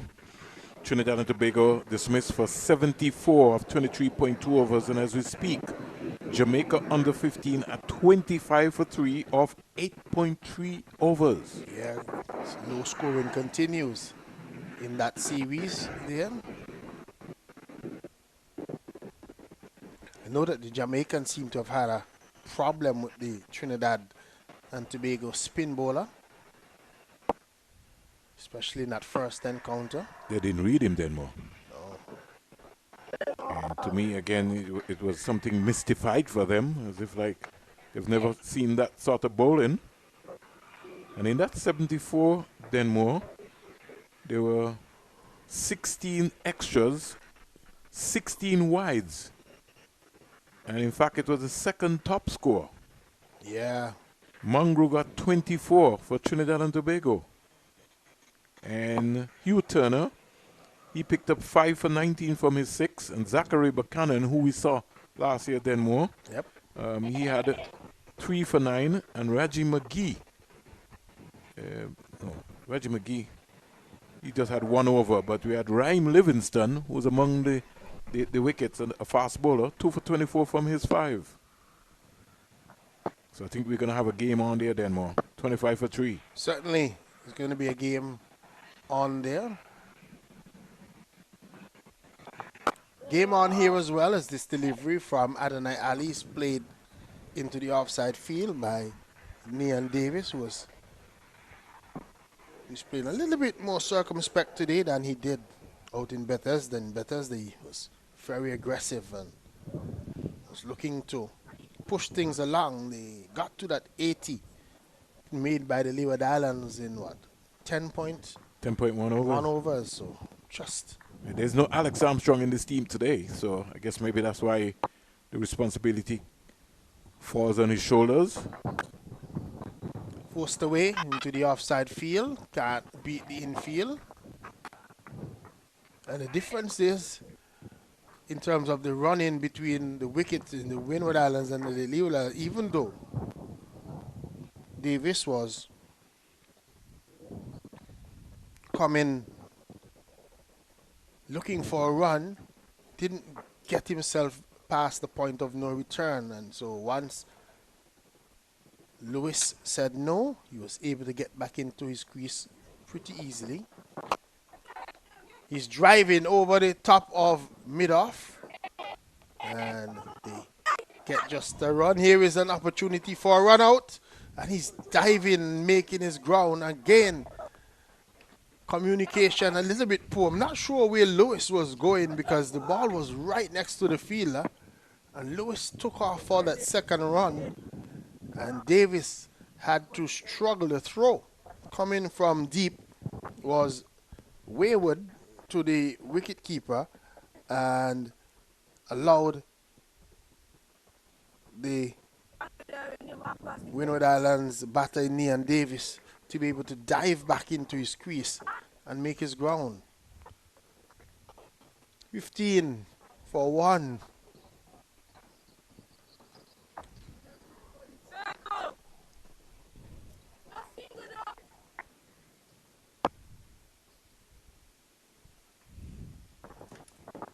Ali's delivery struck away over the square leg region for 4. Short delivery, and he just hammered it over forward of square and into that mid-wicket boundary for 4 runs. Poor delivery there from Ali Dunmore. Yeah. Banged in delivery, no real direction. Half tracker. Yep. Nian Davis was not going to miss out on that. He didn't try to keep it down, hit it deliberately in the air over the top of the square leg region and picked up 4 runs. So 9 deliveries so far for Lewis for his 2. So he's not gotten off to a start. Lavier back in the pavilion. 19 for 1.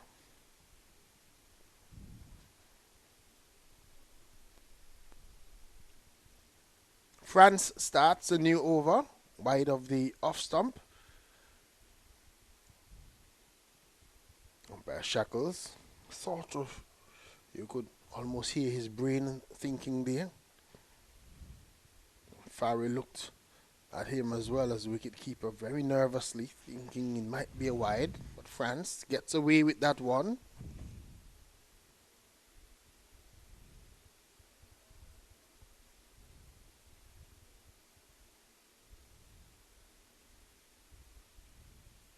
Outside the line of the off stump.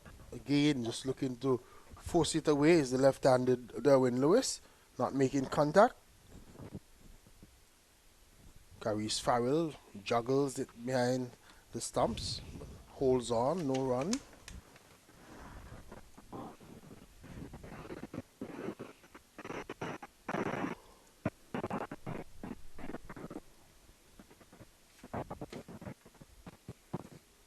Here is a delivery that is driven hard back, just crashing into the boot of Akers France into his ankle area. That one was driven hard by Lewis, and in his follow through, France just getting hit on the boot.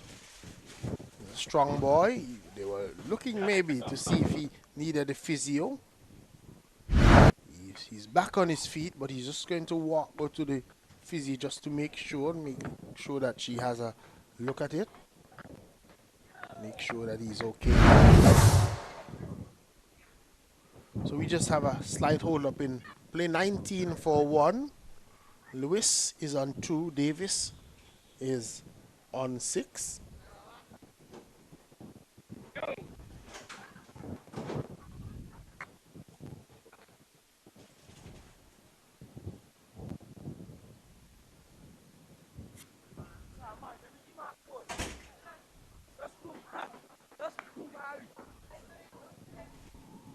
France is going to be okay. Stands in front of us with the number 22 on his back. Here is France in. Short delivery and he's dropped. Got his left hand to it. And it was a sharp chance. We just have a look at it once more. Yeah, Lewis was looking to pull it off the bat. It went back at France very quickly. Couldn't hold on in his follow through. So Lewis remains on 2. 19 for 1. Outside the line of the off stump from Kamari, France.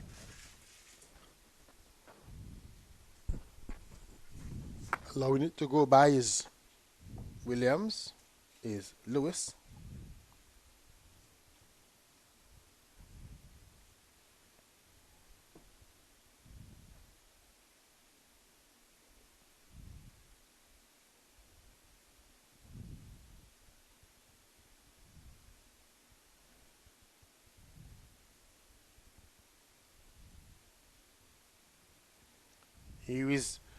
He pulling one into the mid-wicket region for 4.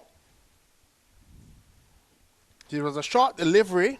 He pulled it into the mid-wicket region, and the fielder there just couldn't get any hand onto it. It came to him quickly. The ball went past him very quickly and into the boundary for 4. So it was Prentice who was standing in that position, and the ball came to him very quickly, and a poor effort of trying to stop it. The ball raced past him and went into that mid-wicket boundary for 4. So Lewis gets his first boundary, and the total has gone on to 23 for 1 at the end of over number 6.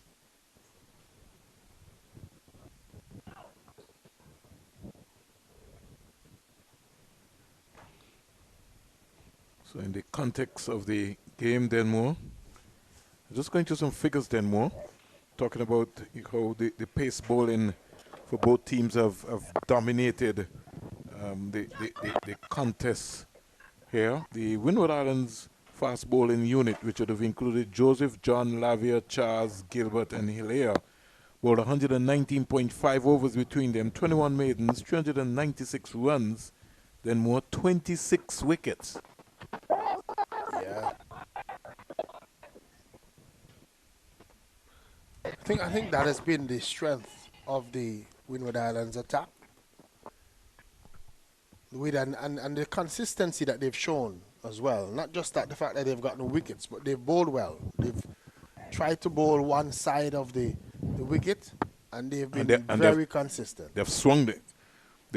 Joseph and John have gotten the ball to swing, yes. Yeah, in and out both ways. Yep. Here is the delivery that he was looking to pull it away. Piece of a thick outer edge flew over the top of Caris Farrell and down to the boundary for When it's not going your way, it's not going your way, then more. certainly. Nian Davis was looking to pull that one into the mid-wicket region. Got a top edge, but it flew over the top of the wicket keeper of the Leeward Islands. 4 more runs, 27 for 1 in over number 7. None for 17 so far today. Adonai Ali. Today has not been his day in terms of cricket. And on top of that, the catch was dropped off of his own bowling. Yeah, catch dropped off of his bowling. It's been a little bit expensive thereafter.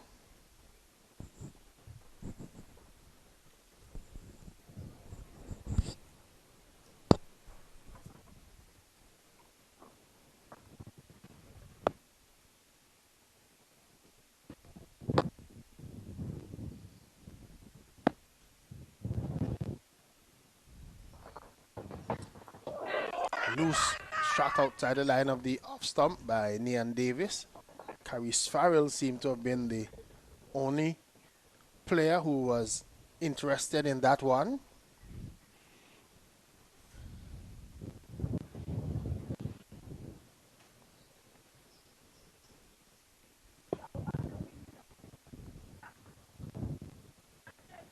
Any good news then more coming out of Grenada?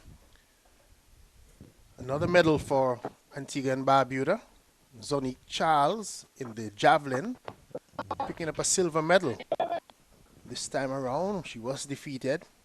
Wasn't able to figure out who got the gold medal, but I saw on the news feed coming in to me from journalists out of Antigua that Zonique Charles was the silver medalist in the girls under 17 javelin. I understand she might be the daughter of Javid Charles. You remember him? Yes. That fast bowler. Fast bowler, Seventh-day Adventist. Seventh-day Adventist who had that struggle. I'll give you that story then more. Here's a delivery that is driven through the offside. Oh my! I'll give you that story then And more. he's going to pick up 2. I know him very well as well because came to play with the Black Hawks, but would love to hear that story because it's a struggle, and it's a struggle it continues to be in Antigua and Barbuda when it comes to sport and certain things. But 7 overs have been bowled, 29 for 1. Lewis is on 6, Davis is on 12. The one player out, Lavier, who was a substitute,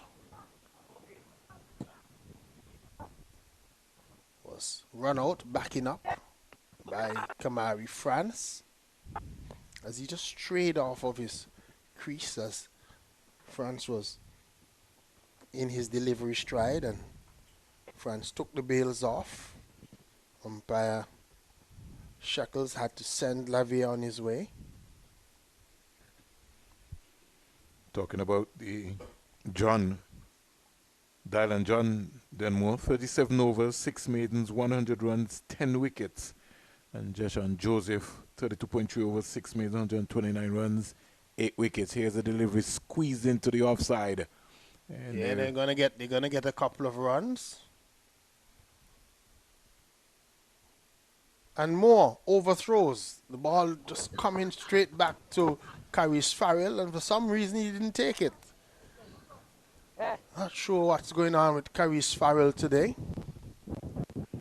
Just a little bit lapse. A little bit of a lapse in the field of the Leeward Islands. say something to you, Denmore. The will to win is not nearly as important as the will to prepare to win. Everyone wants to win, but not everyone wants to prepare to win. And that has been really the major problem for the Tropical Wave Leeward Islands under 15 team. We'd like them to win, but we haven't prepared them to win.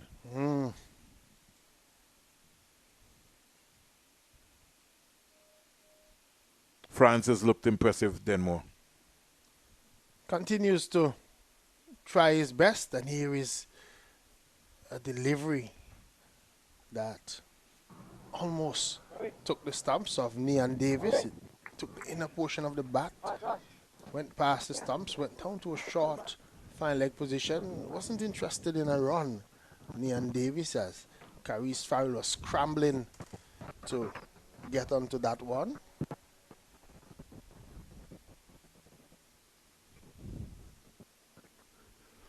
We've got some time for France. I really like him then more. France, outside the line of the off stump, one that touched down and hit the seam and bounced through with a good bit of carry to Caris Farrell. No run. Potential there with France. Kamari France. Some folks would say he sort of looks as if he bowls off of the wrong foot. Yeah. Has just that little hop just as soon as he gets to the crease.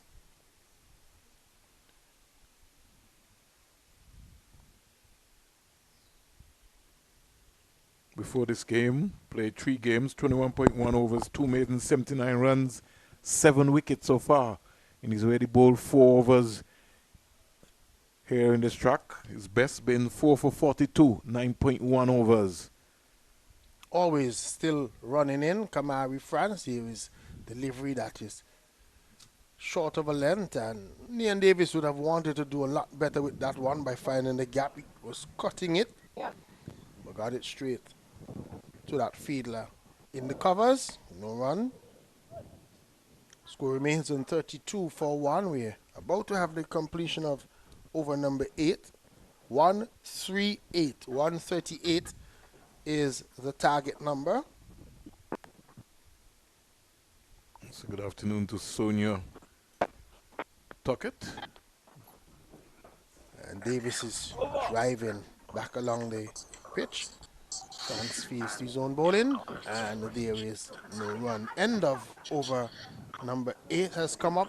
The Winward Islands 32 for 1. Lewis is on 9. Davis is on 12.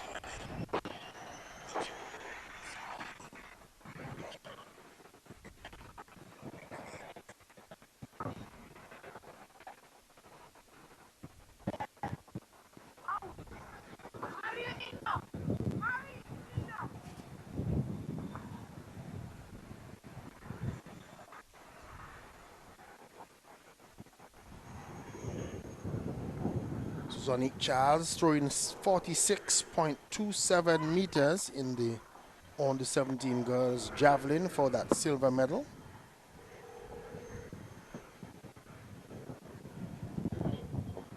Outside the line of the off stump from Ali as he starts a new over. His 5th over. None for 19 so far.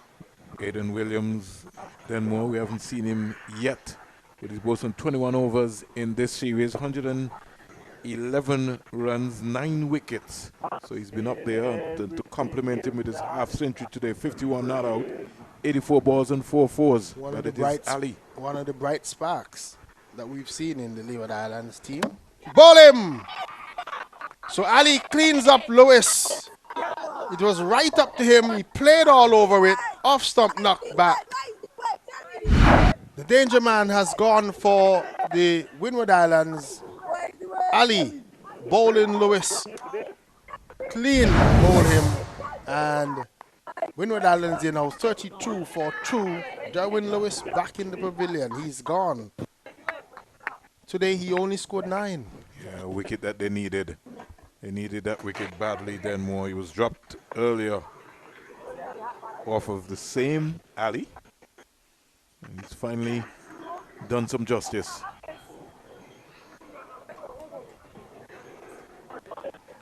Certainly has done some justice. He has bowled well in the tournament. Adonai Ali.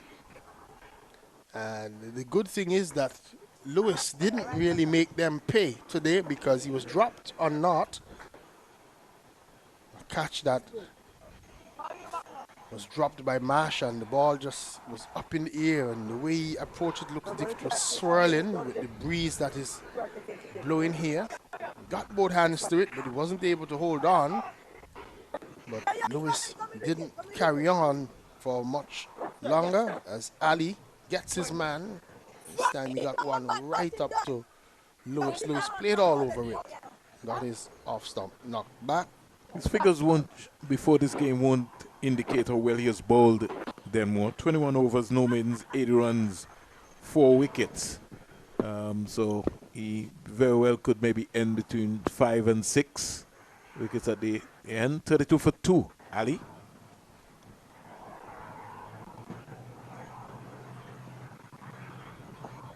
He's bowling. The first delivery is driven over the offside, going to run close to the boundary. Maybe just, no, it carries all the way into the boundary. Who's that new batter? That Williams? looks to be the captain. Is that the captain? I think it might be Williams. Look at Ahmad Williams. Ahmad Williams. And he's carrying on.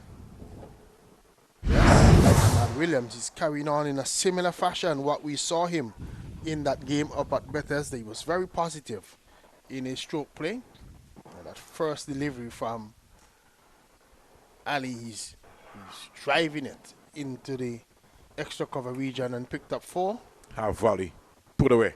Farrell has sent the man back on that boundary. He's brought up the fine leg. So he has a man at deep square leg and a man on extra cover boundary. As Ahmad Williams gets another delivery right up to him, this time much too wide for him to offer a stroke. He allows it to go by into the gloves of Farrell. No run. Yeah, ball darting back there from Ali. Could see what he was trying to be working on. 36 for 2. We're still in the first power play. Target is 138. Ali has picked up a wicket in this over, but he's also given away a boundary as well. Outside the line of the off stump, allowing it to go by, is Ahmad Williams. No run. If you can just get that ball to just come back, be able to just cut that wrist and just get it to just in swing late as possible. Davis is 12. Neon Davis. He's shown that he's got some ability with the bat.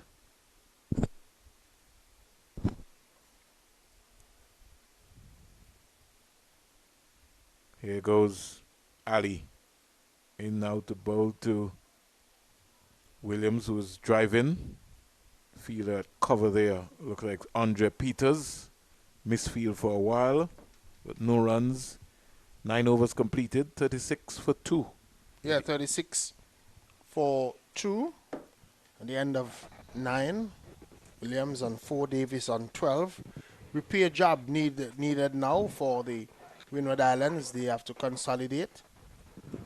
And they don't want to be losing too many wickets, the Winward Islands, because they could then find themselves in a bit of trouble. And with some good bowlers still to come for the Leeward Islands, Aiden Williams being one of them. There's also spin in Andre Peters, and it's an opportunity maybe for him to try and find his groove. Talking about birthdays, come back to the birthday list. Denmore, France. Stands up straight and plays that very well there. Composed there. Neon Davis. Conversation. Farrell has called France down. Maybe saying to him, come on, give me one more. Give me a big effort. I need to get Davis. Yesterday. Denmore. So Kim Collins turned 50. 50. Yep, I heard that that yesterday. The great man. It's quite unfortunate that he's not been recognized as a national hero of St. Kitts and Nevis. One only has to remember in 2003 becoming world champion. 2022 he was the Commonwealth champion. 5 Olympics. First athlete from St. Kitts and Nevis to get to the Olympic final. And even at 40 Denmore, I'll give you a classic then more. So they had a national championship in St. Kitts and Nevis.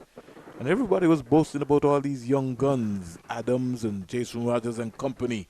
And everybody was telling me, well, you know, Collins is going to lose. So I said to them one thing then more. Nobody in this race outside of Collins have ever run sub 10. If you've never run sub 10 before, you can't beat Collins.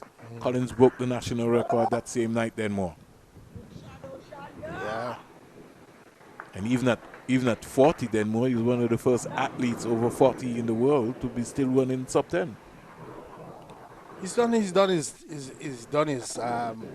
representation and done it well for St. Kitts and Nevis. And I heard the discussion that was taking place over there in St. Kitts about him being a national hero. And here is this delivery, struck away in the air. Catch is taken. Neon Davis goes. That's the wicket they wanted. That's the wicket they wanted. Farrell is saying, go to your hut. Davis is very upset with himself then more. Is it Davis? No, it looks as if it's actually Ahmad Williams. I might have Williams misidentified him. Okay. But it's Ahmad Williams who was looking to force that one over the infield. And the catch is taken though. He is going back with his head bowed. And Winward Islands in a little bit of trouble. 37 for 3 in over number 10. Williams is back in the pavilion. The dependable captain Joshua Joseph comes out then more, and he's quite capable. Yeah, they're going to need him today to show the consistency that he has done so far with the bat. When he has come out, he has been very calm. He's not easily flustered. And he has a way of taking his time about his batting, not seemingly in a rush. So we'll see what his approach is like today. You know, it's amazing then more because the political talk still continues in St. Kitts and Nevis. First it was El Comida Willett, because many persons felt that El Comida Willett really should have been one of the national heroes. And then came Kim Collins. They both have been ignored. Then you had another situation where Mikael Louis became the first player from St. Kitts to have played officially for the West Indies as a test player. Here is this delivery cut away over the backward point for 4. So Joseph is starting in a positive way. It was short outside the line of the outcome from France. I just think that Peters was just too short. He needed a ladder to catch that one. He leaned back and hit that one over the top of Peters and into that backward point boundary for 4. Peters maybe might have to give himself some room then more. I mean, maybe just go back and then maybe walk in. Maybe had he been back, he might have maybe taken that, or he might have maybe needed Antigua and Barbuda fire truck step ladder to catch that one. France is really charging then more. He's got 1 for 17. And he has been on the money, along with Elijah Miller. I think it's bowled real quick. Ooh, that stayed down. He's squeezing it away into the onside field for a single. And was much closer to Lewis, to Joseph. Joseph was just squeezing that one while taking off the inner portion of the bat. He got a single. 10 overs have gone, 42 for 3. Joseph is on 5, Davis on 13. 138 is the target. 138 is the target. Ali and France 5 overs each. Ali just a little bit more expensive, going at a rate of 4.60. France. I think he would have had to go one more for me then more. Yeah, I in this situation I would have bowled him the 6 required. Gotta go for him. Gotta give him, but instead, especially in the fact that he got a wicket. A wicket in the last over. They've gone for Andre Peters instead. Yeah, I certainly would have given him one more, especially with the new batter in Joseph at the crease, and hoping that he could get rid of Joseph. Somebody made a blunder here. Ali has to bowl one more. Got a bowl alley. He's in a rhythm. He picked up a wicket. Joseph is just coming. I think Captain Carys Farrell though is the way he captains is almost as if he walks out with a Script. script, and so he only follows the script, doesn't do anything outside of the script. Peters' first delivery is angled toward the leg side, was looking to sweep Joseph. He's got to stay down in his stance. Just a while ago, Carys Farrell just moved across. There was no hands, anything. He's taking a shortcut. That's what you call being a lazy keeper. Beautiful leg before. This Not delivery. No, that look. Might have got something onto it. Plus, from this angle, it almost Looked looked as as if if it it was was angled down the going leg down. side as well. Yeah. The movement of the Farrell, wicketkeeper yep. Farrell would indicate that. Even though his left foot is outside the line of the leg stump. Because, again, have Joseph driving, not able to pierce the infield, no run. No, I'll say something to you then more. There's no way that I would have for Peters long on and long off. Plus the sweeper, you're almost like you're taking the pressure away. So if he like wanted, he could have had maybe one. Like I said to you before, the script. 5-leg region. You need wickets, you need wickets. You got to keep the attack on. You have to believe that you're on top. And right now, one would have to say that the Leeward Islands is on top, 42 for 3. Gets a delivery that he's reaching for and playing defensively is Captain Joseph for the Winward Islands. No run. Don't need that sweeper. Why is that sweeper all the way out there? You don't need that out there. Here is a delivery again, having Joseph in a spot of bother. Coming off the inner portion of the bat again, missing the stumps, coming down to that short fine leg position. Good start by Peters. Denmore made over to start. Yeah, maiden over to start and had Joseph in a spot of bother all day. Look at your family, man. They're really having a field day out there. Yeah, they Denmore. are having a full field day. Looks as if they've planned for a full picnic. As we see them over on that far side. They've all come out to support Dante Come on, so today. why would we take now France? Is nobody thinking about the game?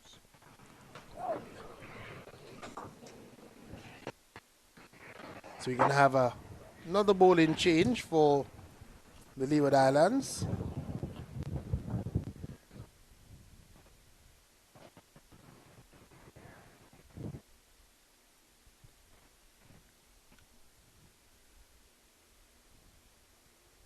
Unless France is injured.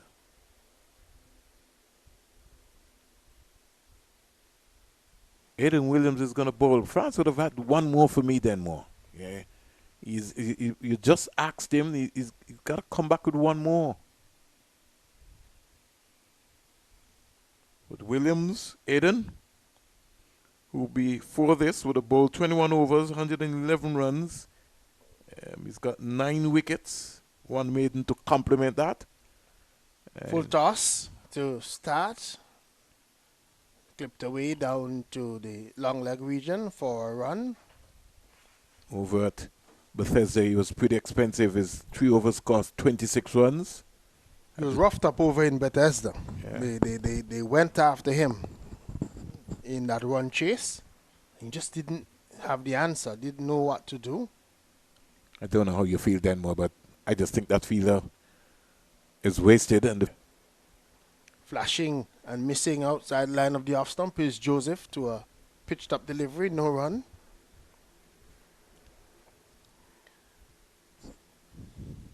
just don't believe in just putting feelers into position just because you want to put feelers, you know. You have to attack. That feeler deep backward square needed to be alongside Melissa Laurie. Really putting the pressure on. They're now putting France back on the boundary, bringing up the third man. That's almost like giving away a single.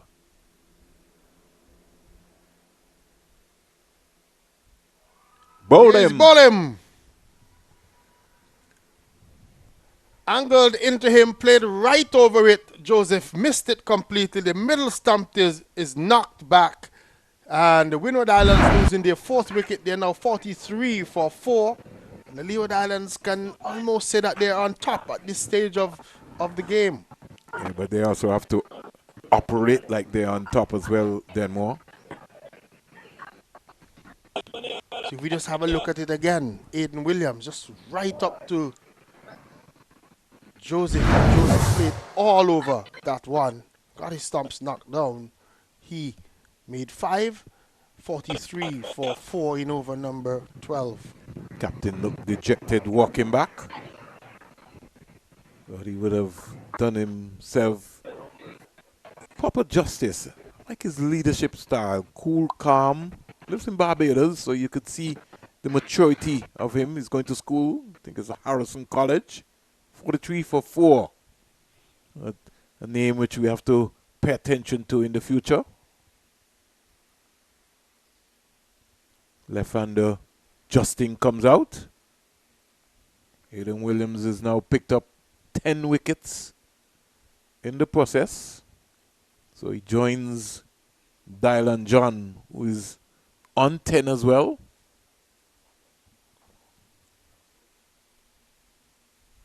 How did that not hit the stump then more? Yeah. We've Trickled seen a lot of near misses today. Yeah. They played 4 tracks 4 times on this surface, so you know there would be some inconsistency banding around.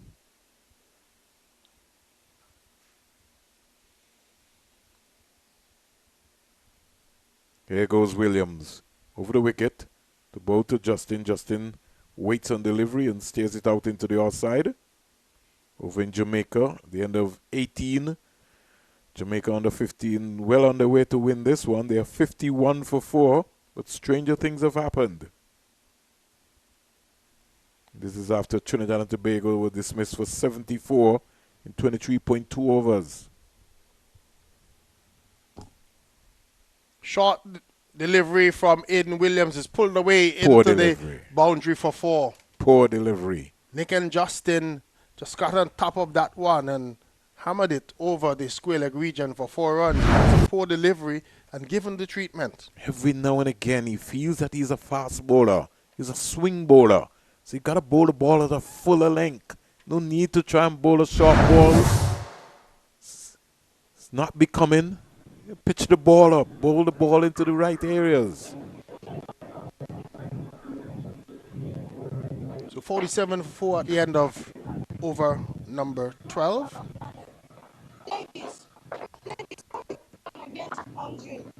He just made an over. What is the plan? I'm trying to find out what is Final day of the 53rd edition of the Carifta Games, then more. Dominica winning a gold medal as well last evening. St. Lucia. You always tend to look out for the OACS countries. St. Kitts and Nevis have been struggling real badly, Denmore. Nothing to show yet in the medals column. He would have had a couple of personal best athletes in the finals, making finals.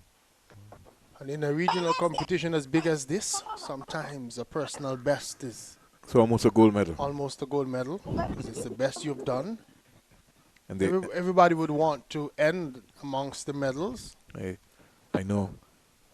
Justin Robinson, he's been appealing and he says, will St. Vincent and the Grenadines win a medal?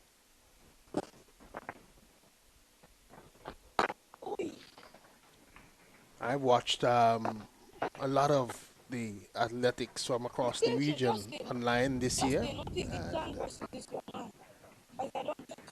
The times that I saw coming out of St. Vincent in their games would have been difficult to match up against some of the other times that we've seen across the region.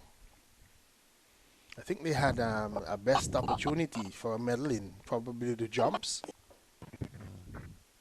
You know, we were talking about development this morning, Denmore, in the context of the even netball and how we treat, you know, our priorities of, you know, developing people. I'll come back to that conversation, Denmore.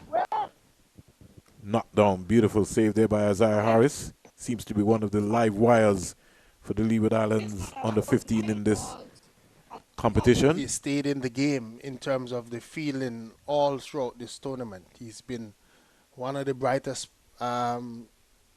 sparks in the field. He's been put in some key areas of the field, and he's really lived up to the expectation in those areas. Peters casually have to stop the ball. The ball comes straight back to him. Just parry the ball in front of you.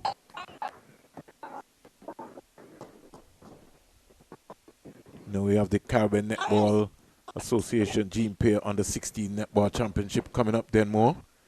I don't think Antigua is participating in that. I think it's also going to be doubtful whether St. Kitts will be going to that championship as well. I know Antigua would have named the squad. They have a squad? Well, they named the squad, but they're having funding issues. Well, St. Kitts, the same scenario. They've been training since last year, December, January. And again, we're having the same issue what we're talking about then more, funding issues. How can you have funding issues for young people? I just don't get it then more. And all these things are budgeted for then more. So it sort of sparks me, you know, who represents when the Ministry of Finance meetings takes place. Because these have to be priorities. In not saying sounding political, on the 13 and on the 16 don't vote. That's a good one, Denmore. I love that. Williams pitching up. James, little casual there deep at mid-on, and they got an easy single. But it's also sort of strange, Denmore, because somebody gave me a wonderful scenario. The Sir Garfield Sobers competition, a particular country sent their team. This present Minister of Sports benefited from going to that Sir Garfield Sobers Schools competition. And now he's become the Minister of Sports. He squashed the team from going to the Sir Garfield Sobers competition. Amazing. Wide delivery there from Aiden Williams. It happens, Springer, simply because the parents of these children don't punish the politicians by not voting for them when the time comes. And if more parents would react in an angry way when their children are denied the opportunity to represent simply because somebody thinks that, you know, funding something else is more important than putting money behind children, then it will not stop. Yeah, we still have these gatekeepers who've been around our sports development in the Caribbean for 40, 50 years, and they seem not to be in a position. They don't want to move Denmore. In fact, I consider Denmore to be their retirement plan. Part of the problem that we have with development of sport in the Caribbean in general. We have a lot of people who shouldn't be in the position that they are currently and probably would have outlived their usefulness at this stage. And we need some new, fresh faces and ideas happening.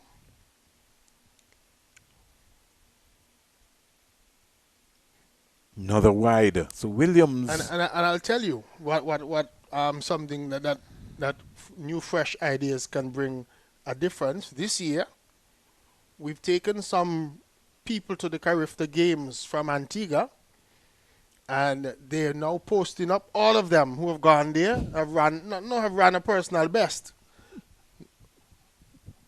Now, the person who was there before, that's a good-looking shot driven through the offside for 2 runs to Justin. The person who was there before had set the standard so high in terms of qualifying that we had less people going, people not getting an opportunity simply because they couldn't meet standards that were higher than anyone else in the Caribbean. Now we got a new, fresh president, Female at that. female at that, and she has made a difference. She has sent some people who have gone there and done personal best. A guy who normally would not have gone made, I think, 2 finals. So we have to think about these things and look at how some of the older heads, how are they really helping the situation that they think that they are, and maybe time for us to get a lot more of them out of the way and get fresh new faces in positions that will make a difference. Yeah, President Joseph Yep. done an excellent job to date so far. And one only has to date back, just earlier than more. Rai Benjamin, who represented Antigua and Barbuda at the Caribbean Games. And Seems he's- like a long time ago, 2015 in the 400 meters. And what he said, In fact, he got silver Yep. during that time. and what did I say? That he didn't see anything here that could take him to the next level with the people that were in charge, which forced him in a different direction. He's now the Olympic champion representing the USA, and he would have represented Antigua at the junior level. So it tells us that sometimes it's the environment that is being created around here that is not causing a lot more people to be good. And he's come back in a very big way and given back to Antigua and Barbuda by the last couple of years by having his training camp here, which certainly would also then would have motivated a number of the young athletes. And what has happened? Remember, the first year there was a lot of Animosity. but Coaches, this year with coaches told their athletes not to go to the training camp. exactly this year with a new president in place who insisted that they're going to use it as a positive rather than a means of animosity.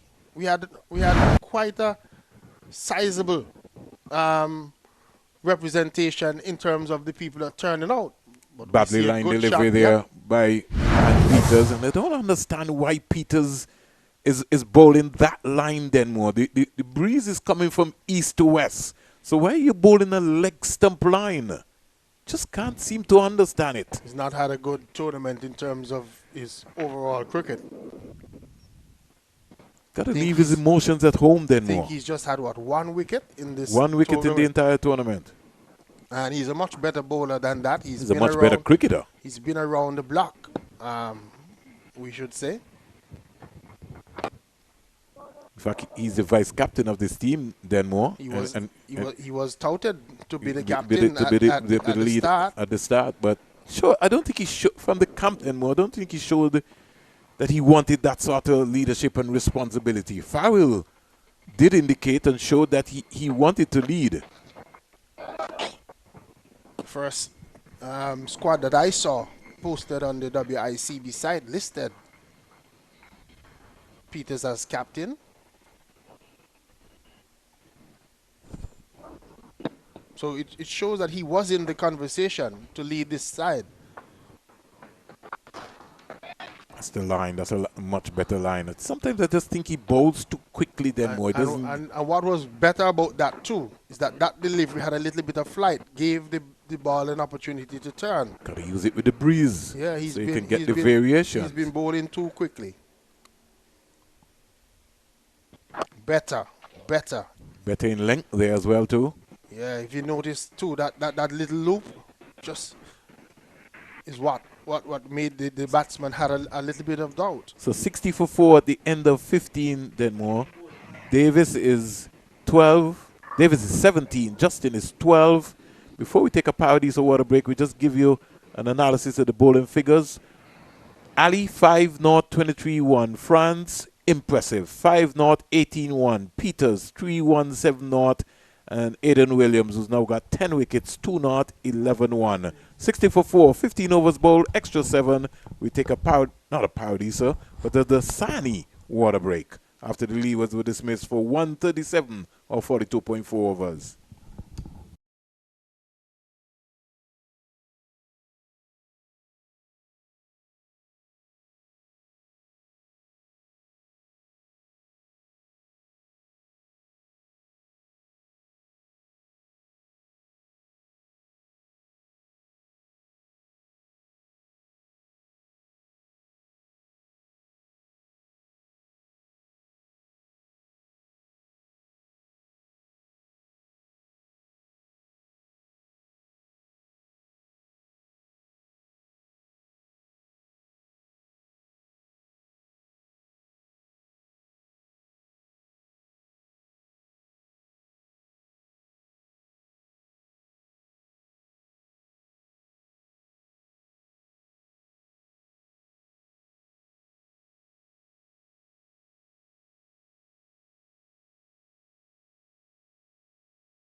We're back after that Dasani water break.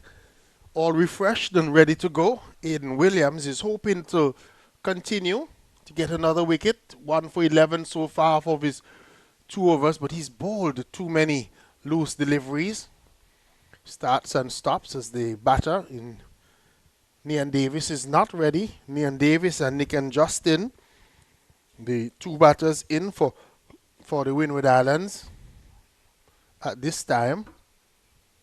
Winwards need to get to 138 for victory.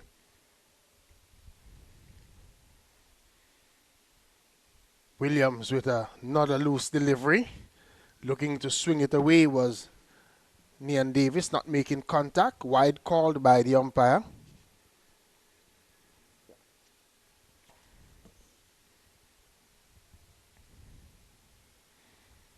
Trying a little bit too hard is Aiden Williams.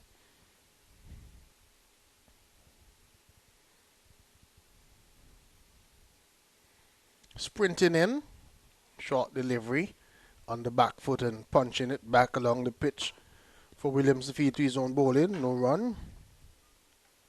So 77 needed in 34.5 overs with 6 wickets remaining. So you tend to think that the Leewards are going to need more wickets. They're going to have to bowl out the Winward Islands if they're going to win their first encounter. The Windwards would be hoping for victory and a 5-0 sweep of the Leeward Islands. Leewards would want a consolation victory even at this late stage.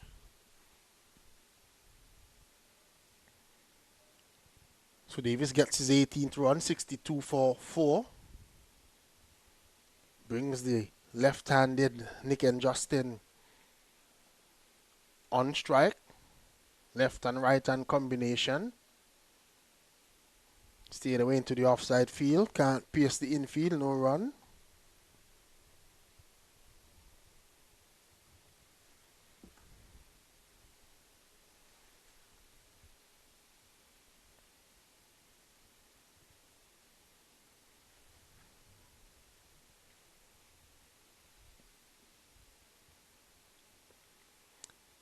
Williams, who had a top score today. This delivery, again, a poor delivery and whipped away into the mid-wicket region for 4. Full toss and just whipping it over that mid-wicket region for 4 is Nick and Justin. 4 more to the Winward Islands total, and the score is down to 66 for 4.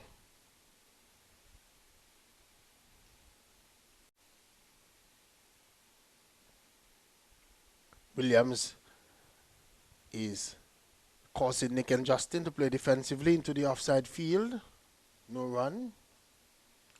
So a required weight of 2.11 for the Winward Islands. So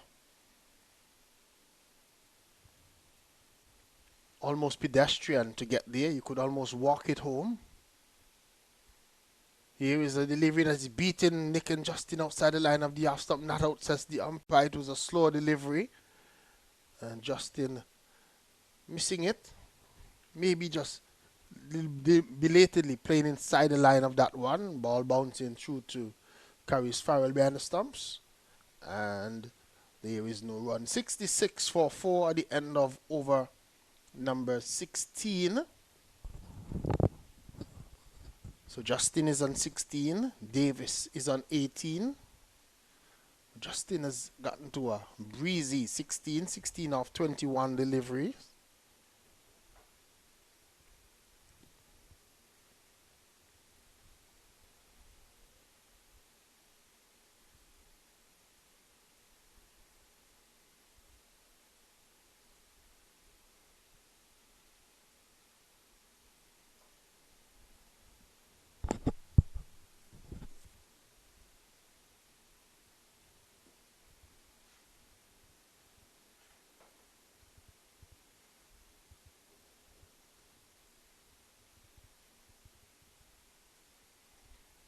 Ball is leaving the bat in the air, going over the top of the slip region, falling and coming down to a short third man position. Akes France gives chase, come through for a run.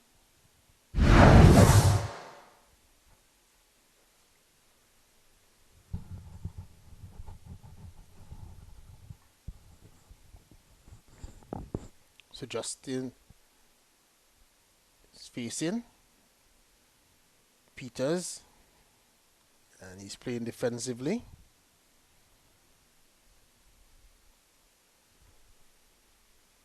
Peters needs to find his rhythm and just get into a rhythm and keep bowling. Quicker delivery.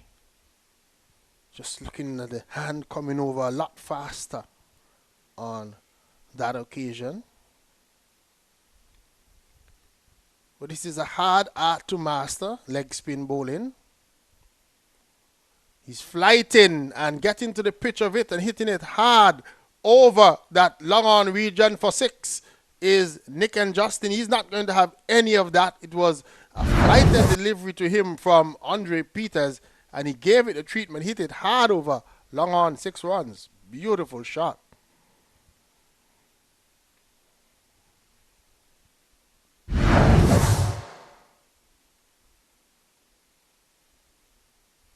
Gets another delivery that he's just playing defensively this time. Into the onside field, no run.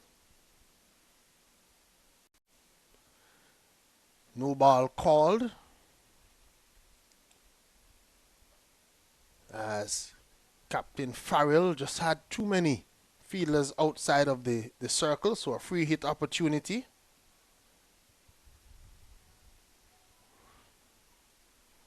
Because he had sent that man, as he normally does, Farrell, is that he responds. And Justin is jumping down for the free hit delivery. He's going to get a run.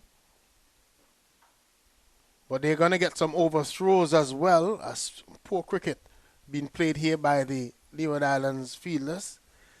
The run was already on, and I'm not sure what Martian was thinking about. Still plugging the ball, and the ball going for some overthrows. So 2 more to the total, 76 for 4 at the end of over number 17. I was saying that Farrell has a tendency of every time a ball is hit somewhere in terms of a boundary, he tries to put a fielder there.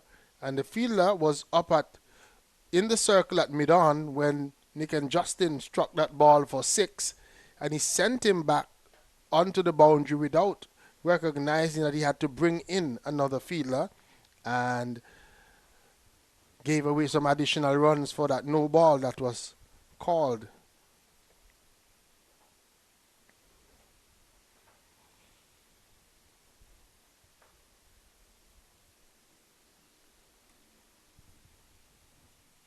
So Martian is going to bowl. His first delivery is struck away into the mid-wicket region and is out caught on the boundary. It was a full toss to Nian Davis, and he was looking to clear the boundary. Hit it straight down the throat of the fielder posted out on that boundary. Dante Odlam, he took a smart catch. Waves to his fans who are out in their numbers on the boundary, and Odlam takes the catch. That's the end of Nian Davis, and the Winward Islands losing their 5th wicket. They're now 76 for 5.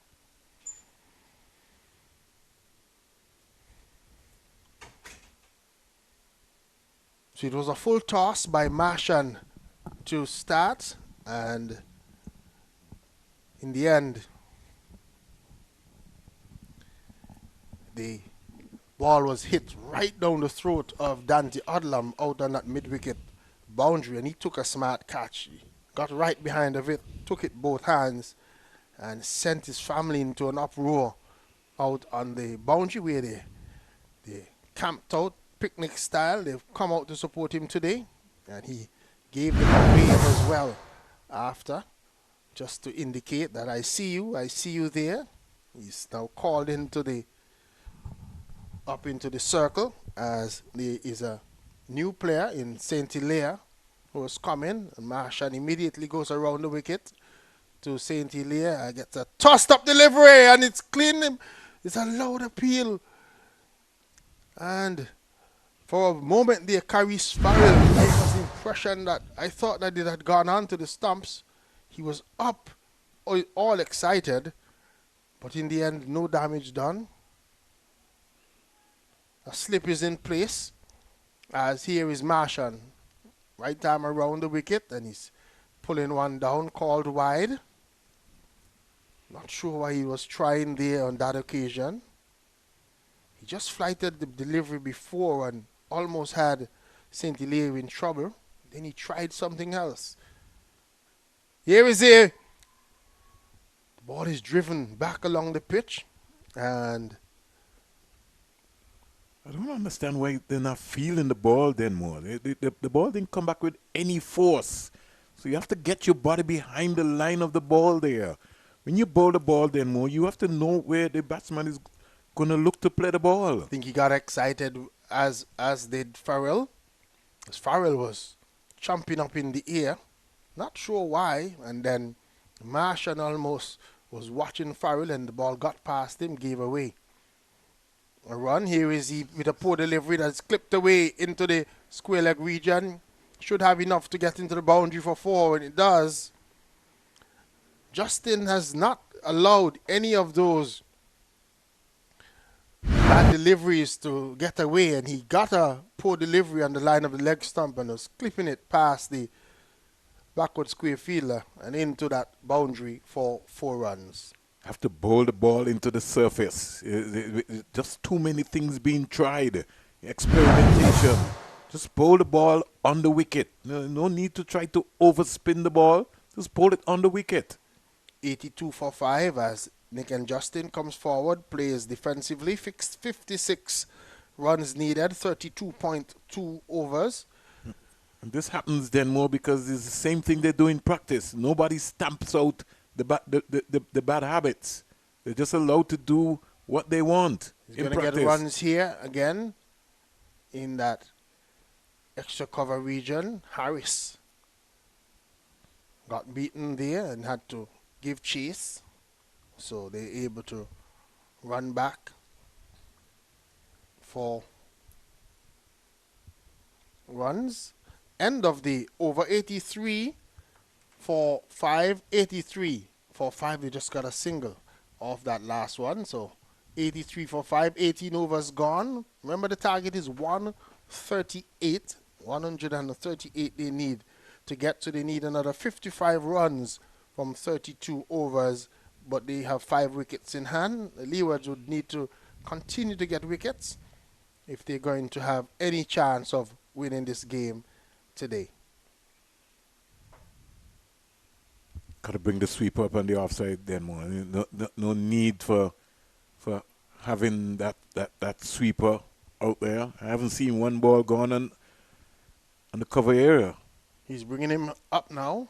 He sent the mid-on back to long on.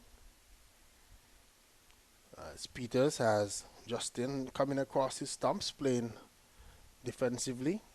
If he's gonna send the mid-on and the mid-off back to long on and long off then more, then he needs to take his time and bowl. He's still trying to bowl fast.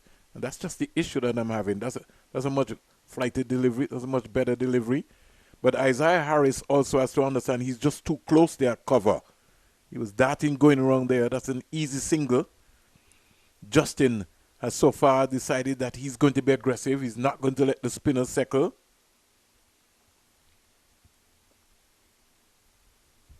This is a game on here, then more. 1 or 2 more wickets, again more. Yeah, that's what I'm saying. If you get a couple more wickets, you could put the Windward Islands under some pressure and then we'll get to see what they're made out of. But then you can't have deliveries like that one. Poor delivery down the leg side, gone away past the wicketkeeper. 4 runs down to the final leg region.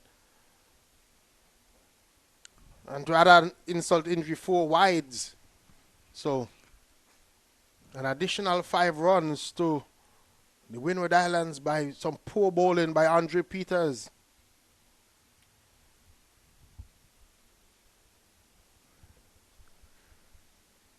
I'm speechless. 88 for 5.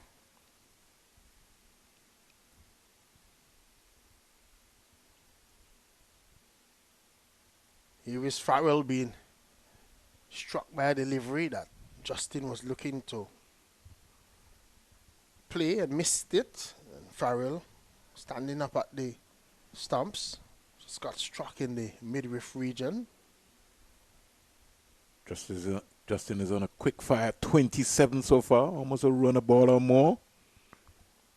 He's going to get more runs here as he pulls this one down to the final leg region. Prentice comes around, has a good strong arm throw back to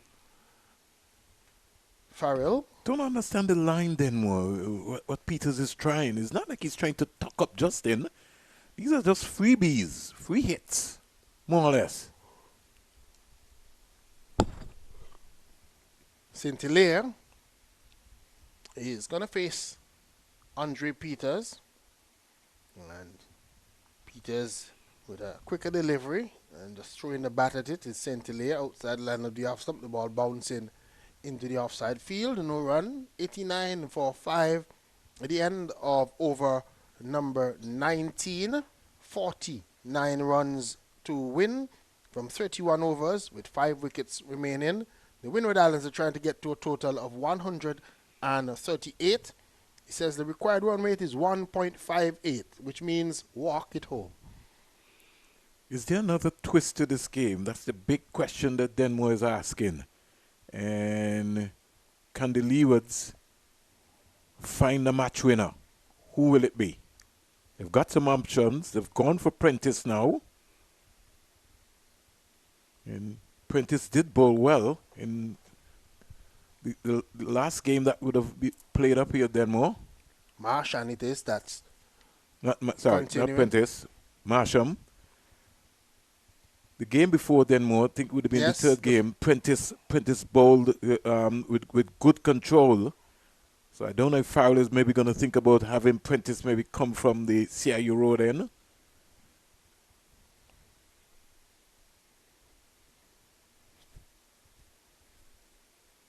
Can't try anything. You got to keep it as simple as possible. Too many things being tried. Peel for a leg before, but that's obviously going down. Yeah, going down the leg side.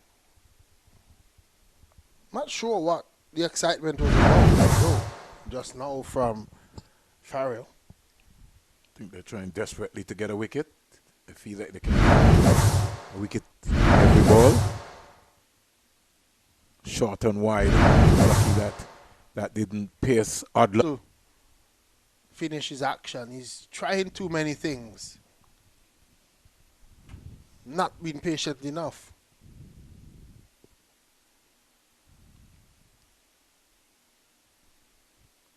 It's almost then more like he's trying to bowl a top spinner. He's trying to bowl a off spinner. He's trying to bowl a deucer. It's just too many things taking place. Just bowl the ball into the surface and be patient. That's what you have to do. Repetitions, repetitions, repetitions. Again, we see Farrell up and excited, but Farrell needs to understand that if he's going to be excited and going towards the leg side, that's not going to be something that is going to sway the umpire. Because he's going towards the leg side and he's jumping up 4 leg before. Over comes to an end, 90-5.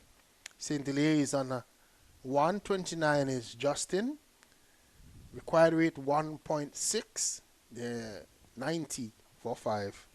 Now, one of the things that you have to understand, Denmore, this has been the 4th time that they've been playing on track number 6. So which means that there's been some wear and tear on the surface itself. The ball is keeping low. So if they can just maybe just vary and just take their time and just bowl the ball between wicket and wicket, try and sort of build some pressure. I think that they can be in the conversation. As it is right now, all of the bowlers are trying to get wickets. Everybody's getting excited. This is a cricket game, and you have to bowl in pairs. Prentice comes on. Yeah. Caris Farrell, like if he's wired to you today. Was that what you did when you went down in that direction? Did you put on some wire in him? Because you just mentioned Prentice and he's into the attack. Got to look at the context of the game. And even Prentice coming on now, Denmore, you don't need long on and long off. What you do is that you force the Windward Islands. This is a new ball. He's bowling with control.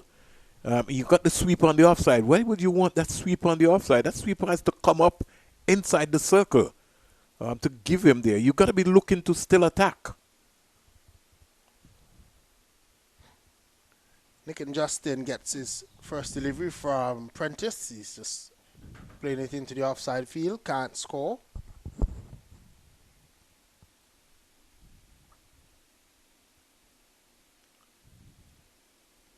His delivery struck away over the top of Prentice out to that long off region. One more to the total. He's got to bowl the ball into the surface. Don't try anything. Just come and just build some pressure. Bowl some dot balls. Yeah, that would help within the process. Maybe give Prentice 2-3 overs. Pull Prentice out of the attack. You know, you mix it up. Don't let them get too accustomed. Here we watch us get again, and this is St. Hilaire. Played it into the offside field. No run. What is nice though to see from Farrell is that he's brought up the long off and long on inside the circle for St. Hilaire.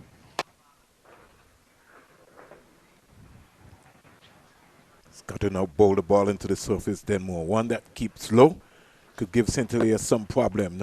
No flight, don't go trying anything. Just bowl it into the surface. See, that's wide. He can afford to use his hands. Bowl it between stump to stump. That's where you want him to go. Put him under some pressure. Prentice has gone around the wicket to bowl to St. Hilaire. He gets away with a poor delivery. Outside the leg stump, was looking to sweep St. Hilaire, but got it straight to that fielder standing at that short fine leg position in Akes, France.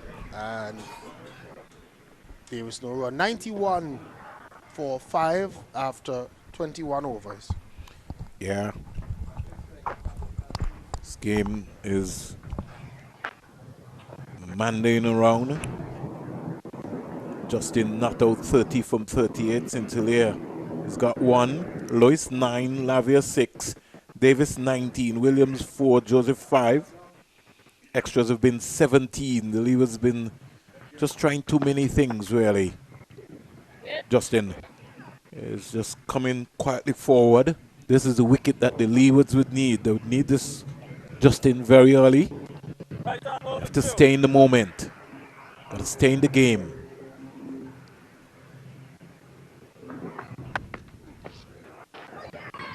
There's an appeal for a leg before, but the ball has gone past the wicket keeper and gone down the onside. They'll get maybe 2 leg byes there. Paya Ogis will now signal. Tall guy stands balanced on his right foot and just lifts up his left foot. Just want to say good afternoon to James Stevens, former president of the Antigua and Barbuda Umpires Association, who've done a real excellent job while he was in control. Out bowl and caught. Bowl the ball into the surface. Justin goes. That is what I was talking about. You bowl the ball into the surface, it might maybe tend to stop. Justin goes. Caught and bowled. Marshall for 30. And the Winward Islands have lost another wicket with Dylan John. Is it John coming out as yet? No, it doesn't look like it's John. It looked like more Benjamin coming out. The wicket keeper. Ain't nothing but a mistake. The 6th wicket goes down. 93 for 6.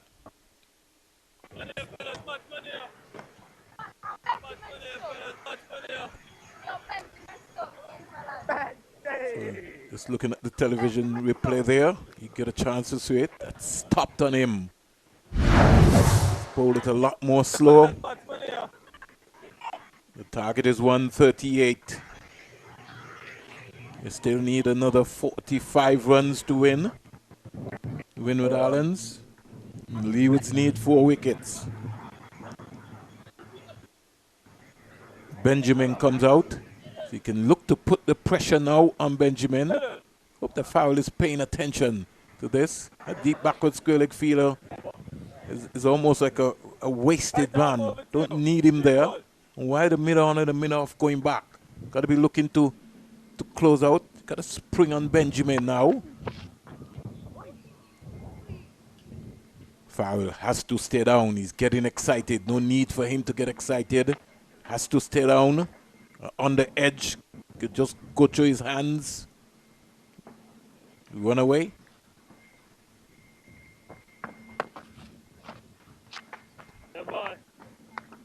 Umpire signaling dead ball. Centillia backing up or looking to back up too far. These guys have to be very careful about that. Ball forced into the offside. Odlum coming around and feeling it. The Leewards have to believe. The Windwards, they're confident. They know they still have Dylan John in their hut. Marsham has changed again. He's gone from over to around. Keep it simple. Keep it simple. Don't try anything. The ball at the end. So end of over number 22. The end of it. Leeward Islands are 93 for 6. And the target is, Winward Islands, sorry, 93 for 6. The target is 138. And it's almost like a stroll in the park for them to get over this one. Hilaire is 1. Benjamin is not.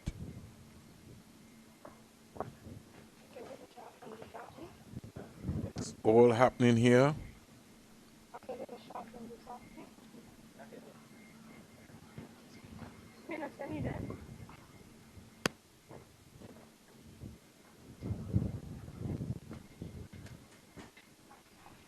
So 93 for 6. We look around and we see what's happening. Prentice. Flatter fast the delivery to Hilaire. He's trying to keep that out. Can't score. Can the Leeward Islands believe? They just need to believe. Again, flatter faster. That's where he has to bowl the ball. Just build some pressure, build some pressure. In the meantime, be on the alert. The fielders have to be on the alert because you could maybe get a run out. You could maybe get an opportunity, a chance. Again, squeezed into the offside. Shouldn't get that single there. They got to be on the alert. That's why the deep backward square leg feeler is wasted. No need for that feel out there.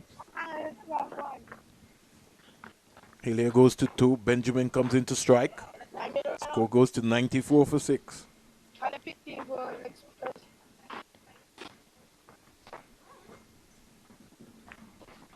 Wait for a while. As Prentice comes in now to bowl to Benjamin. Benjamin stands up and punches it. Can't score.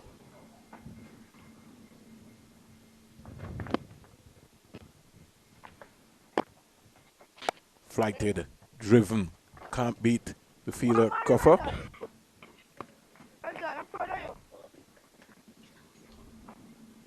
Score remains on 94 for 6. The target is 138. Prentice. Ball into the left-hander.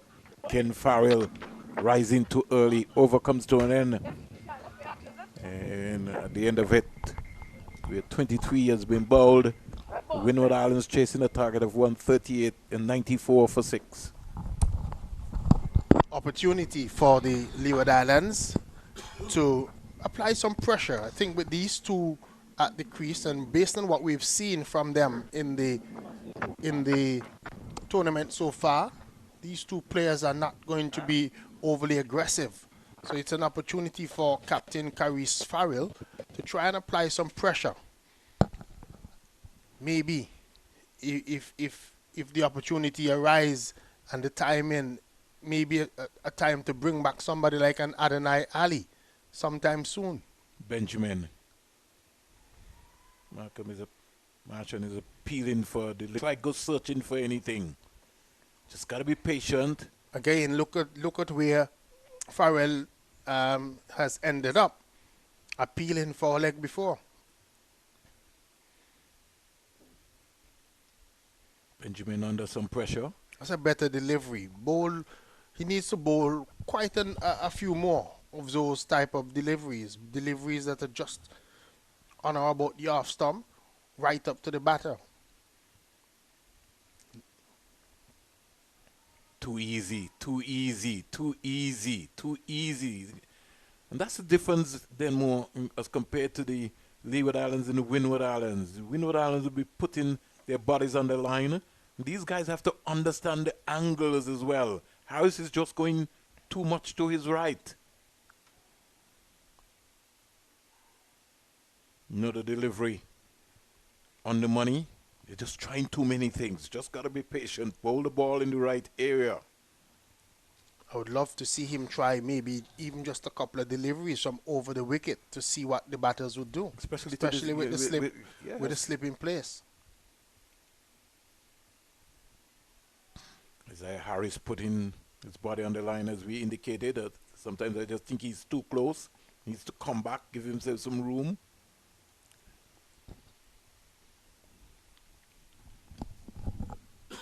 And because of that closeness, that's why he didn't cut off the ball a couple of deliveries ago.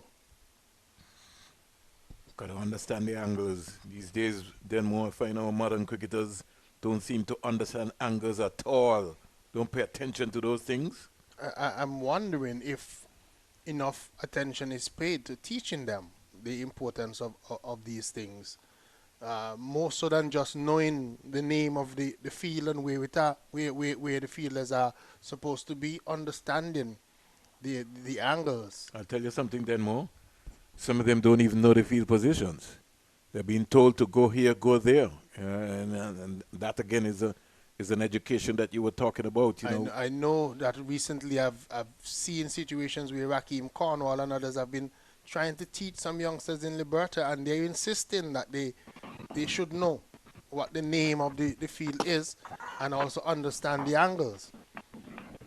A lot of times we spend then more concentrating on, a lot of cones on the pitch rather than teaching them the game. But you can't teach somebody the game then more if you yourself don't understand the game.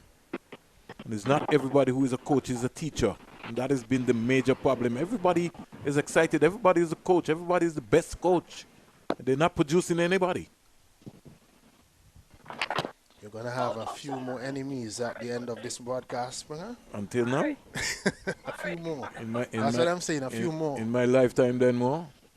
I'm just talking the facts, then more. We've come up in an era, then more, where we've been teachers all of our lives. Facts these days seem to bring enemies. Some folks take it personally and think that, constructive criticism is an attack on them. You have to control the controllables. That's the line. That's where he has to bowl. Prentice doesn't need to try anything then more. Just build some pressure. Build some pressure. Pressure with these tail-enders will cause them to make mistakes. So they just need to continue. Over comes to an end. Maiden over by Prentice. And he's doing what the doctor has ordered here. 95 for 6. Target is 138. Winward Islands dressing room still looking confident. They know they've got Dylan John somewhere in the hut there. And he could change the game then more. Yeah, he can change the game. He would come out and with a couple of swing of the bat could change the whole concept of the game here today. You made a point then, more. Still can't understand why Marshall is coming around the wicket, especially to these two young, inexperienced left-handers. Yeah, I think that if he comes over the wicket, especially bowling into the blind spot, could be more effective. If you notice that when he comes from around the wicket, they're able to see it all the way clearly. But I think that if he comes over the wicket to the left-handers, he would be going into their blind spot, and he brings the slip and that man at backward point into play. He's going to do that all day.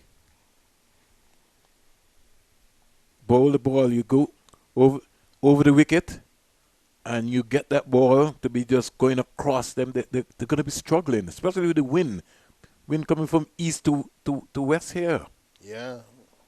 If you notice that now that he's around the wicket, no problem for Benjamin at all. He's just standing there and playing the ball with no trouble whatsoever.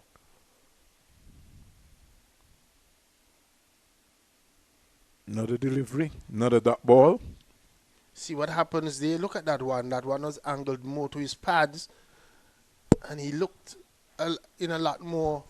On game short, looking to go back and pace the offside. The offside, Odlum right there. Like Odlum to maybe start walking from the 30-yard circle so he can give himself some room to see the ball. Don't get too close. Don't get complacent.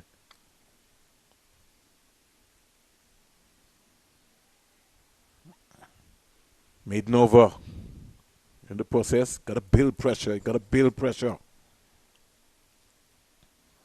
Overs are not going to be the issue, I think, today in terms of the outcome of this game. It's going to be whether or not the Winward Islands can get the required runs that are necessary, or whether or not the Leeward Islands can find a way to bowl out the Winward Islands today. I think that the team that plays the better patience game will be the one that wins this match today. 43 runs to go with 24 overs, so I don't think overs is going to be the issue.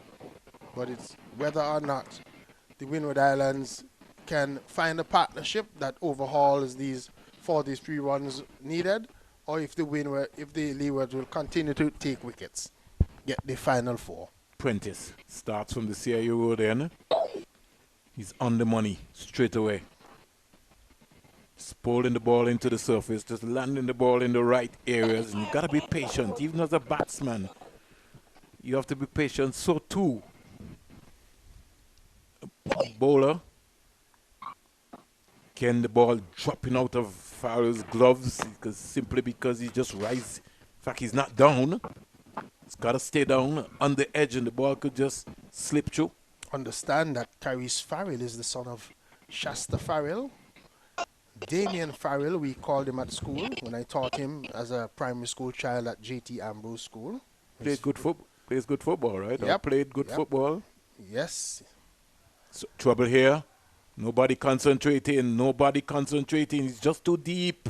This is what we're talking about. Got game awareness. Because I was speaking about Farrell in a discussion, and somebody said to me, his dad is from Antigua. I said, yeah? Who is that? And they said, Shasta Farrell. I said, but I know Damien. I've known Damien for a very long time. Taught him as a primary school child at J.T. Ambrose School. Ali just caught on the heels there. Yeah, just not paying attention there. Almost like a brain freeze. He's had quite a few of those today. How can they get two there? Oh gosh.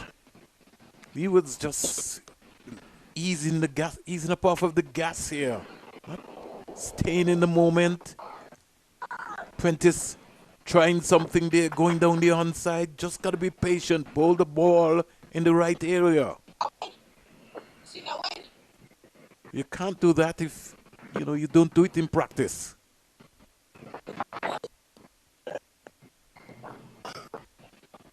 Farrell looks like he's lost his house. Every minute he gets excited, has to control the emotions. Keep it simple. He has to make sure that he tidies up too behind the stumps.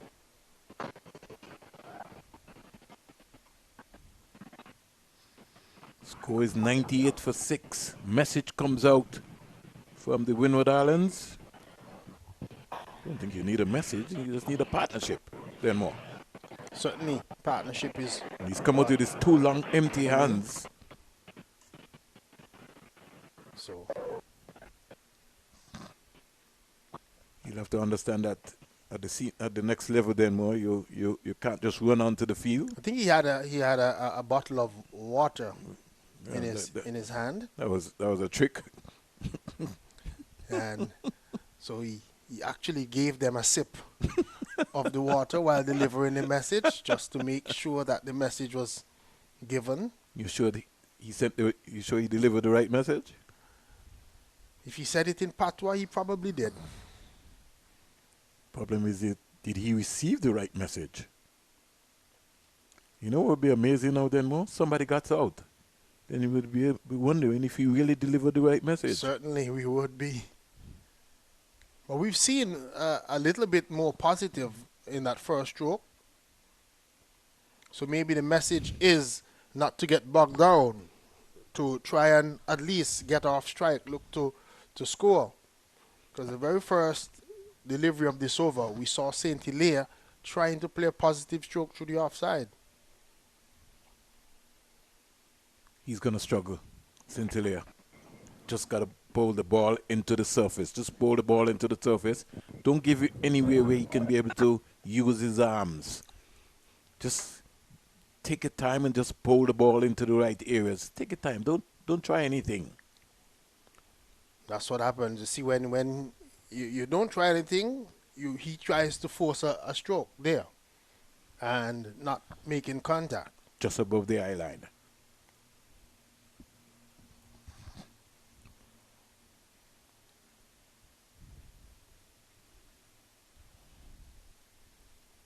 Just trying to do some sort of fancy. Man, an opportunity to get off strike. Just keep him there. Keep him there.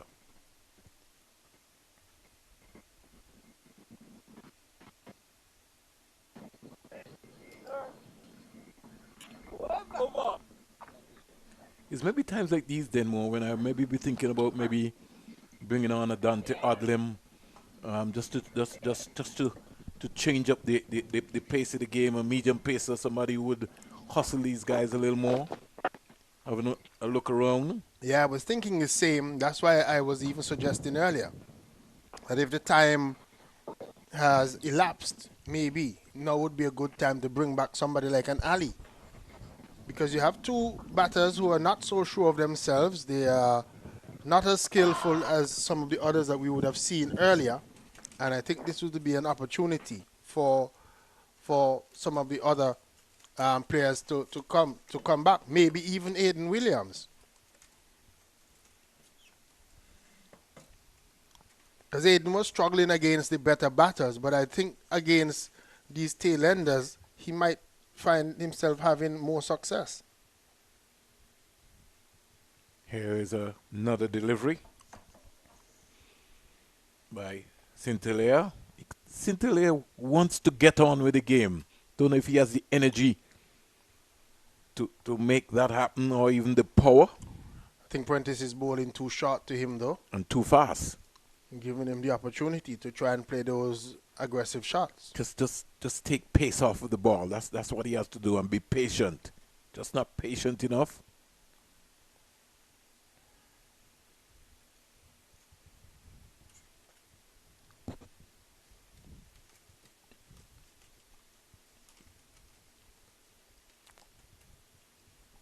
Farrell complimenting Harris.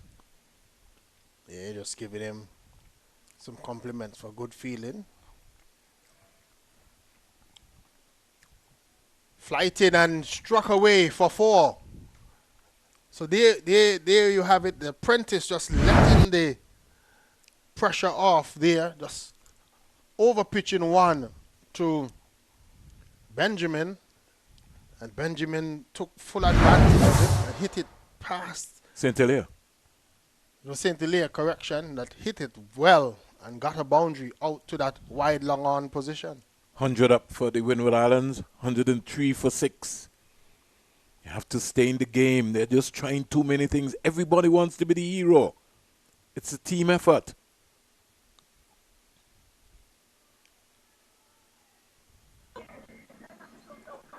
So St. Hilaire wasn't quite ready. Yeah, he wasn't. Melissa Lowry signaling dead ball. Leeward have to stay in the game. They got to control their emotions. They have to stay in the game. The umpire is in control of the game. Until when you can play the game yourself, respect the umpire.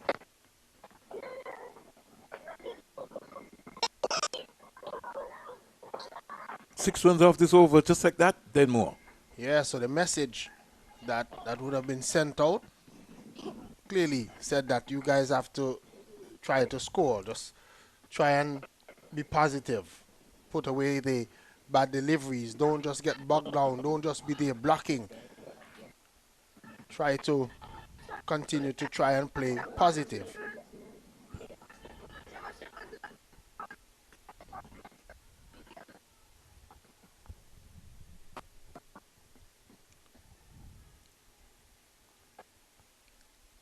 Nobody's going to give Leeward this victory. They have to remain, they have to control their emotions, they have to relax, and they have to think about what they want to do.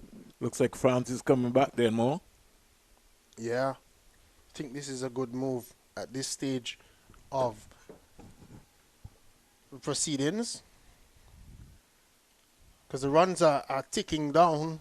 The 6 runs came out of that over unnecessarily then more. There was no real need for that. Just trying too many things.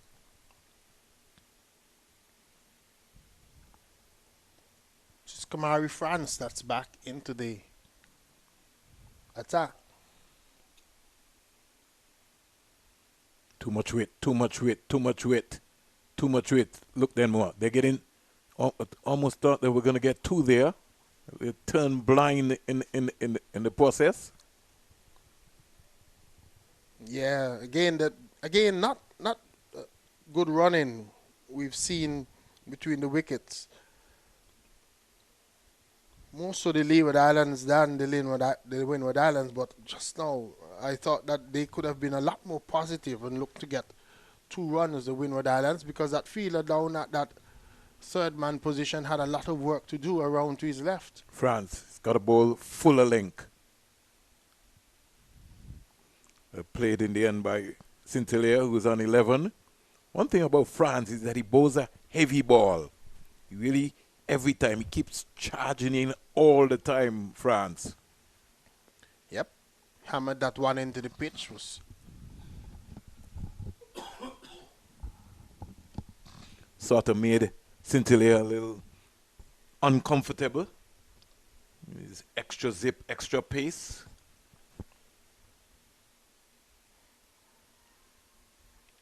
Ball outside the line of the leg stump. yeah. Gotta be patient. The Leewards feel that every time they can get a wicket, gotta keep going, gotta keep coming. Height as well there. Height might have even pitched outside leg. So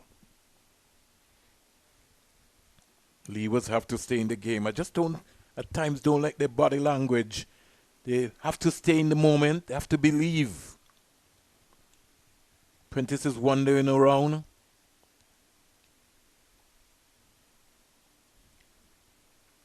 James is a lot more closer at mid-on. There's no coordination. Prentice, look how deep Prentice is then more. right back to the 30-yard circle. And Still look like he's worrying about the last over that he bowled. starting well outside the circle.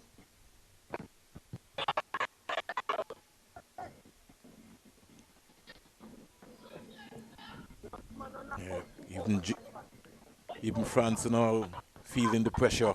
He too is excited. They have to relax, They have to believe. Just land the ball in the right area. The Winward Islands are not going to just roll over that easy. You got to keep building the pressure. Benjamin comes in to strike. So I'd love to also see Adonai Ali being given an opportunity to bowl again.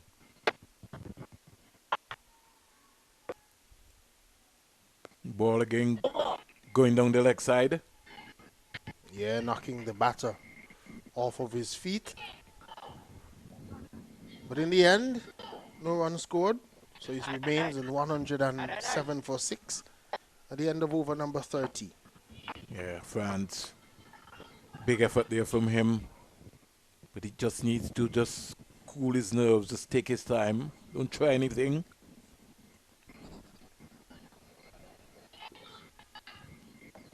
Not as easy for these youngsters as we might make it sound here in the commentary box. But it's still an opportunity. It's cricket. Scorecard so far, 107 for 6. Target is 138. As Denmore said, we know we won't be going to the 50 overs today. Yeah, just 31 runs. Lewis 9, Lavia 6, Davis 19, Williams 4, 5, Justin 30. That little 30 there from Nick and Justin might prove very important for the Winward Islands today. I hope Ali is warmed up Denmore. I know you called for him, but I hope that he's warmed up. Well, I hope that Captain Farrell would have given him the signal long before now so that he would have been in preparation mode. I don't think that happened, Denmore. He starts with the delivery outside the line of the leg stump, but it's very close to the left-handed batter in St. Hilaire. So no run. I didn't see his signal. I didn't see him warming up or anything, but I think you have the wire to him, so you told him to bring back Ali. So he just did what you said, Denmore. Bring back Ali. yeah, but you want the best of Ali, so you want to give him opportunity to make sure that he's ready. Ali's going around the wicket now. Punch straight down the ground. Hit the stumps at the non-striker's end. It was that straight that he drove it. And what I notice is that when you're coming around the wicket to St. Hilaire, he looks a lot more comfortable than he does with the ball coming into that blind spot from over the wicket. Yeah, because when you bowl him, when you tuck him up then more, the extra pace, he feels very uncomfortable. Doesn't handle it well.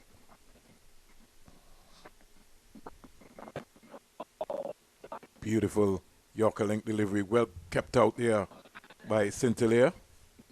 Keeping it as simple as possible. The young man, not trying anything. That's important. Just be consistent, be patient. No need to try anything out of the ordinary to give away unnecessary runs.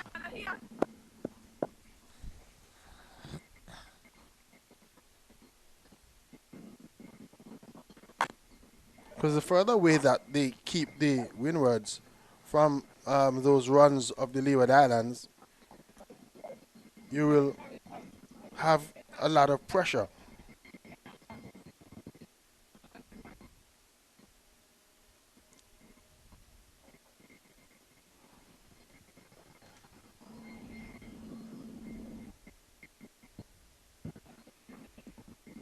Tight cricket action taking place here. Benjamin, 13 years old, and the non-strikers and the wicketkeeper. St. Hilaire sneaking a single. Leeward caught on the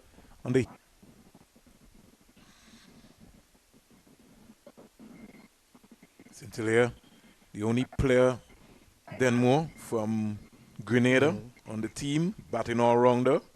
Goes to St. David's Cartlett Secondary School. As you know, the Spice Isle, Grenada hosting the 53rd edition of the Character Games. They've been doing a good job so far. To climax this evening. Just one or two little glitches maybe they had with some equipment. But that happens at even the international games. But the atmosphere has seemingly been very good down there in Grenada. And I've been to the hospitality has been as usual. You know, the I Grenadians. know it has been. If it's what I would have experienced when I've gone to the Spice Isle, the hospitality has been great. And I'm sure that the Isle Down is just as good. Looking forward to see the closing ceremony. They had a wonderful opening ceremony, lots of cultural aspects. They really showed off what Grenada was about in that opening ceremony. And to have the president of World Athletics, Lord Sebastian Coe, attended Carifta Games is very important to the biggest track and field junior event in the world, And he the Carifta Games. He said in an interview recently that that's the first thing that he puts in his calendar book yearly. He pencils in the Carifta Games, and then he plans his schedule around that. He's been coming to the Carifta Games since 2014 and has only missed once. So he missed once, yep. And that's because he had the World Cross Country Championship scheduled at the same time, and he was required to be there. Windwards need 30. Ken, when the ball comes into that area, then more. To roughs him up. He doesn't like it there. Leewards have to control their emotions. He's still there. Yeah, France has to go and bowl that ball again. Still batting. The sportsmanship between these two teams, which they have become friends for a period of time, because for most of them this might have been the second and third year that they've been seeing each other. Winward Islands normally come to Antigua very early and play a couple of practice games against the Leeward Islands. This is the only year that they might have missed out in making that happen. Now you understand when they are trying to appeal all the time, they're more where the line of the ball is. As I'm saying, a lot of the time the ball is outside the line of the leg stump. Or pitched outside the line of the leg stump as well, Yep. too. That's why I was surprised that France had gotten so upset when one that he appealed for in the previous over was not given out, because for me, that looked as if it probably pitched outside the line of the leg. We have real umpires, Denmore. Sometimes if you have a situation, Denmore, where when you go to play school cricket and a ball hits somebody's pads and the person raises their hand, you feel like that is the norm.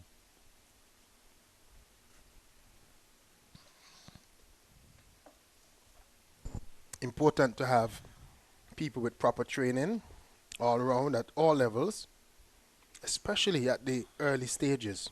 Just think sometimes, Denmore, we take these youth programs tentatively for granted. We don't want to spend our resources, and that's where you have to be spending your resources. Your best coaches, your best teachers need to be at this level.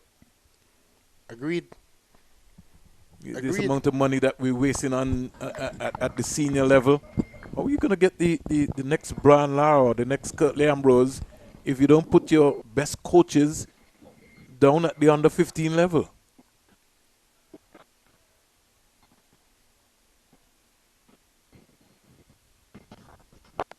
We have a crisis in batting, but we don't have a proper batting coach down at the under 15 level, and then we expect to fix that when you get to the test level.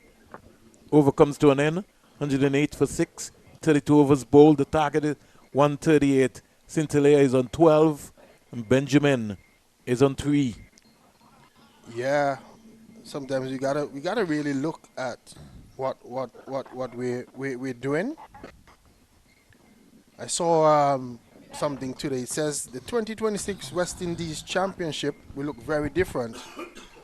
6 teams seeded based on 2025 standings, 3 parallel bilateral series. Top teams go straight to the final, second versus third in playoff, and the first plays academy team before the finals.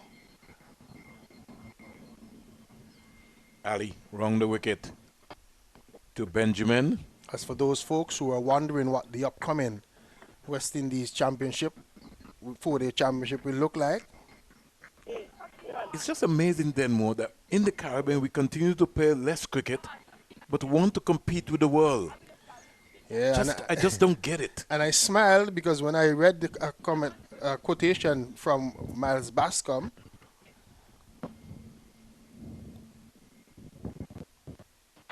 Tongue the onside, Ali missing out his length there.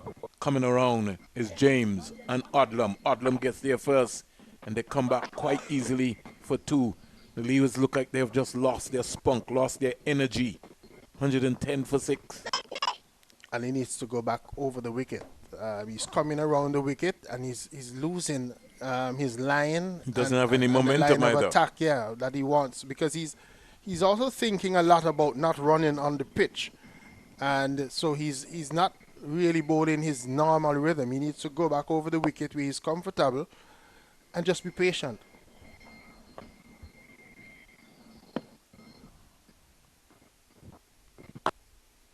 And he says the West Indies Championship will form a key part of talent identification and preparation for the home series. And I'm just wondering, how do you identify talent playing against the same opposition 3 times in a row?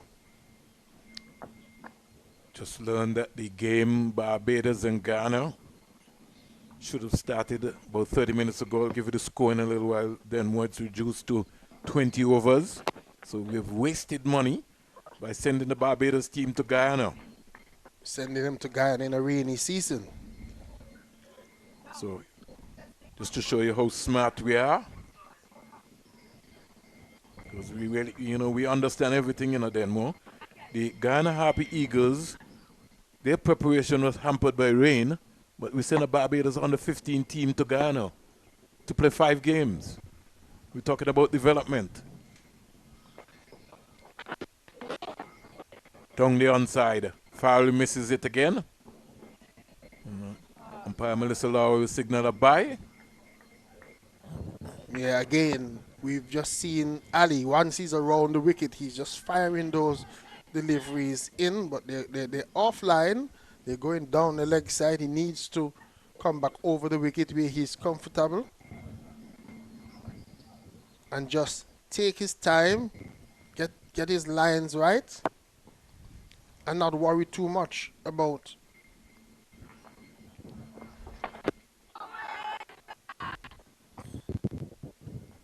I think he's trying too hard, Ali. So Jamaica under 15 Denmore got across the line. They won by 5 wickets. They reached their target of 74. 75 for 5 or 26.2 overs. And so that series is done and dusted. Yeah, today here we see Williams getting his first half century. James looked good for 32. Odlum again, and Peters got starts but didn't carry on. Wicket shade by the Winward Islands bowlers. 2 for Davis. And so far Windward's 111 for 6. Trying to get that 138 that they need for victory.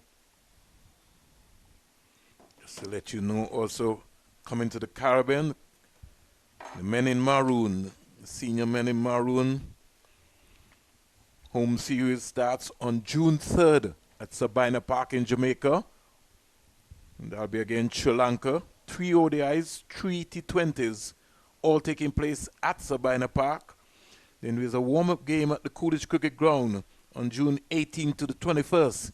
2 test matches at the Sir Vivian Richards Stadium starting on June 25th to the 29th and July 3rd to the 7th. So we'll have 12 white ball matches and 4 test matches. Sri Lanka and Pakistan.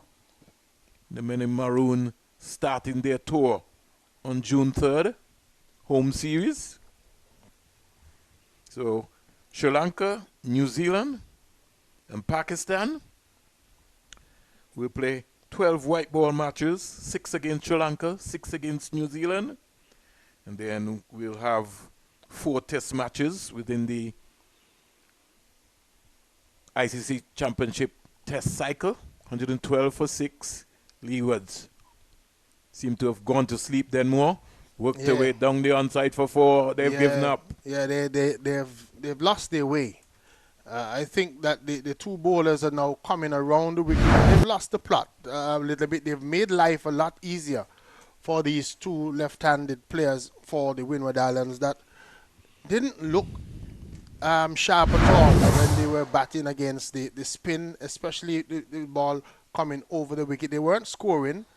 But now the faster bowlers, I was calling for the faster bowlers to come back, but not to come back in this way, not to be around the wicket, spraying the ball down the leg side. And I think they've lost the trick a little bit. these two bowlers, Ali and now France, coming from around the wicket. The partnership, Denmore, is 23. And these two have batted for more than 10 overs, Denmore, quite easily. The last wicket fell at 6 for 93, 21.3 overs. You know, 33.4 overs. Yeah, so you better understand part how of 12 overs. Yeah, how they've just frustrated the Leeward Islands. Simply, But I've always said it's not going to be about overs, because they can bat 12 overs and not make runs. The Leeward Islands have lost patience, and I think too that the bowlers have not understood, or maybe not paid attention to what was happening. Easy like Sunday morning. Look at that, Denmore. Benjamin just staying it into the offside, giving the batsman enough time, width to see it. Because you can see it. You're coming around the wicket. You're right in front of him. The balls are coming straight to him. He's more comfortable in that way. Like I said, I would have preferred to see them stay over the wicket and look to bowl into that blind spot and just be patient, just be consistent, trying to bowl towards the off stump. Look, enough time there. Leeward's the heads have dropped. 34 overs bowled, 118 for 6. Hilaire 17, Benjamin 7. 138 is the target. The Sani water break is coming up as we speak. Just to give you a summary so far, the Leeward Islands dismissed for 137. Williams not out 51, top scored. James scored 32, Peters 16, Odlum 13. For the Windward Islands, Davis 2 for 20, John 1 for 15, Charles 1 for 22, Caleb Charles, and Joseph 1 for 33. Windward Islands in reply, 118 for 6. They need 20 of 19 balls. Nick and Justin 95.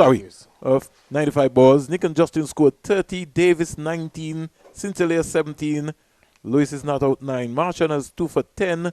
Williams 1 for 17. France 1 for 26. And Ali 1 for 26. It looks like it could be a clean sweep for the Windward Islands, who are really just frustrating the Leeward Islands, who have lost the plot. We saw the Leeward Islands not getting too many runs towards the end of their innings. I think their last 4 or 5 wickets went down pretty cheaply, and they're hoping for a similar situation with the Windward Islands. But the Leewards, with their captain Caris Farrell and their bowlers, they're going to have to be on the same page. They're going to have to understand what is the job at hand. The job at hand is still to try and get themselves some wickets. Get 4 wickets. 4 wickets is all that they need, but they can't do so by not understanding, by not being patient, by not bowling the balls in the right areas. And they've bowled too many loose deliveries in the last few overs and have allowed the Winward Islands to score maybe 20 or so runs in quick time. That has really changed the way that this game is going.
The target is 138. Denmore, it certainly has been a pleasure working with you. I know that we will be split for the 4-day because I've already been tasked by Mr. Vinod Mancha and that he wants Denmore to be conducting the Leeward Islands games, and then so I will have to go to the Ghana game instead. But it's always a pleasure working with you. Always, Springer, always. And I enjoy our discussions. And you probably just have me have a few more enemies, but that's all right. Because it gives me an opportunity to get my thoughts out there, share my thoughts on the sport that I love. Here is a short delivery, paced away into the offside. And again, not understanding the mission. Can somebody just ask Marshall to just come over the wicket? Why are you coming around the wicket? Every time you come around the wicket, you're dragging down the delivery wider and wider.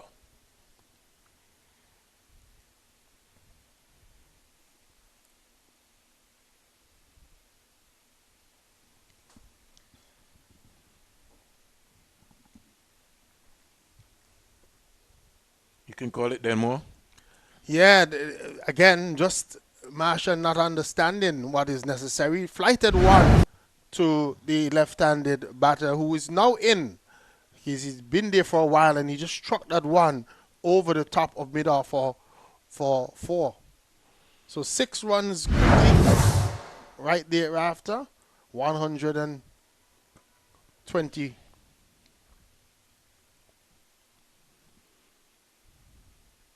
24 for 6. They're trying to get to 138. So the Winward Islands trying to get there quickly and complete the 5-0 drubbing of the Leeward Islands in this bilateral series.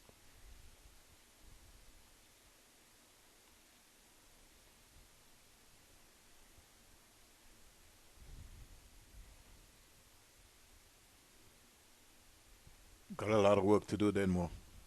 A lot of work. Our next tournament is the Under-19 tournament. And we certainly have to start to organize and get some folks in the conversation early. Certainly. And I think that the Leeward Islands, they have some youngsters that could feature in the Under-19. Be interesting to see. Don't have my notes with me today then more, but I think I have a good amount, maybe about half the team maybe coming back. But we had some good under-17s then more. Yeah. A name to look out for. I thought he could have been fast track. Jaquan Athenes, the son of Justin Athenes, he's been in brilliant form. And really, when I was beckoning for him to go to the under-19 last year, don't think a lot of people really understood what I was talking about.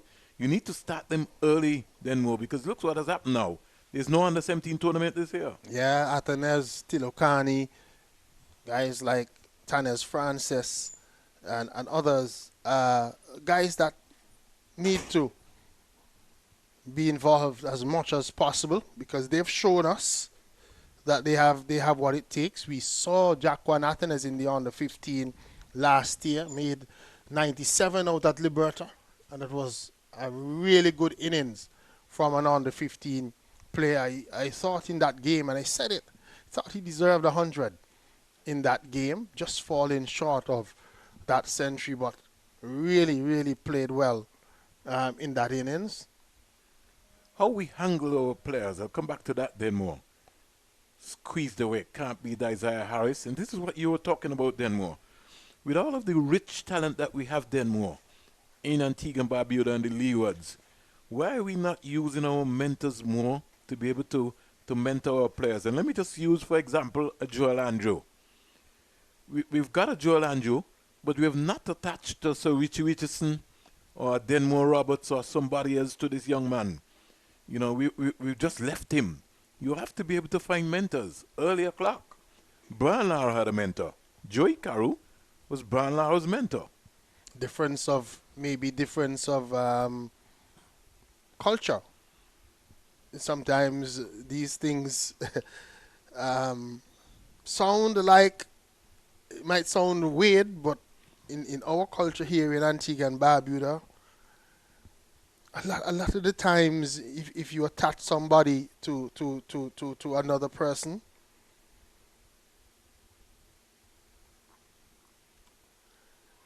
Here is a square drive. Feeler diving at it. Is this Dante Odlum Denmore? Yeah, just again, just not staying into that one. Just a little bit lazy in that effort there from Odlum. Allowing the batters to get back for a second one. What maybe should have just been a single. And But I was saying that when people attach people to others, somebody feels that the person wants the praise and all that kind of thing, rather than looking at it in the way that you're looking at it now. Just getting somebody who is, believing in the person and being there to assist them to get to that next level. But then more, let's be practical. If you're saying that Joel Andrew is going to be the next superstar from Antigua and Barbuda, in a modern era, won't you be able to assign one of the sirs who would have been maybe successful? Maybe, if Sir Richie Richardson has the time, it doesn't have to be full time. You just want somebody to be able to just guide that youngster. The expectation of carrying the nation of Antigua and Barbuda, or maybe even the Leewards on your back. You have to have somebody who's been there and done that already. You're asking Joel Andrew at 17, 18 years old to be able to understand the entire expectation, first of playing for the Antigua and Barbuda Falcons, then playing for the Leeward Islands Hurricane, then playing for Antigua. You're almost like you're confusing the young man in the context. Wasn't allowed to play for the Leeward Islands under 19 then more in the competition, but then came back to go and play for the West Indies under 19. Simply because somebody said, oh, we don't want you at this level. How do you explain that? I hear you. I hear you very clearly. More runs here. Sinclair has just been a torn. Just frustrated the Leeward Islands here. Then I think what he has done is that he has gotten himself in. He's batted for a while. He's stayed there, applied himself, and now that he's in, he's able to start to score. And that is the difference between him and what happened with the Leeward Islands batting. Nobody got in. Let's look at the bowling figures. Prentice 5, 111 North. Martian 7, 2, 16, 2. Williams 3 North, 17, 1. Peters 5, 121 North. France 9, 131. And Ali 7 North, 26, 1. Will we see any more bowling changes for the day? Williams comes back into the attack. 35 runs this partnership has scored pretty easily.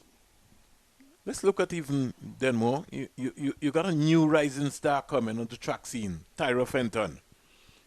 Are we going to keep Tyra Fenton here, or are we going to organize for Tyra Fenton to be able to get overseas with a top-notch coach that is going to be able to take her, because she's going to be an investment. She looks like the next superstar. And so whether it is the next Janelle Williams or company, that's 2 Olympic cycles to go Denmore. I hear you.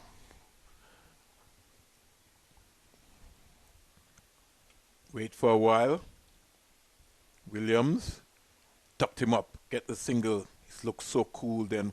Every time we see Elia, just looks more organized. He's gaining confidence all the time. Certainly.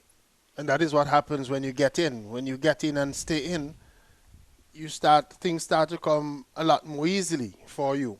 Benjamin has done his job then more. He's the youngest player on this Winward Islands team, 13 years old, but he's played with maturity.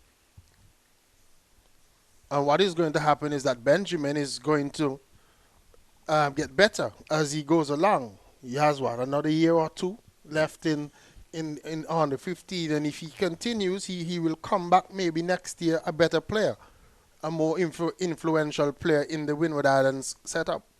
Certainly understanding that. Leaning edge. Williams gets another wicket. Picks up his 11th wicket there. Leaning edge. He played right around that one, Benjamin. Just turned the head just too early.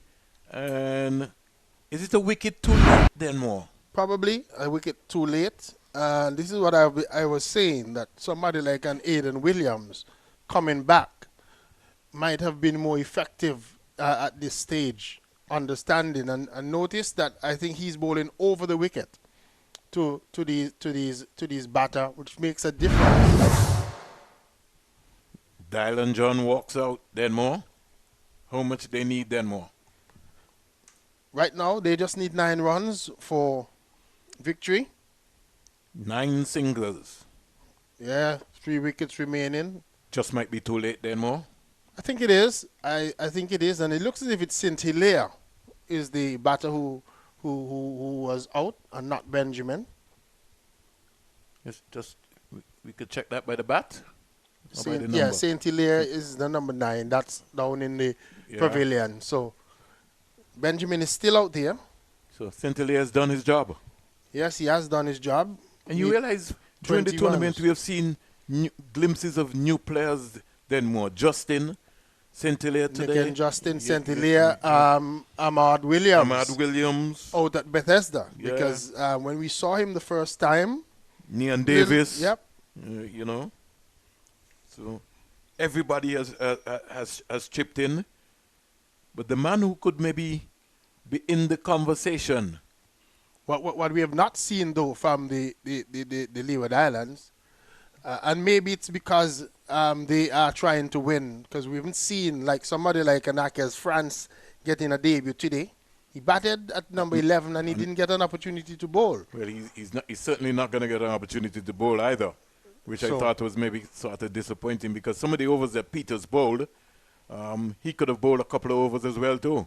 Yep. There is this big man here. Just look at him then more. The authority of Dylan John. Yeah, you tend to think that he's not going to come in and Nah. look to hang around for these 9 runs that were needed, now 7.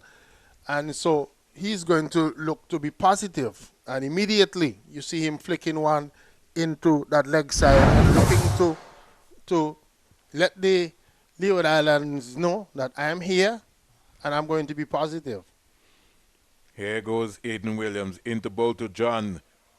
John is getting an inside edge onto that one. That is what saved him.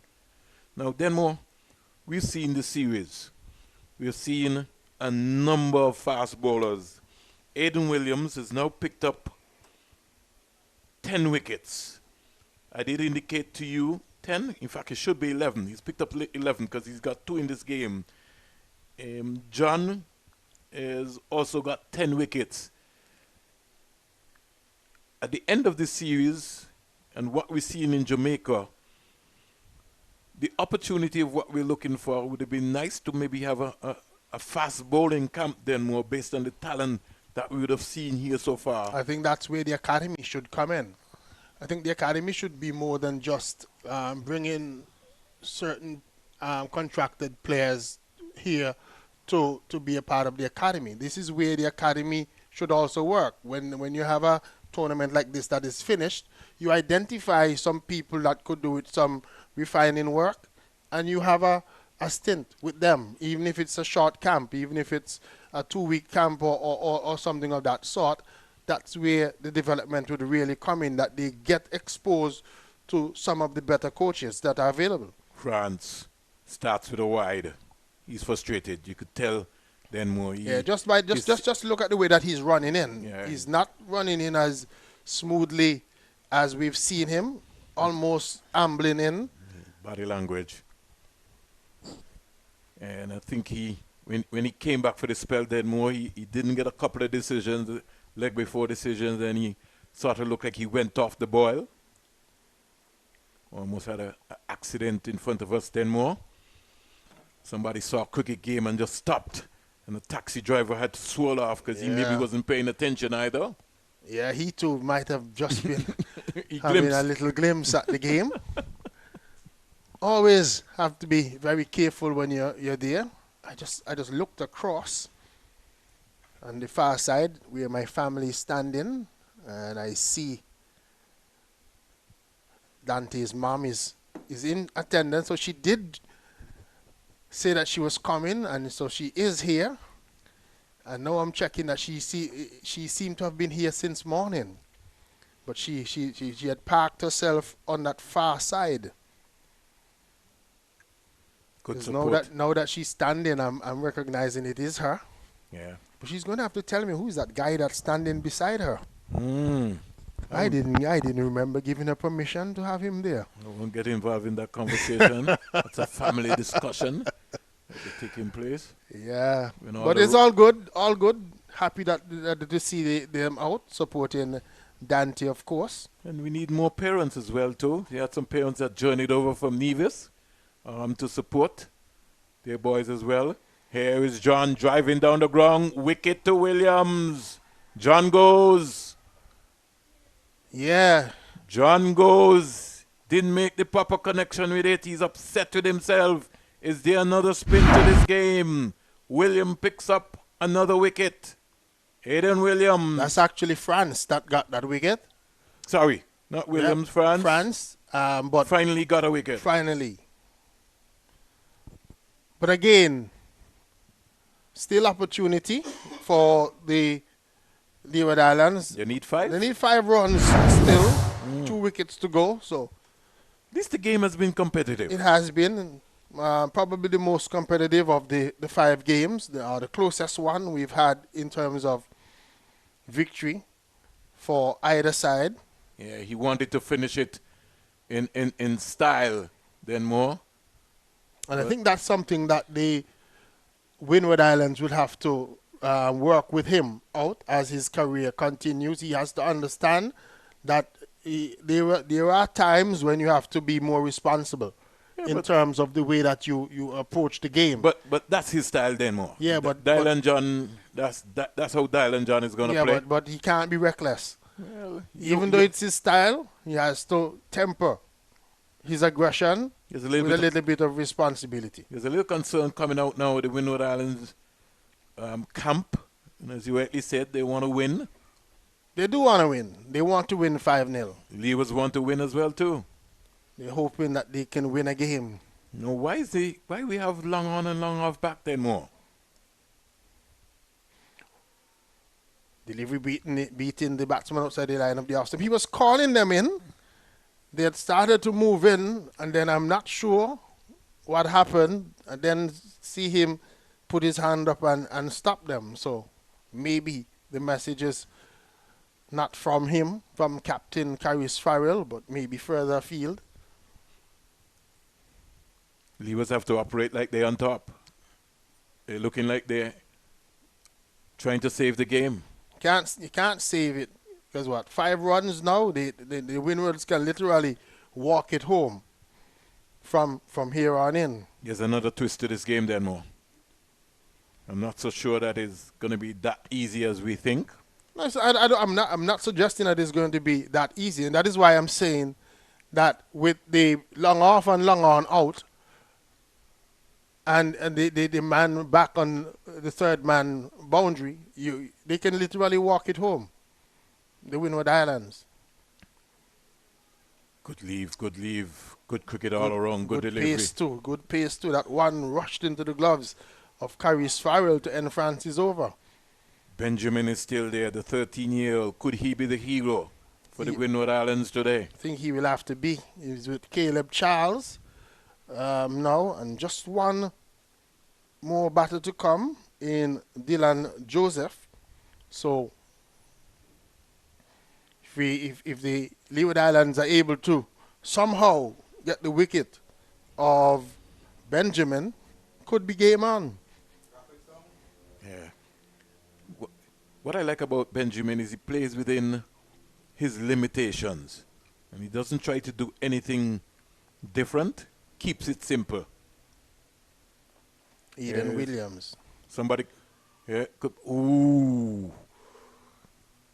Needed a direct hit there as Caleb Charles had charged down the wicket. And a direct hit might have had him in trouble, diving back into his crease there. I just love Benjamin. He's the youngest player in the team, but he's really put some fight out there. He's squeezing this one, just making the adjustment. Can't beat the feeler, Gully. Good delivery too. Good delivery too, though, by Aiden Williams. Good Yorker length delivery at this stage of the game. Still would like to see the mid-on and the mid-off. I think Ali's just too deep, Denmore. Lovely shot by Williams. Look at that. Why is by Benjamin? Why is Aiden bowling that line? No need for that. Just gave away a run there. Yeah. At this stage, outside the line of the leg stump is poor delivery. Saw something yesterday, Denmore. I had to talk that with you. Why would the Cricket Association start a 40-over competition on a Sunday?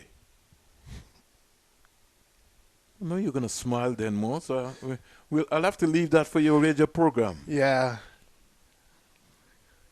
Couldn't get that maths worked out at all. Trouble, trouble, trouble. Akers drops it. Yeah, had the opportunity there to take that catch. And be a hero.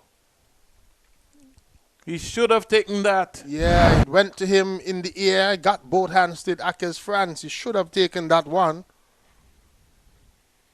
Oh, it was there for the taking. Just didn't happen. 3 runs now, Denmore? Yep, 3 runs to go. 2 runs, actually. Needed 136 for 8. Game not over yet. There's still another twist to it. Yeah, and again, it speaks to captaincy there in putting certain fielders in strategic positions. And if, like as France on his debut would be nervous at that stage. But then maybe he needed to be in the third man area. Well, that is what I'm saying. Windwards are going to win it as this one is Boundary. peeled away down to the third man boundary for 4. Yeah. So after being dropped, Charles just threw the bat at that one outside the line of the off stump, the ball, beating the field at that short third man and running down the third man boundary for 4. Winward Islands, they've completed the 5-0 victory in this bilateral series over the Winward Islands. Today, they win by some 2 wickets. They got to the total there on 140 for 8 in reply to the 137 all-out made by the Leeward Islands. The closest game we've had between both teams, but in the end, the Winward Islands still proving that they are stronger than the Leeward Islands and getting over the line, even though it was more difficult than before. 140 for 8 is the final. And it could have been a little bit different. Maybe had Akers France taken that catch of Charles right towards the end to bring in that final batter for the Winward Islands. Could have been a different result. Could have even been a bigger nail biter. But the Leeward Islands would go home with defeat once again. The Winward Islands winning by 5-0 today, winning by some 2 wickets. But if we look at the series, Denmore, you'd realize that you'd have seen some improvement in patches. We just had just about everything, Denmore. We had a 5-wicket haul. We had a half-century.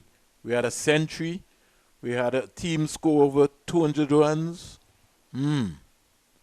Did they shake hands, Denmore? Yes, they did. They did. Oh, okay. I wasn't paying attention. Yeah, the Leewards did, and Windwards did, and Windwards went across to shake the hand of the Leeward Islands coaches and mentors as well, just to end the day in a very positive note. So they did shake hands. Who would you call today as the man of the match? What we had today, Denmore? We had Justin with 30. John, what did I indicate it? I said to you that John got a wicket, right? Just never know. Yeah, we never know. I think Williams stands out, even though he's on the losing end.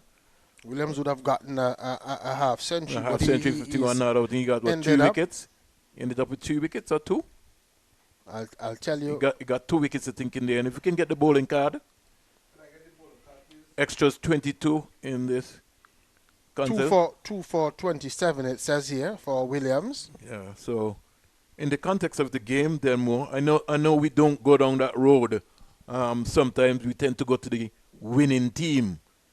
But in the context of the game, I would feel that Williams' performance, if we're talking about the man of the match, Williams' contribution today certainly maybe might earn him that. But I'm not the adjudicator, and maybe Justin might be the guy maybe that might walk away because he's on the winning team. But if you look at the context of the game, Williams with a half century, especially not out, should walk away with this one.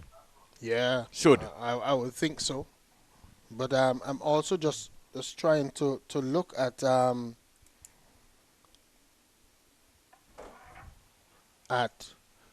performances. When you just look at it, no real standout performance today. Here or there, the best being the 51 not out by Aidan Williams, and he got 2 wickets bowling for the Leeward Islands. The Windward Islands, though, had contribution all round, both in the batting and in their fielding. When they bowled, the wickets were shared between 4 bowlers. Davis getting 2 and John Charles and Joseph getting 1 each. Well, if we know how folks pick the man of the match around here, then more. Davis got 2 for 20, and he scored 19. But as you rightly said, if we look at the context of a low-scoring game and the contribution where you had somebody who would have scored a half century, if you're looking at the all-round performance of the entire game, it really will go to Williams. But we know man of the match is always go to the person or a ledge in the Caribbean that they go to someone on the winning team. Well, we'll see what happens. But there, folks can just have a look at the match summary. You see the presentation area being pulled out. Yeah, they look as if they're going to have a larger presentation than just the man of the match today for at the end of the bilateral series. I'll ask Jason a question. Are we likely to carry this, Jason? We'll have a camera person pulling in that? Okay, well, let me see. Then more you can pull that and let me see if I... Or they look like they're making the change? Yeah, they're making the adjustment. Okay, praise the Lord. Thank you. So we will be carrying it. But just for the folks to understand, just if we look back at the series, Springer, what would we have learned about these two teams over the last 5 games? Pace like fire. Yeah. We've seen some good fast bowling. I like the look of Elijah Miller. He's got some genuine pace, but we've also got some guys who've been able to swing the ball. Ali. Yeah, not sure though why Miller didn't seem to be a permanent fixture. Favored more by the Leeward Islands camp. I think he played what, two of the 5 games? Three of the 5 games. Three of the 5 games. 3 of the 5 games. Yeah. I thought he should have played all. Yeah, I was surprised that having seen him the first game, I was surprised that he wasn't a regular feature in the Leeward Islands game, especially the fact that he's willing to bowl fast and you know. And it's a balanced sort of situation, Denmore. Is it fair for me to say, Denmore? Because you got 14 players here, and you want to be able to give everybody a sort of opportunity. France only played his last game today, so he played 1 out of 5, simply because you had the context of what they were trying to juggle. Some of the senior players, Denmore, never stepped up. That was the major problem for the Leeward Islands. One could look at somebody like a Prentice, a Peters. Yeah, Prentice, Peters. You know, more so. Even Captain Farrell, apart from the 26 that he made out at Bethesda, I think that he was well below par in terms of what is the expectation of a top batter. And for me personally, I have not been very impressed with his captaincy. I found that he was too scripted, and maybe was not even given enough opportunity to try his own thing, to do his own things, and maybe that's something sometimes the coaches have to be mindful of, not to be too influential on the players when they are out in the field, and so you found that Farrell always just seemed to be following, like today when he took off Ali after 5 overs, when Ali had just gotten a wicket the over before.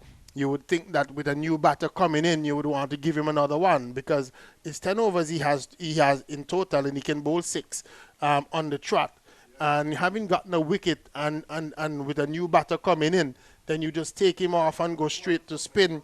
I thought that at that little stage there is where the pressure might have been taken off of the Windward Islands, and it could have been a different result had the Leeward stayed with it. I also like Lewis, but I think that Lewis has to work on his temperament. I find that he doesn't switch on. He's not switched on all the time. Clearly for me, he was the better batter, one of the better batters in this tournament, and should have been given opportunity to make a lot more runs.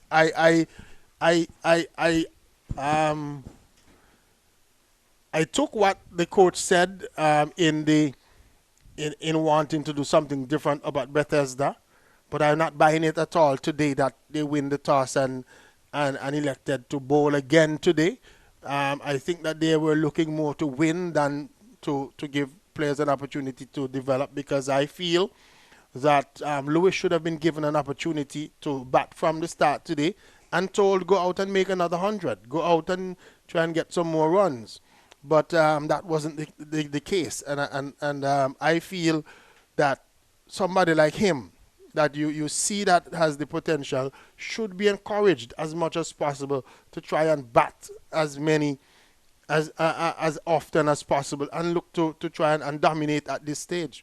Well, as we look ahead then more to move to 2027, I'd hope that the Cricket West Indies can be able to find the funds then more, so that we can get a full tournament between all of the territories, because we've got some talent. I'd also like to recommend then more that we cut this down from 50 overs to 40 overs in the contest. We've been having 50 overs for a period of time, but we also have to look as to what sort of development is taking place in the respective territories for us to be having these youngsters still playing 50 over cricket. And for me, I would maybe slight it down to 40 overs then more going forward, and be able to make sure that we have some sort of camp coming out of it. It needs an incentive. You can't have this tournament taking place and these youngsters don't get an opportunity maybe to travel. We have Canada around the corner. You got Bermuda. You have USA. You probably can have a select team selected out of this that can play against Canada, can play against the US or whatever. But I'm saying it has to be an incentive area, so that at the end of this tournament, we have youngsters being able to earmark to go to the next level. The other thing then more is, how do we establish ourselves by at least identifying the best talents here and make sure we put them into a proper system, where it is not that we're just talking about the pathway. We don't need to talk about the pathway. We need responsible people. And as you made a point today, Denmore, I didn't see the academy coach anytime at these under-15 games here. I don't know if he's on island, whether or not he's here. But even if he's here, should have had some presence to be able to pay attention in terms of what has been happening in the context. Yeah, and like I said, I think the objectives of the academy needs to be looked at. It needs to be a situation where they look at what are we trying to achieve in terms of the objectives for the academy, and whether or not how soon do we start to identify, the players for the future, because I feel that on the 15, players are supposed to start to shape up and start to look like if they're going to be. You can identify from this stage if somebody's going to be good or not, if somebody has what it takes to make it or not. So again, it has to do with that. If this is a WICB tournament and we have an academy who is based here and the players are here in Antigua and Barbuda, somebody should be around having a look at them and also probably can even have an influence on, even if the academy coach is not going to interact with the players themselves, he should be looking to have a conversation with the coaches about people that he would have seen and suggest things that can happen in terms of their forward development from here on in. All right, so let's look again then more. Was this the best set of players selected by Antigua for the under-15 camp?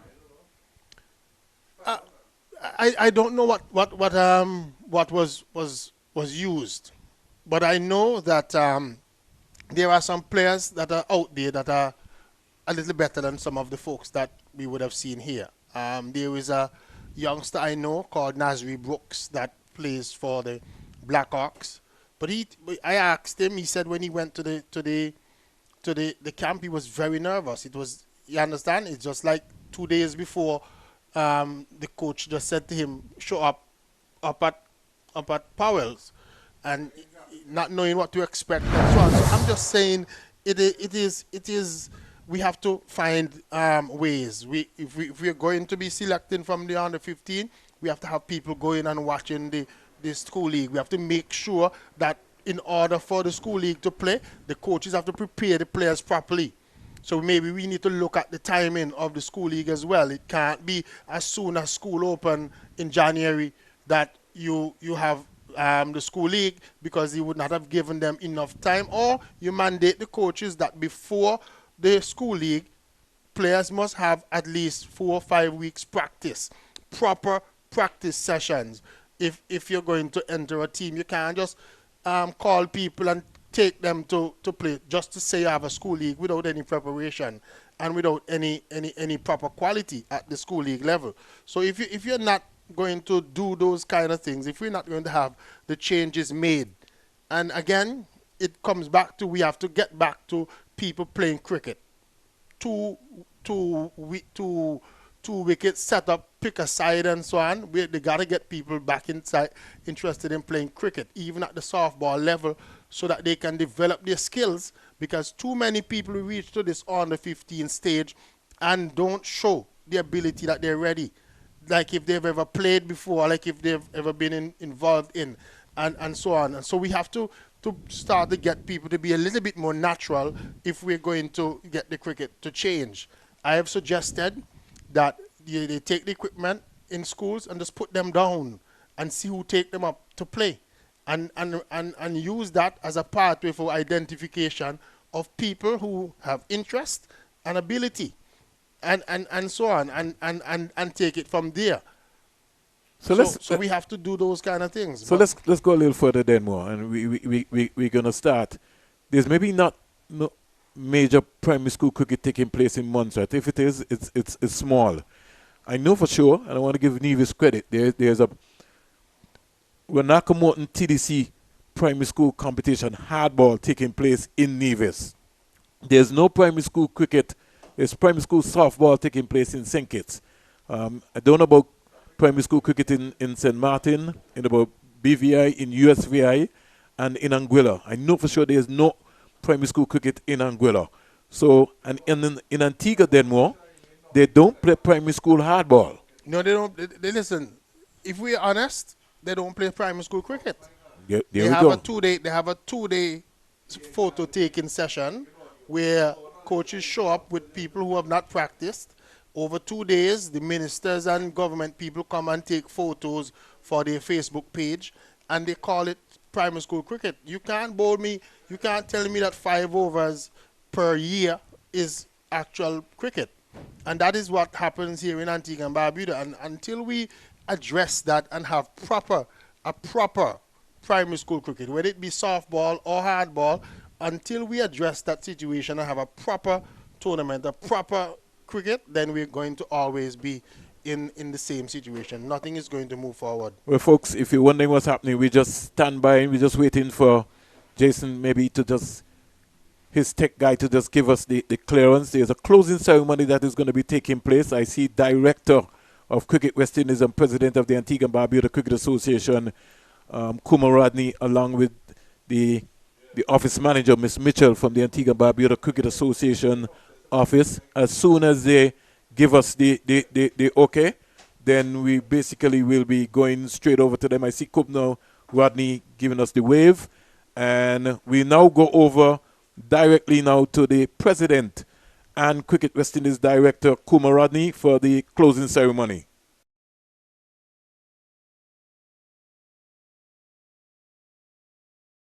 And the match officials and everyone who participated, a strong round of applause for this tournament this afternoon. On behalf of myself, as president of Antigua Barbuda, the Cricket Association and the Cricket Association Leeward Islands, CWI, it was really a pleasure to see this tournament. We know that we would have wanted to see the full tournament. However, I'm sure that we all understand the situation. The player for today's match, Aiden Williams. Man of the match for today, or the player of the match today. Guess who it is? Aiden Williams. He's the man.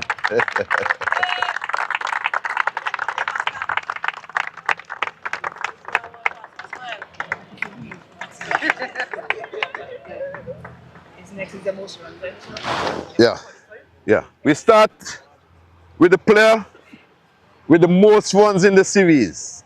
Derwin Lewis. Derwin Lewis.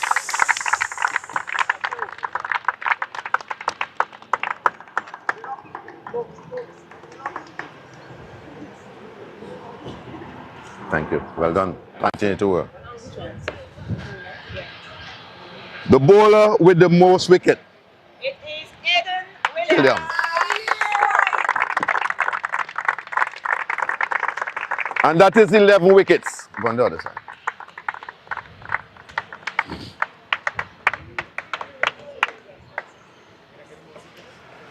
The player with the most catches. Deshaun James.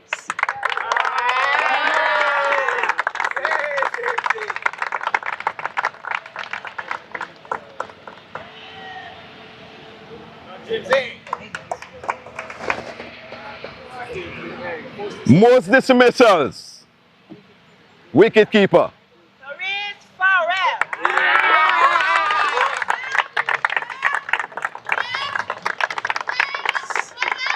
Where's Miles over? You know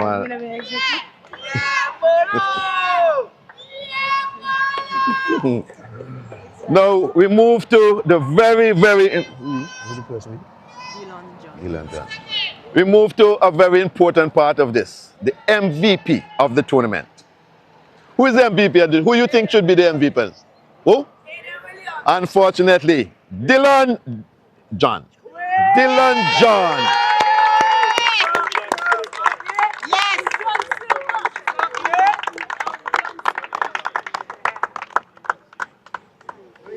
So now we come to the champ. Well, we come to the championship trophy.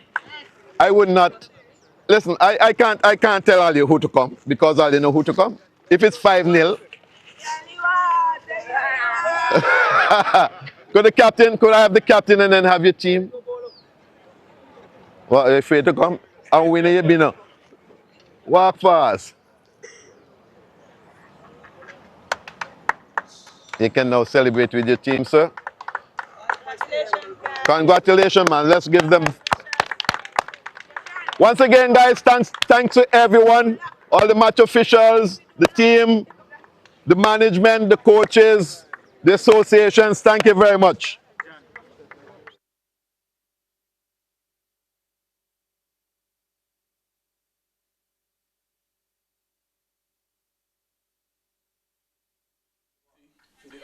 So we had the situation where the presentation ceremony, Aiden Williams being the man of the match for today.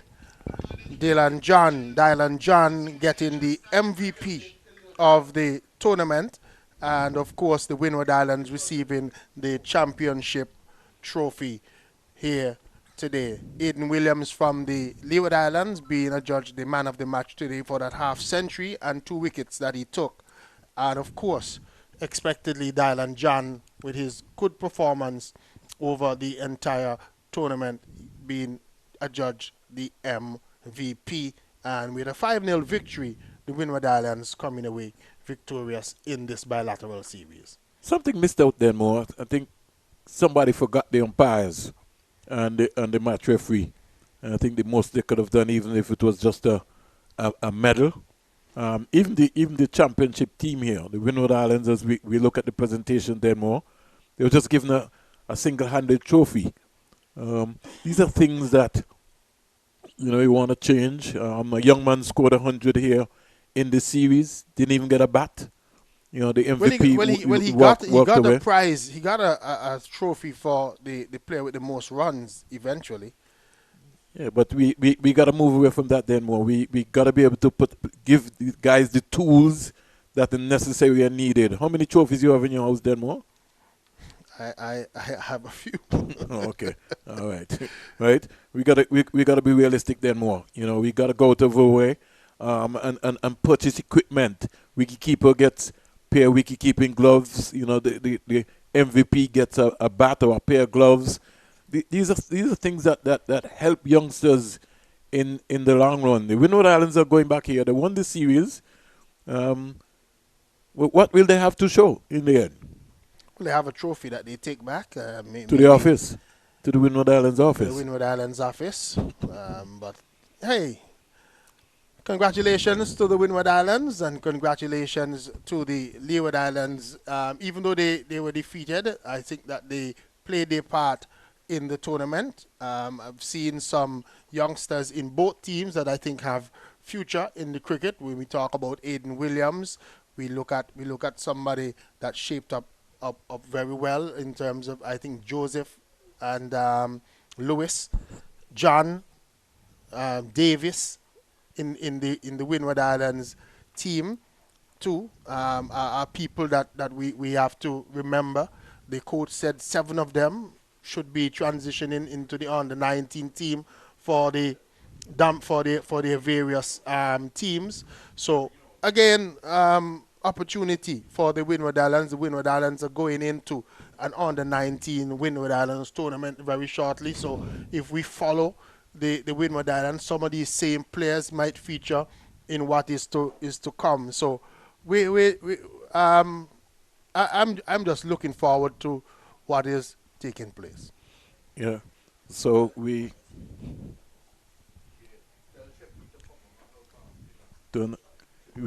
heard there from Denmore, giving his own thoughts, and like I said, Denmore, the Leewards are going to continue to have a challenge until we make a big effort and have tournaments. If we don't have tournaments, this is the kind of performances, and we have to finish away with the excuses.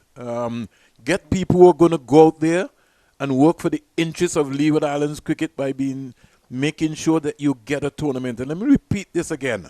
I want to say it then more. If only 3 countries in the Leewards have players that are eligible for the under-15 or the under-19, you have your tournament. It doesn't make sense by trying to justify and get everybody to play in a tournament when they don't have the caliber or they're not playing any tournament. And nobody comes and say, oh, well, I have 2 players and I have 1 player and I have this. If 3 countries have players to play the tournament, then more, you play the tournament. But let me tell you what I think. That if some territories want to maintain, vote, and have a say in how the cricket is run in this territory, they should have a mandate that they have to produce players. And so the excuse that Montserrat, Anguilla, the Virgin Islands, and St. Martin and others that they don't have youth players, I'm not buying that, because when it comes to voting time, they want to have a say in how the cricket is run. So do your job over in your territory. Get the programs up and running. And I'm saying that somebody needs to write a program that is shared amongst the entire Leeward Islands, and people have to follow it almost like a curriculum. If we don't do that, then we're never going to get this thing right anytime soon. Well, it's not only, and then more, I support what you're talking about curriculum, but with curriculum also comes then more having the right personnel, because you have to have coaches. When I send a player then more back from a West Indies camp, I need to know I have a coach who is in St. Kitts or Anguilla or Montserrat who's going to work and knows what he's doing with that player. I just don't send a player back. It comes to a camp, you know. The other, my major concern too is the women's program in the Leeward Islands. How are we addressing the women's program in the Leeward Islands? We're paying lip service, and there's no need to pay lip service to it. We really got to pay attention. Who are our under 19 girls? We're going to have to wrap it up, Springer. We're going to have more time to discuss these matters and more when the West Indies 4-day championship starts on Sunday coming. And, of course, we here at 360, we're going to be bringing those matches for you live. And we encourage you to tell your neighbor, tell your friend, tell your enemies, tell everyone about the West Indies Championship, the bilateral series that are about to go by, With Jason, let me thank Jason and the entire team here, 360 team, who have worked with us tirelessly here during the last couple of days to be able to make sure that we've been able to execute all of this coverage to the entire world. We'll be back for the 4-day starting on Sunday. And then more, once again, like I said, it really was indeed a pleasure working with you, my brother. Same here, Springer, and we just thank all the folks who would have listened and watched us on YouTube or whatever media that you're taking us in, and we encourage you to join us when we bring to you the West Indies 4-day tournament. So on behalf of all of us here in Antigua and Barbuda, here at CCG, Denmo Roberts and my co-commentator Vernon Springer and the entire production crew here at CCG, thank you for watching this bilateral series between the Leeward Islands and the Windward Islands. The Windward Islands, they will go home 5-0 winners over the Leeward Islands. Until you see us again, it's goodbye from Antigua. Thank you for watching.